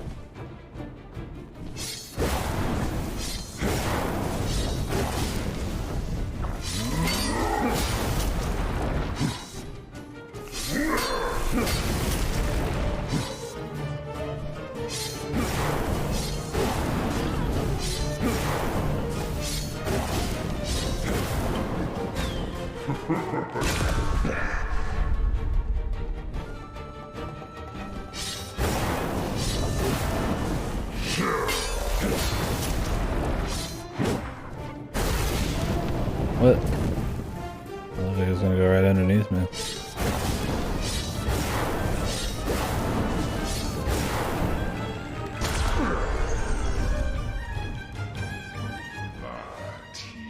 The Sun Sword.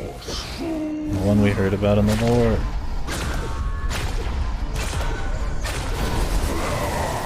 I am all the spirit the spirit. I am all the pathfinders. Surely we'll get the eagle back in this fight. Just because mechanically we kind of needed to have variety. I can't see anything. He wants to become a tall one. The gods. What am I supposed to do here? Is that just like a set hit? I guess so. I mean, there's no like dodge or like boost or anything. You can just take some of these hits. I mean, I guess I could sprint, but I don't know if I get any sprint back. I mean, I do have auto regen sprint. Oh, it automatically comes back. Look at it. Okay, well, that's different. It's funny, you get the ability to like unlock regen sprint, and then in the final fight they just give you a better version of it anyways, for you to actually need it finally. Okay, well now that'll help a bit. Because I've been just walking.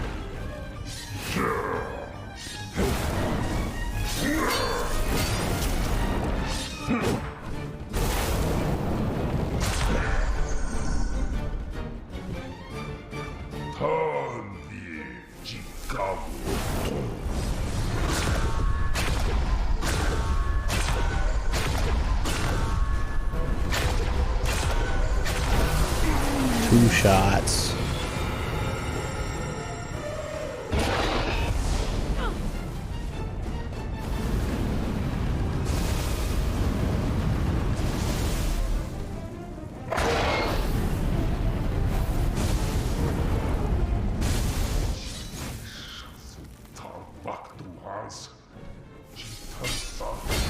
I don't hate the bosses in this game though.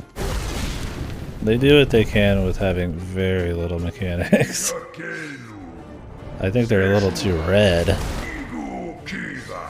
But like they at least attempt to mix it up. This guy's probably got like the least amount of variety though. Funny enough. I don't know if there's gonna be another phase or what. I mean, I don't think the bosses are like great though. I don't know. Oversold.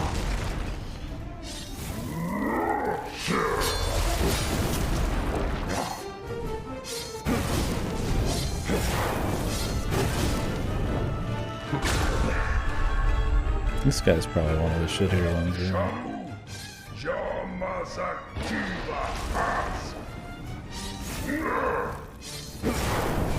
feel like we should have phased past this already.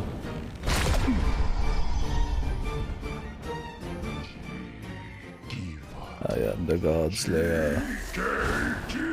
We got red vignettes, red special effects, red birds, red reticules. My character's red.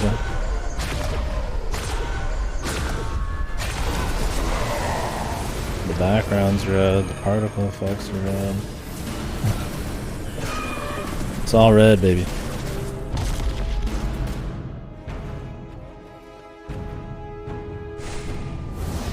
See, my man's eyes are red.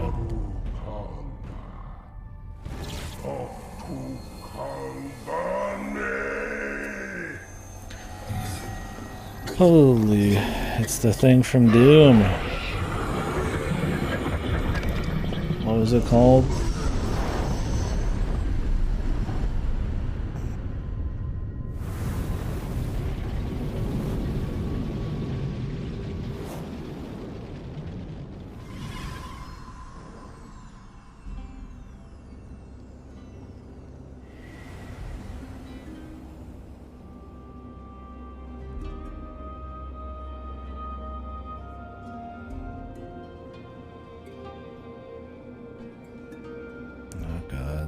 Through the fucking infinite field of water. Betrayed.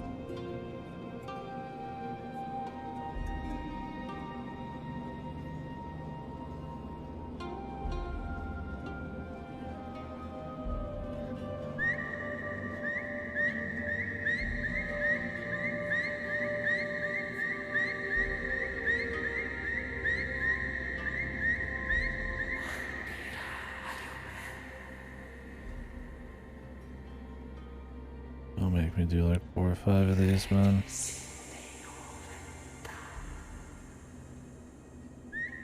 God, what is this called too? This is a thing as well. Where you run and you see like these little like mini memories or whatever as you walk down the path. Like Code Vein had them. Like Evilton has them. They're like everything.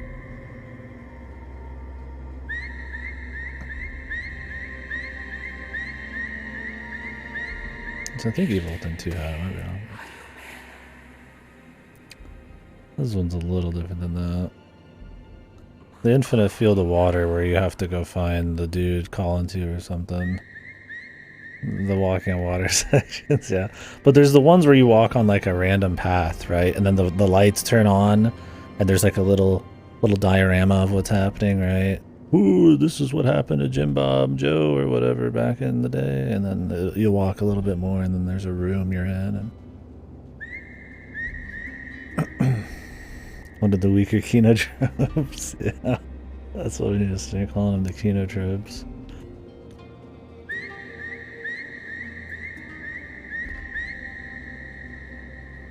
It's the only way to explain it.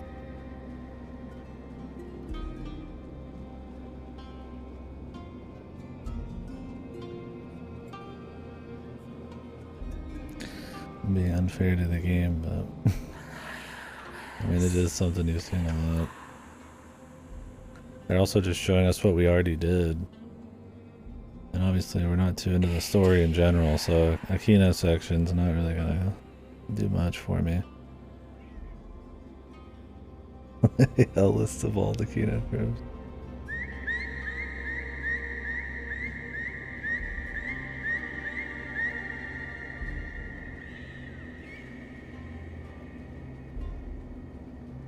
Our friend, I think I mentioned that yesterday, that the game would end with your friend getting damaged or something, and then he'd come back, you'd have to save him. Like, you already know the moment the eagle, you hug the eagle, that he's gonna get hurt at some point.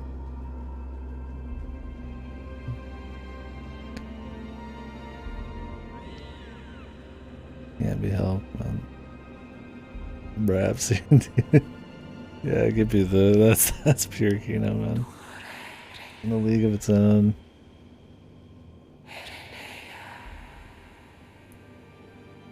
Light in the dark, no. This is where you are. My friend is back.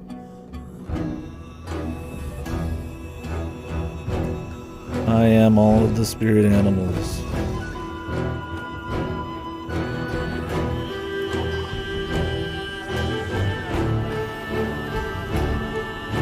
My dude going sicko mode on the vocals. Jesus, how much volume do we need? I get it. It's Kino, man. Fucking 10,000% volume.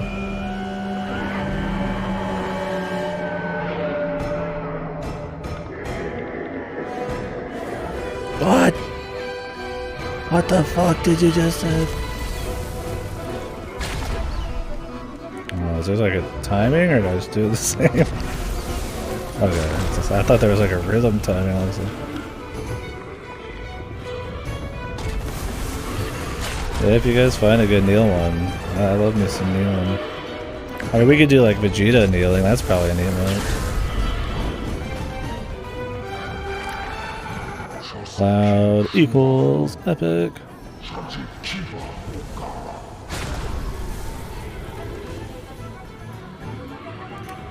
Oh shit, the pan flute coming out or whatever it is. The Kino flute.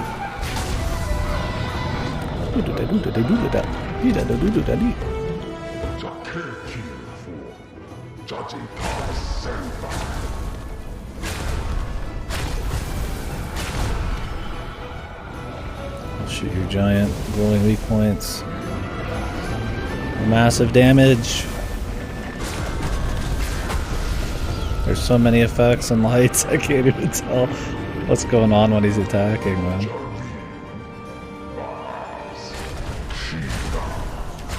Like right now, it's like, what's even fucking going on? Don't forget, I don't have motion blur or screen shake on. Let's change it to the default. Oh, I have a little screen shake. This is the default. Let's see what happens. Give me some more Kino.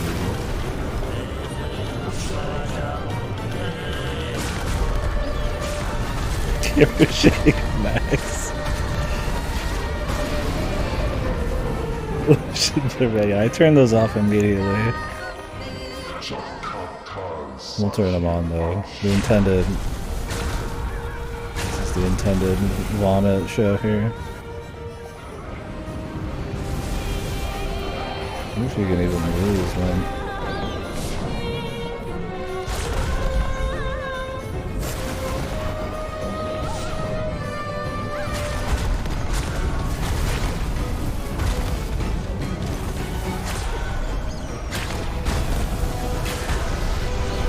Intended seizure experience, yeah. This is it. He will end the world. Yes, yes. So did the Dragon Lord in Dragon Quest 30 years ago.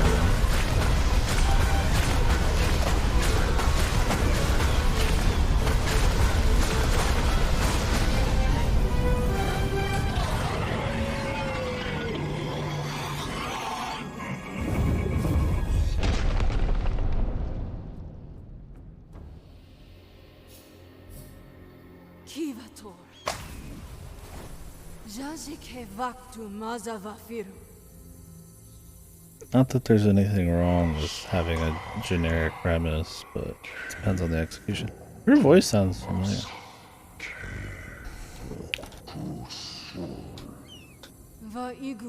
She sounds like that. Yeah, it's Laura Bailey, dude. I was like, she sounds like Laura Bailey. It is, dude. Fucking Laura Bailey making made up language noises, dude. Sifiru mazuke. I noticed it last time she talked. I was like, is this Laura Bailey? I'm like,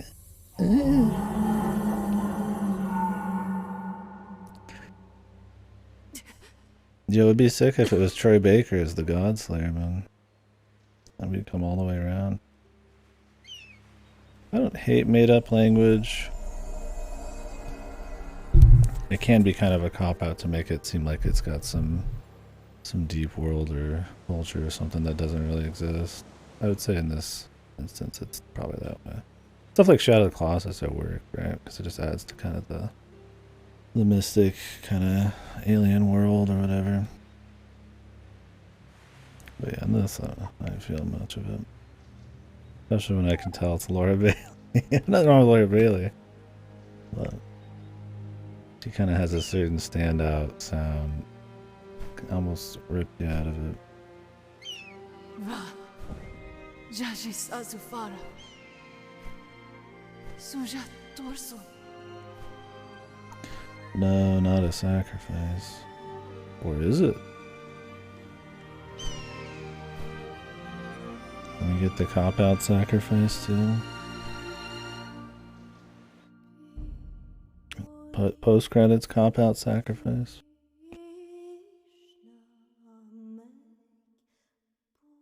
Because if that's just a proper death, it's the most unearned pull at emotions ever, man.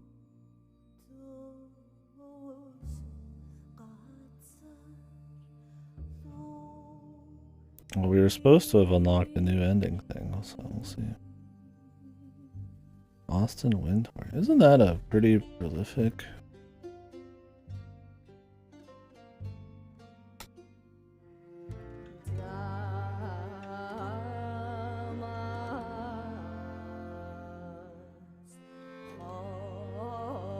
Yeah, Journey and all that stuff.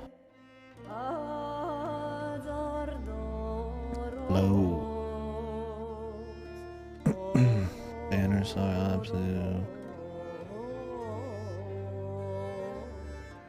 Yeah, he's a pretty big indie composer. Aliens Fireteam Elite.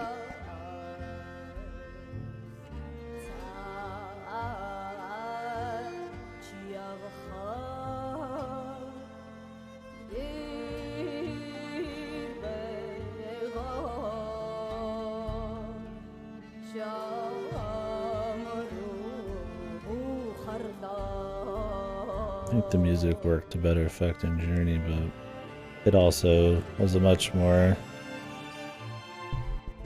matched up a lot more with the visuals, and the entire like kind of build up in that was solid regardless.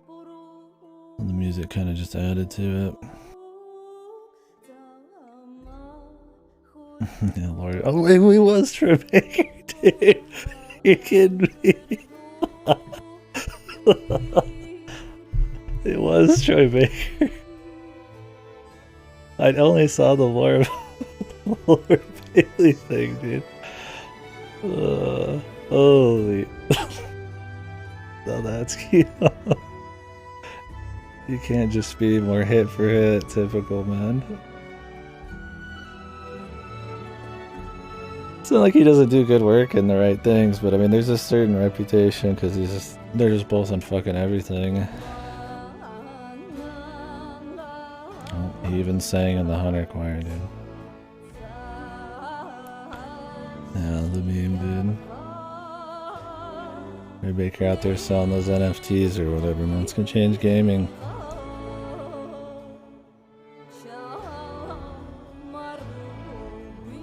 Yeah, I'll take the AI voice. Dude, give me somebody different. Yeah, Nolan North, you don't see him as much anymore. But yeah, Troy Baker and Laura Bailey quite a bit.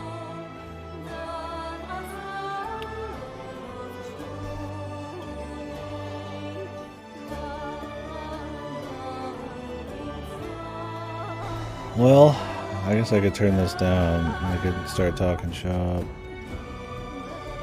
I can't believe he was Troy Baker, dude. She was more obvious. Troy wasn't. He didn't sound exactly like Troy. Although I think he might add some like filters trying to sound more hardcore, right, on his voice. That might explain it.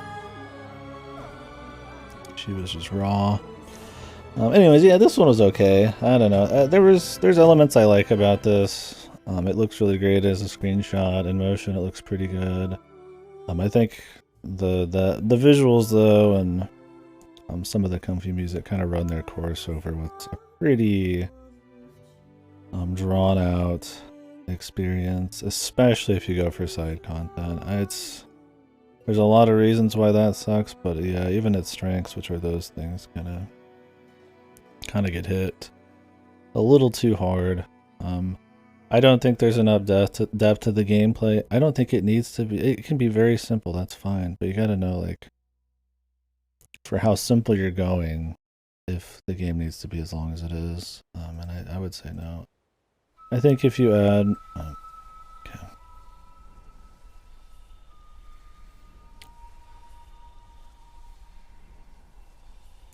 Paths. Paths.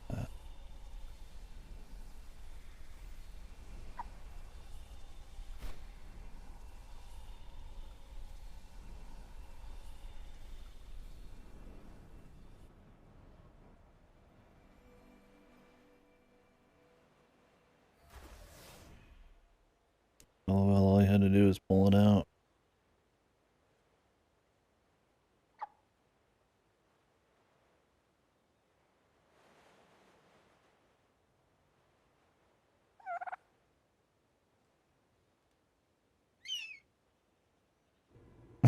Gotta end it black screen, then the animal cry.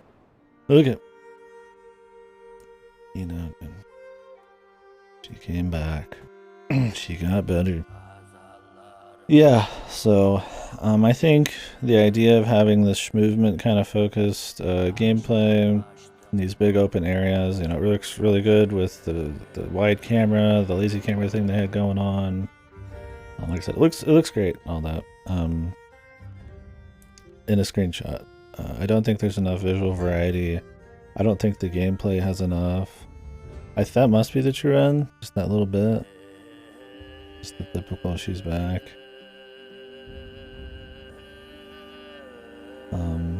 Well, the problem with wide cam is if you want precision movement,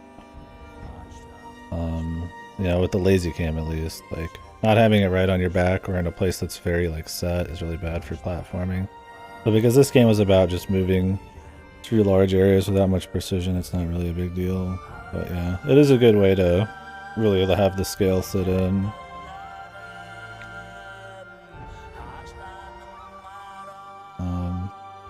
It just depends. I mean, if you're zoomed in more on the character, it feels a bit more immersive. But when you're zoomed out, it's better, I feel like, for seeing the entire landscape and stuff. Depends on the game. Especially if it's not obvious. Yeah, it's just kind of goofy. Oh, collect everything, and then you find out she lives. I'm like, you're better off just watching YouTube. You know? He's like, you know that's what's going to happen, man. Like, we joked at the beginning of this, like, she's gonna sacrifice and come back, or the bird's gonna sacrifice and come back, and like it's just you already know how this is gonna go from fucking the moment you turn on the fucking game, dude. So that's another problem, but yeah, I think that the gameplay just needed a little bit more. I think, you know, the ability maybe to just kind of glide up and down a little bit, like have some kind of boost that's actually on your control instead of just auto aim. Shooting like little talismans or whatever would be nice. I mean, maybe that's not the perfect solve, but just a couple mechanics. It felt like the kind of game where every new area we were supposed to get a new mechanic, right?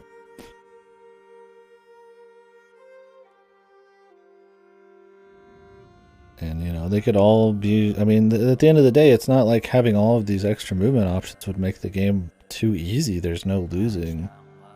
It wouldn't affect the bosses, because the arenas just wouldn't work with a lot of them.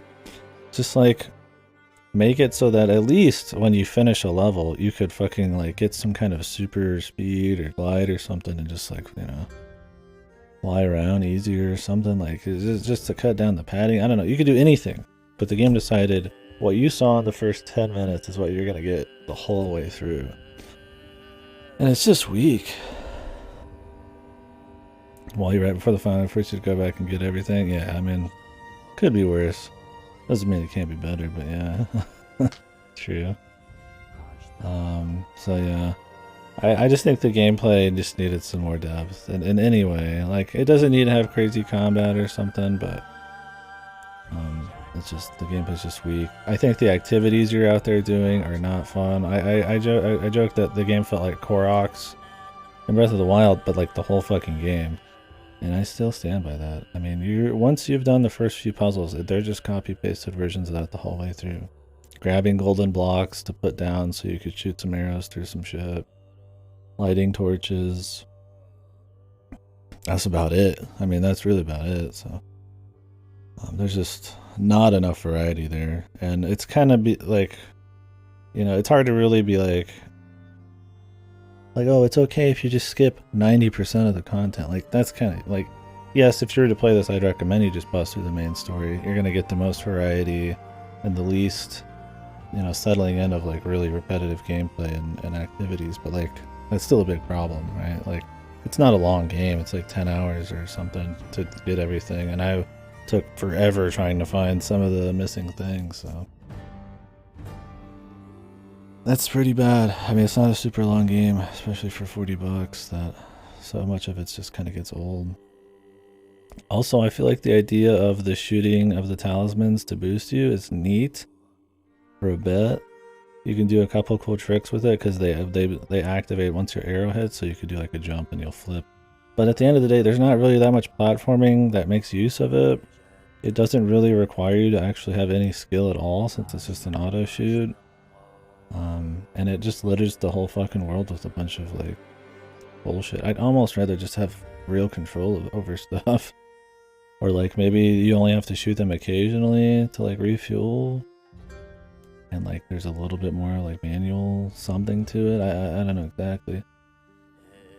Or maybe the hills, or just, you know, ways to like mantle up shit or like bounce off of shit. Just any kind of movement, something, right? To where I actually have some kind of player control. It doesn't help that by the end game, you're better off, instead of running along the ground, which has at least you pressing a couple buttons, you're better off just flying up into the air and just gliding everywhere.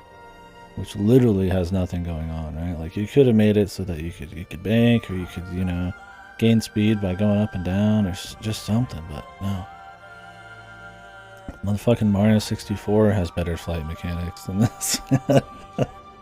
Dude, you fly in Mario 64 for all of like 3 minutes, man.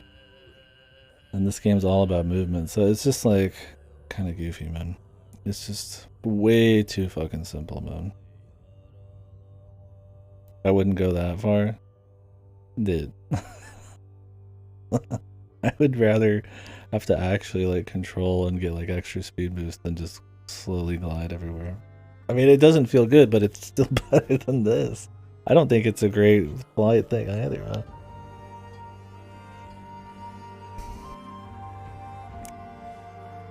I don't know. Like, you glide in like Breath of the Wild, but you just do it occasionally. This game, it's like it's all gliding. Like, it's fine if it's simple and doesn't have much depth if you just use it as a tool occasionally, right? But instead it's like the main thing you do, right? You're not going to areas finding any cool story shit. The new puzzles aren't really anything. There isn't any like combat or anything, which isn't like a huge deal, just the bosses. But when everything's completely focused on the gameplay, of the movement gameplay, like, you better hope it's decent, man. Like, there's not much of a story there. I mean, it's super generic premise. Evil man wants to recreate the world and become a god. So he corrupts the 5 spirit animals. Okay, like, you got your little pet who's following around with you, and it's like that. I got no problem with animal pets, or, you know, like companions, I mean.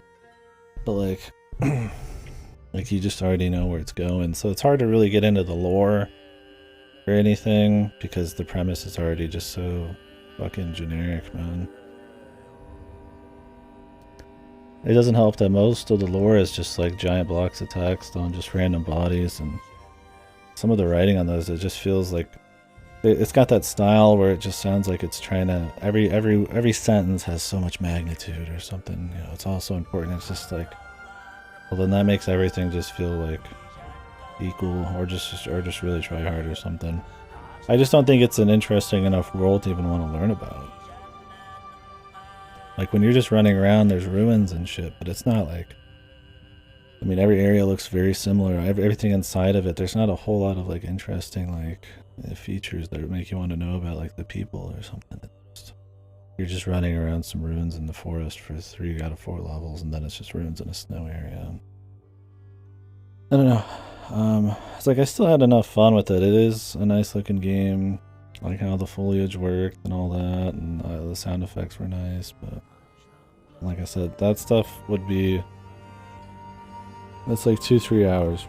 I mean, you get something like Journey or some shit, right, where it's changing up what's going on all the time, and it doesn't have that much gameplay either, but it at least provides a lot of variety. And I mean, even in Journey, you're like banking off of fucking hills and shit. Like, there's a little bit of something, right? But it makes it more with variety and visuals and sound and all that stuff. It's too samey, man.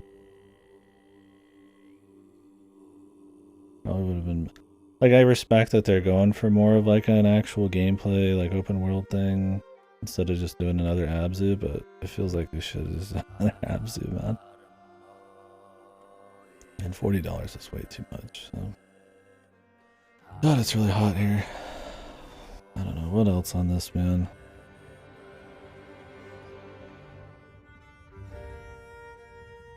Yeah.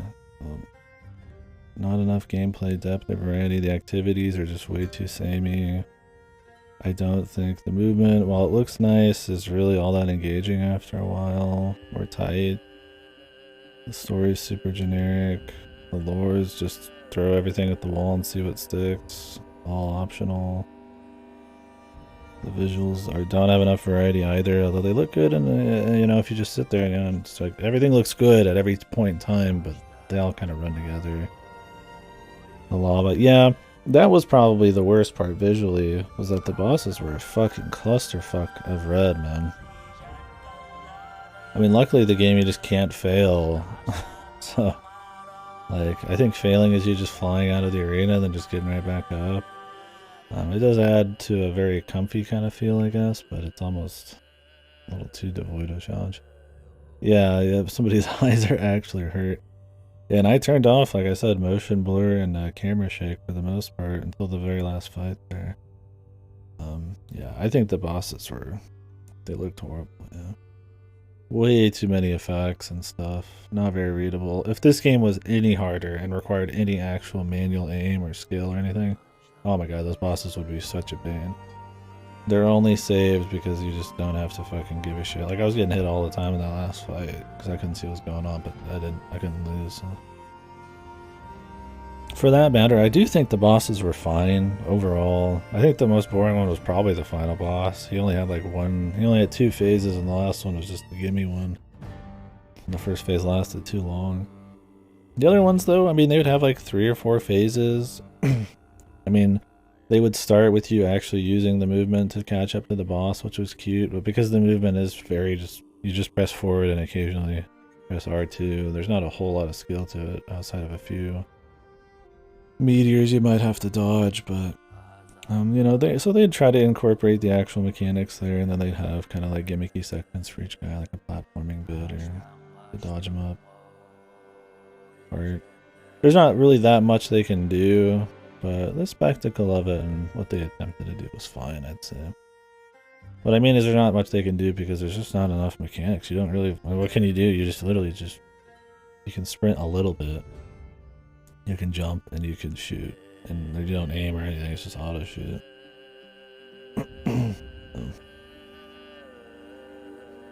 There's very little actual, like, it's too casual, it's too simple. I would say even somebody who's not into games or not super good at them would probably still prefer something that's just a little bit more, right? You can still make it easy and accessible, but not just like have zeroed up, right? Anyways, yeah. The music, some of the music kind of missed for me, like this. I'm not a big fan of a lot of the guttural or whatever the fuck chanting going on. I mean, I don't think it's like objectively bad or anything. But some of it was comfy. Some of it was going really hard in areas that just did not own it, or you just be flying around and then all of a sudden like crazy music's happening, and I'm like, well, I mean, a good song's a good song. It could still be enjoyable, but yeah, it wasn't always super cohesive with what you saw on screen. Oh yeah, the big death balls. Those were kind of annoying too. The superstructures and giant like objects and stuff was cool, like the death balls, but they ended up just kind of being annoying because they just kind of teleport all around you and just kind of get in your way and make what already takes way too long to get through the world an even longer experience. Because then you'd have to turn around and run 20 miles away to go do something else, and then do 20 miles and come back. And I don't know. Anyways, I think that's about it. What were the trophies looking like? Well, if there's anything you guys wanted to chat about, of course, by all means. Reach the highest updraft above the mountain. Okay. All the lore. These are all pretty easy, probably, except that one. I'm not gonna do it, of course. Yeah, I don't know. A little disappointed in it, I'd say, overall, though. I was pretty excited to try this one out. I like some of these kind of unique, artsy kind of games, and hearing that this one had a bit more gameplay, I was like, oh, it could be a unique experience, but it ended up being mostly just the usual stuff. I mean, even down to having Laura Bailey and Troy Baker in it. Like, I can't believe it was Troy on the fucking Godslayer, dude. But yeah. Overall, though, I would say, would I recommend it? Probably not. I mean, if you just run through the main story, you want something very chill, you can't lose that. Where you just run through some nice, vibrantly colored worlds. Just run through what you need to. I would say it's fine. Not $40 fine. I mean, if you cut out all this shit of me exploring, it's probably like a 5 or 6 hour game max. I think I spent a good extra 4 or probably double my playtime doing the side stuff. So. Yeah, that's, you know, and I don't think that's a super condensed 5 hours of pure quality either. $40 is way too much for this game. It's $20 right now because it's on sale. But I don't know.